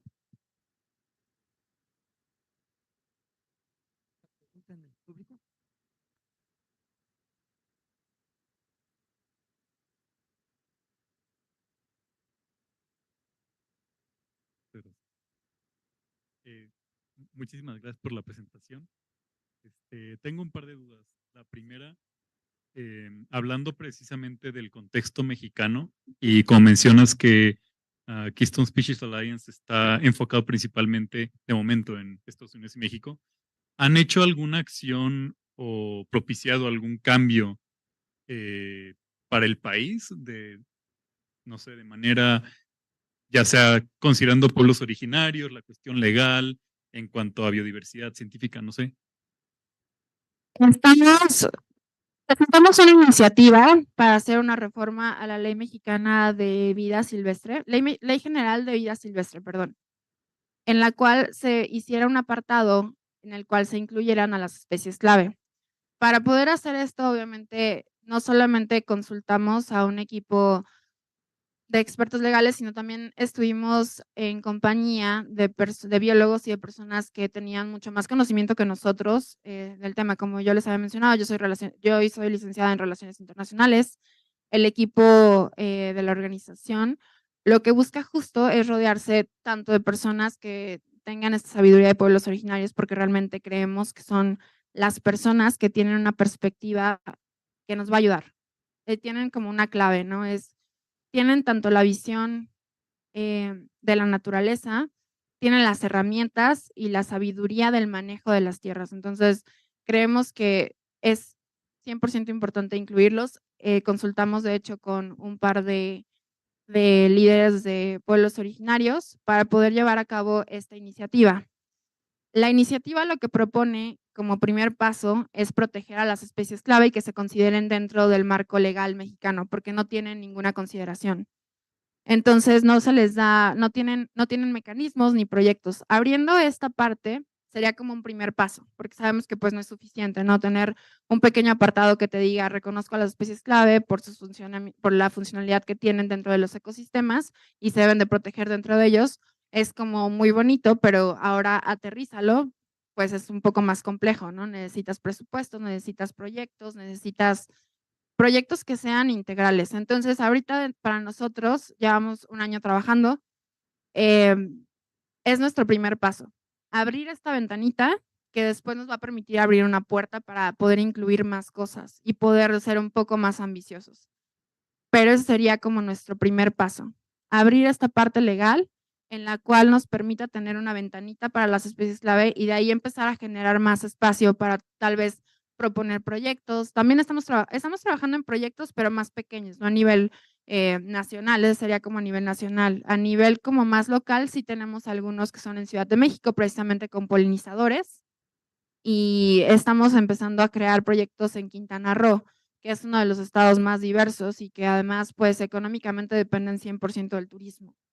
Entonces, el turismo en Quintana Roo, ¿por qué es? Vamos a ver la belleza del paisaje, realmente es uno de los principales atractivos, ¿no? Y tenemos manatís, tenemos los corales hermosos, la gente va a bucear con esa finalidad, ¿no? De ver como esos lugares y de ver ese tipo de espectáculos. Entonces, pues estamos empezando de manera local con estas dos partes. Buscamos esta parte a nivel nacional de tener como esa ventanita legal. Y sí, estamos trabajando y seguiremos trabajando con pueblos originarios, con científicos, que nos permita tener como esta visión más integral y poder adaptar como su conocimiento a todos los proyectos que estemos haciendo. Entonces, en concreto serían esas pequeñas acciones como proyecto grande ahorita sería como el nacional, el de tener la ley, y los pequeños proyectos que tenemos en Ciudad de México, en Quintana Roo, de trabajar con los gobiernos para la protección de las especies. Gracias.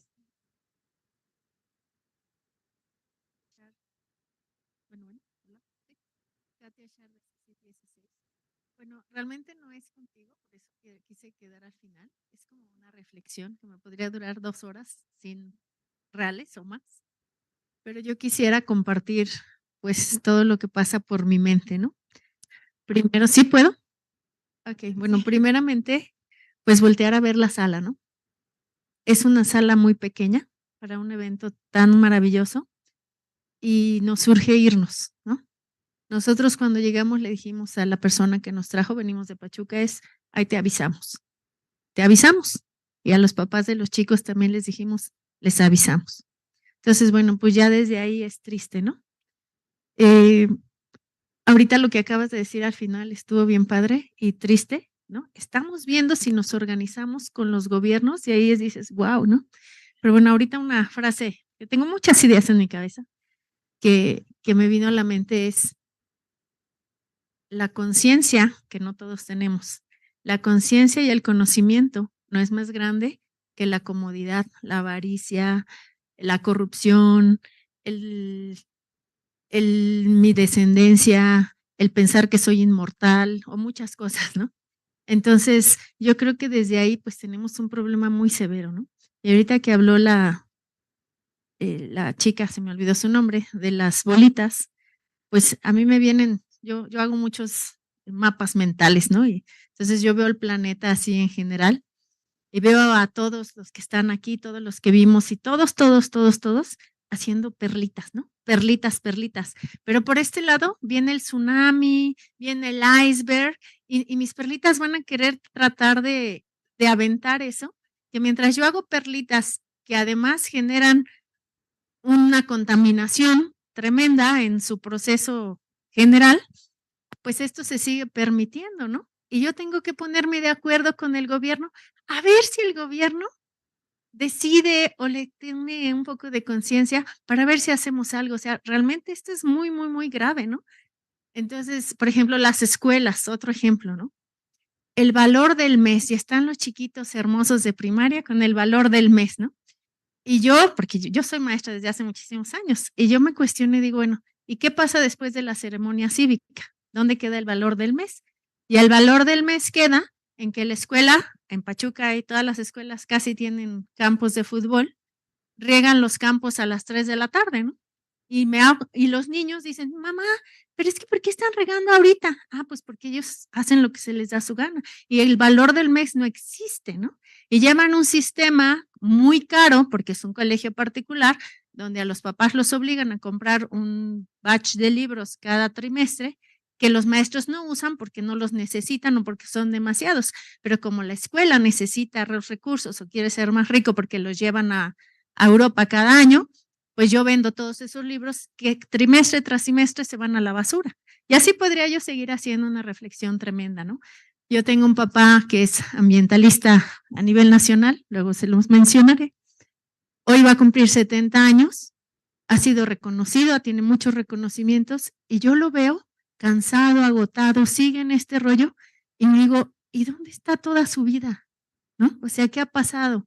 Entonces yo creo que aquí el problema, o sea, esto es bien bonito, pero la situación es mucho más grave porque no se trata de un arrecife, no se trata de hacer bolitas para descontaminar el agua, cuando entonces tengo que hacer grandes plantas que generan, o sea, todo lo que implica tratar de resarcir el daño, ¿no? Entonces yo creo que aquí es mucho, mucho más grande el problema y a veces lo creo que a nivel mundial tendría que ser como algunos países que cumplen las reglas y no porque tengan conciencia, sino por lo que les cuesta romper las reglas, ¿no?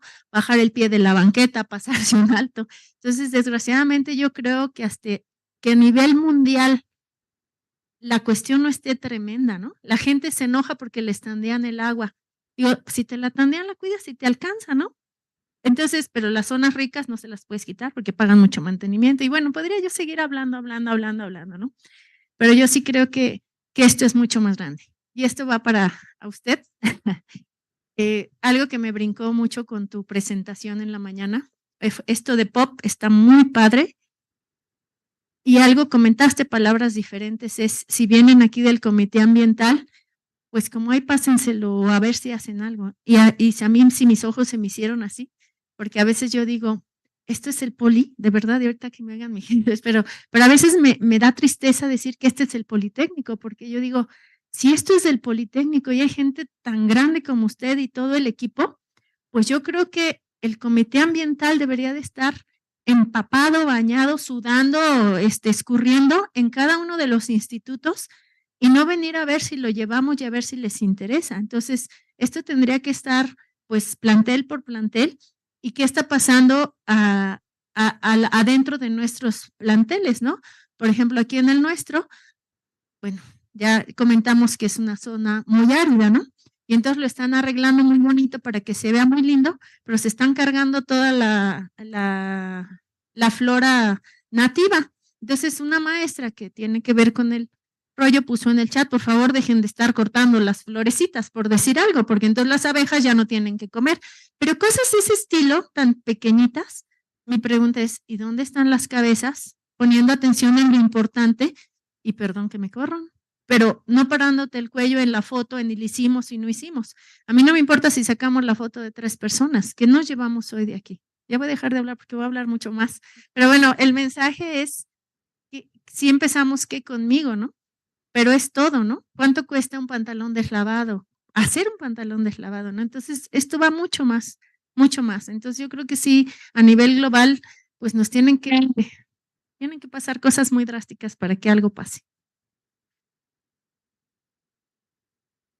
Muchas gracias, maestra. No sé si quieras agregar algo, Gaby.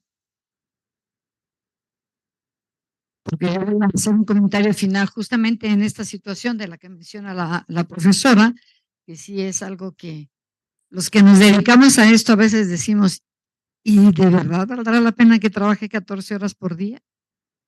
Y luego me digo, no puedes claudicar, tienes que continuar. Adelante, por favor.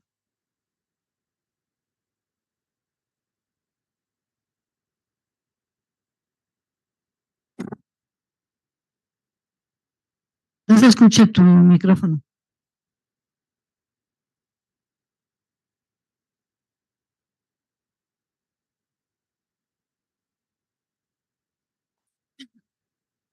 Creo que sí, tiene que haber un cambio muy grande. Y para que haya un cambio muy grande, tiene que haber un cambio de conciencia.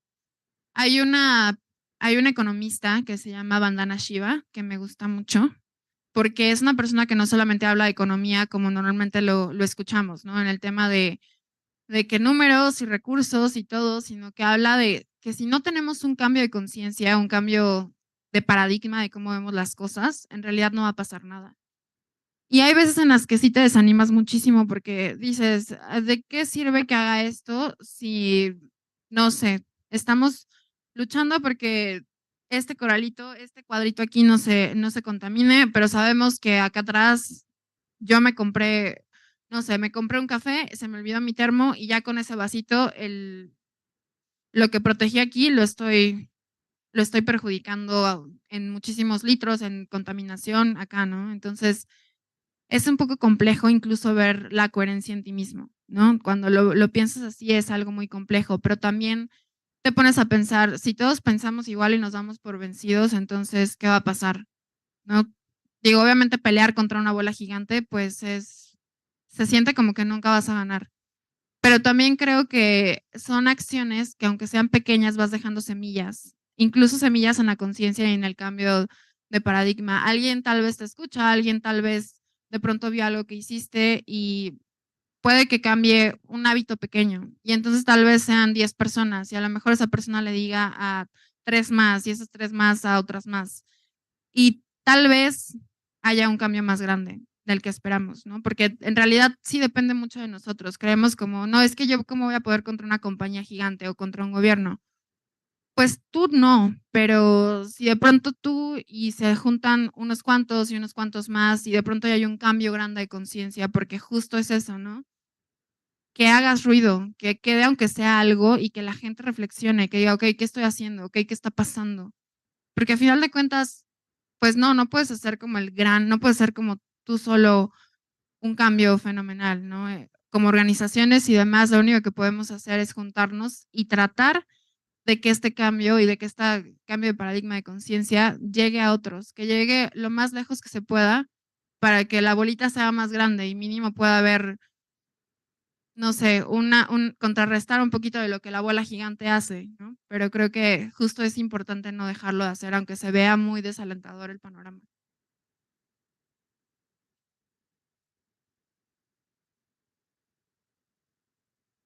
Por favor, para la presentación. Yo voy a hacer un comentario final porque sí me preocupa, evidentemente. Yo agradezco mucho que ustedes hayan hecho el esfuerzo de quedarse hasta el final. Esto sucede en cualquier evento. Congreso, lo que quieran, la gente se empieza a cansar, se empieza a salir y nos vamos quedando solos. Yo creo que lo que es bien importante es el trabajo que tenemos que hacer todos nosotros. Yo les pido a ustedes que si están interesados, este es un problema de difusión, de comunicación, de divulgación, de estar como académicos y científicos constantemente informando a la población qué está pasando, qué es el cambio climático. Nosotros nos hemos enfrentado a comunidades en Quintana Roo, alejadas totalmente de los principales puntos turísticos que tiene una población importante, donde vamos a platicar sobre el sargazo, donde vamos a hacer encuestas, entrevistas, y nos dicen, oiga, pero yo pensé que el sargazo era algo que nos venía natural. Pues sí, es una especie, es un recurso natural, pero cuando llega masivamente se convierte en un problema. ¿Por qué nadie nos viene a decir nada? ¿Por qué nadie nos viene a explicar? ¿Por qué nadie nos manda información? Son comunidades que no tienen WhatsApp, que no tienen teléfono más que por satélite, se imaginarán que es complicado, pero tenemos que llegar a ellos. Nuestros comités ambientales. El instituto tiene, Enrique Olivo, 101 comités ambientales, 104 comités ambientales. Desde mi punto de vista están mal estructurados. ¿Por qué? Porque están los funcionarios de las escuelas. Y perdónenme ustedes, pero no todos los funcionarios entienden qué es el cambio climático, ni son ambientalistas, ni son defensores del ambiente, ni siquiera tienen la información adecuada. Y pues realmente de los 104 comités, pudiéramos hacer una gran institución, una institución verde, una institución sustentable, pero no lo tenemos. Tenemos que trabajar donde vemos fallas y donde vemos complicaciones, ahí debemos trabajar. El caso muy particular de lo que nos decían de la plática anterior es que esta propuesta y esta iniciativa ya tiene tiempo que se presentó. Entonces hay que estar como la hormiguita con el Senado, con los diputados, dum, todo el tiempo, y se logra. Nosotros hemos logrado políticas nacionales que dieron origen al manejo de mares y costas de México, pero nos costó 11 años de trabajo. Claro, porque 11 años yo les dije, cuando yo presenté la Política Nacional de Mares y Costas, pues no vamos a tener ni mares ni costas que manejar, ni que administrar, porque se nos van a acabar los recursos en el camino. Sí es un trabajo importante, sí nos debemos dedicar, sí tenemos que dar clases, hacer investigación, hacer divulgación y participar. Participar en esta organización de la que hablé en la mañana, la cual en el 18 y 19 recorrimos casi 14 estados de la República dando talleres de POP, invitando en todas las universidades, en todas las preparatorias que nos abrieron la puerta, estuvimos trabajando. Y es por eso que hoy tenemos el grupo que tiene un gran número de componentes, es el grupo de POP México. Pero hicimos un trabajo. Aquí tenemos iniciativas en México y de 256 proyectos que hemos generado como organización con nuestras instituciones, el 55% son proyectos de México. En la pandemia, pues no podíamos ir, no vamos directamente a África, tampoco vamos a Asia. México, por lo que comenté en la mañana, el doctor Pachauri en vida, adorador de este país, nos permitió, nos abrió la puerta para poder trabajar con POP en todo el país. No se desesperen, Yo a ustedes les ofrezco, el doctor Pachauri, Ash Pachauri, estuvo el lunes aquí con nosotros, vino especialmente volando de Nueva York en la mañana y se regresó a las 12 de la noche para poder estar con nosotros. Yo les ofrezco que junto con mis colegas, 2 embajadores y miembros mentores de POP, vayamos a sus escuelas a dar este taller, que les va a abrir los ojos, no solo a los estudiantes, sino también a sus directivos y a los profesores. Porque es bien importante. Comunicar a la gente que está pasando es muy difícil, requiere mucho tiempo, pero no es imposible. Trabajar, tenemos que trabajar todos. Lo que usted menciona, hay que ser, las dunas, yo siempre les digo, están conformadas por granitos de arena. Y ahí están. Nosotros tenemos la voluntad individual y podemos crecer con el efecto multiplicador, mi familia, mis vecinos, mis amigos, mi comunidad, mi escuela. Y créanme que sumando las voluntades, nos lo dijeron chiquitos. Prasidi, chiquita que empezó, yo la vi por primera vez en POP en un Zoom. Su mamá la acompañaba porque tenía 6 añitos. Y la mamá la coacheaba, ¿no? Ella habla maravillosamente a sus 10 años hoy. ¿Por qué? Porque tiene mucho trabajo, pero está convencida de lo que está haciendo. Y ella ha logrado grandes cosas. Yo creo que nosotros, bajo esos ejemplos, debemos promover en nuestros estudiantes y en nuestras familias ese amor por la naturaleza. Porque créanme, ustedes son testigos de que los abuelos nos decían, no, yo cuando era niño iba al lago y sacaba, pero miren, un montón de peces. Y yo cuando iba aquí al bosque de donde están San Miguel Regla, por ejemplo, el Chico, pues yo cuando era estudiante iba y precioso, ¿y hoy qué tenemos? Entonces, eso es porque la naturaleza no la vamos a... Yo en alguna ocasión escuché a una diputada decir en este país, pues si la naturaleza está para que nos nutra, para que nos sirvamos de ella. Y yo dije, por favor, o sea, qué concepto, ¿no? Totalmente antropocéntrico. El hombre es el que juega el papel fundamental en el universo. Y no es cierto. Somos un animal con raciocinio, pero tenemos animales más inteligentes que nosotros, que viven en comunidades, en sociedades, y son más inteligentes, inclusive los peces. Hay peces que la mamá pone los huevos y el papá los cuida en la boca. Ustedes pueden decir es instinto, lo que quieran, es naturaleza, pero hay algo que funciona bien en esas sociedades y comunidades. Nosotros hay muchas cosas que no funcionan y que tenemos obligación de dar marcha atrás en lo que estamos haciendo mal y plantear, porque usted tiene conciencia, porque la maestra tiene conciencia, porque los jóvenes que están aquí seguramente están aprendiendo de ustedes y hay que hacer ese efecto multiplicador. Pues yo los invito a que nos inviten como institución y a que nos inviten como movimiento POP para poder trabajar con ustedes y crear ese efecto multiplicador con ustedes. Una persona que esté convencida puede convencer a 2 a 4, 4 a 16 y así sucesivamente. No perdamos la esperanza, tenemos tiempo, muy poco tiempo, por lo mismo tenemos que actuar muy rápidamente. Yo les agradezco muchísimo que se hayan quedado, de verdad. Yo amo mi institución, tengo 47 años trabajando en el Poli y tengo 9 más de estudiante del Poli. Soy egresada desde la vocacional. De tal manera que cuando uno adquiere todos los elementos valiosos de una institución, uno tiene ese deseo, ese sueño de transmitir ese amor por la naturaleza, ese amor por nuestro trabajo, por hacer bien las cosas, por verlos a ustedes bien, contentos. Claro que sí, en la mañana vinieron muchos chicos. Desafortunadamente los traen, pero no bajo una conciencia de que vamos. Yo creo que la conciencia se ve aquí, pero les agradezco muchísimo, en verdad, que se hayan quedado todos los que nos acompañan en este momento y les prometemos que nuestra institución y esta organización, que fue el sueño de un premio Nobel, sea una realidad para ustedes y para nosotros.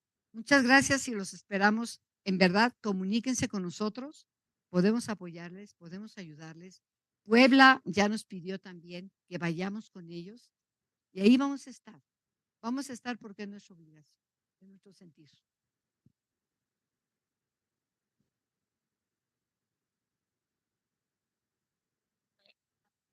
No tengo voz de maestro.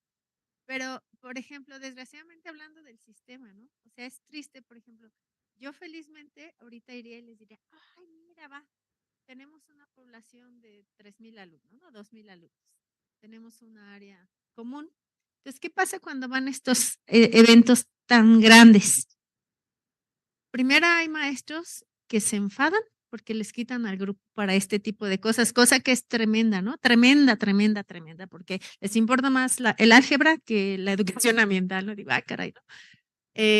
Y la otra es, las autoridades de repente manden a su jefe de grupo.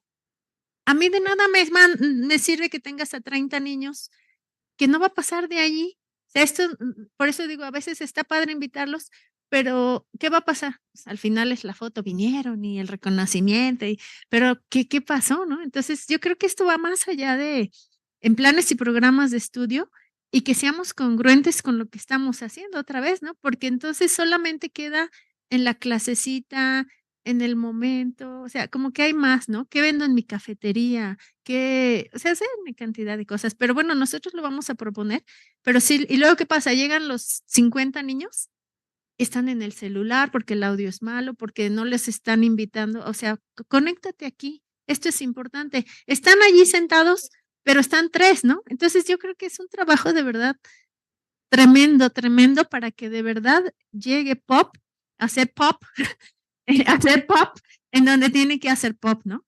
Entonces, bueno, pero sí, gracias. Le comento que el taller que damos es un taller de trabajo. ¿No? Para los niños y para los profesores que están ahí. Lo primero que hacemos es, los invitamos a que nos digan cuáles son sus problemas ambientales, qué ven en su ciudad, qué ven en su pueblo, qué ven en su comunidad. Después los invitamos y les damos media hora para que ellos, a través de una canción, a través de un diseño, a través de un escrito, a través de un dibujo, nos puedan decir a través del arte, la cultura, la ciencia, la música, nos digan qué solución le dan a su problema, cómo lo ven y qué solución. Y los hacemos que nos presenten lo que hicieron en 3 minutos y lo pueden presentar como quieran. Ustedes supieran la forma tan hermosa en que muchas criaturas hacen calaveritas, hicieron obras de teatro.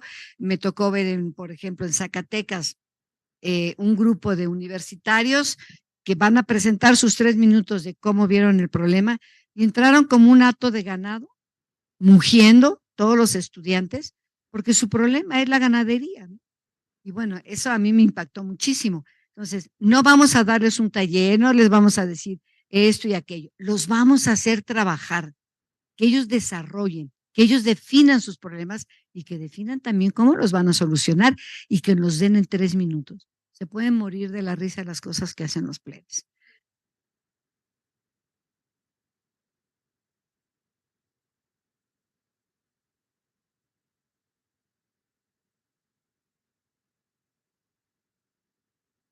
Claro.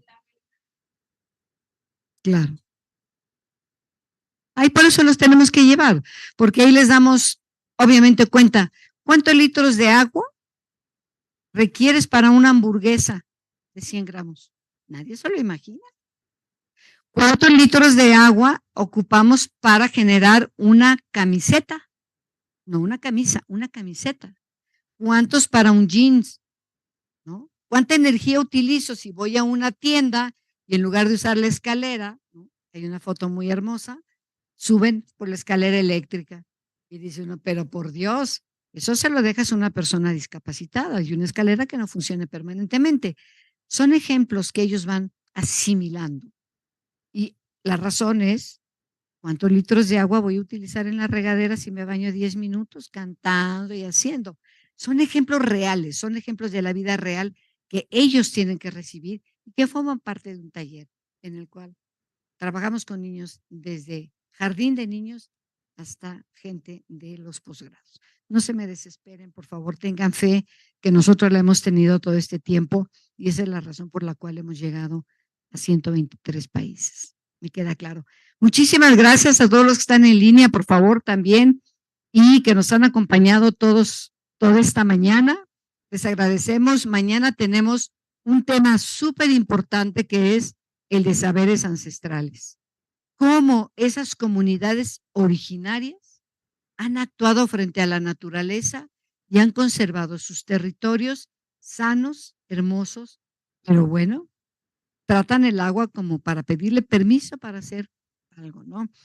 Es muy importante, tenemos de Jamaica a uno de los grandes jefes de la única población que queda de comunidades originarias del Caribe, porque las aniquilaron todas las demás.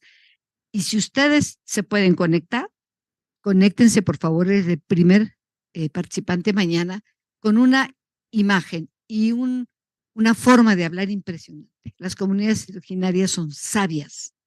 Ellos sí han cuidado los recursos de este planeta. Nosotros nos hemos aprovechado de estos recursos en lugar de cuidarlos. Muchas gracias y buenas tardes. Que tengan buen regreso a su estado. Gracias y buenas tardes a todos en línea, a los que están aquí. Nos esperamos mañana a partir de las 10 de la mañana con el tema de saberes ancestrales. Buenas tardes.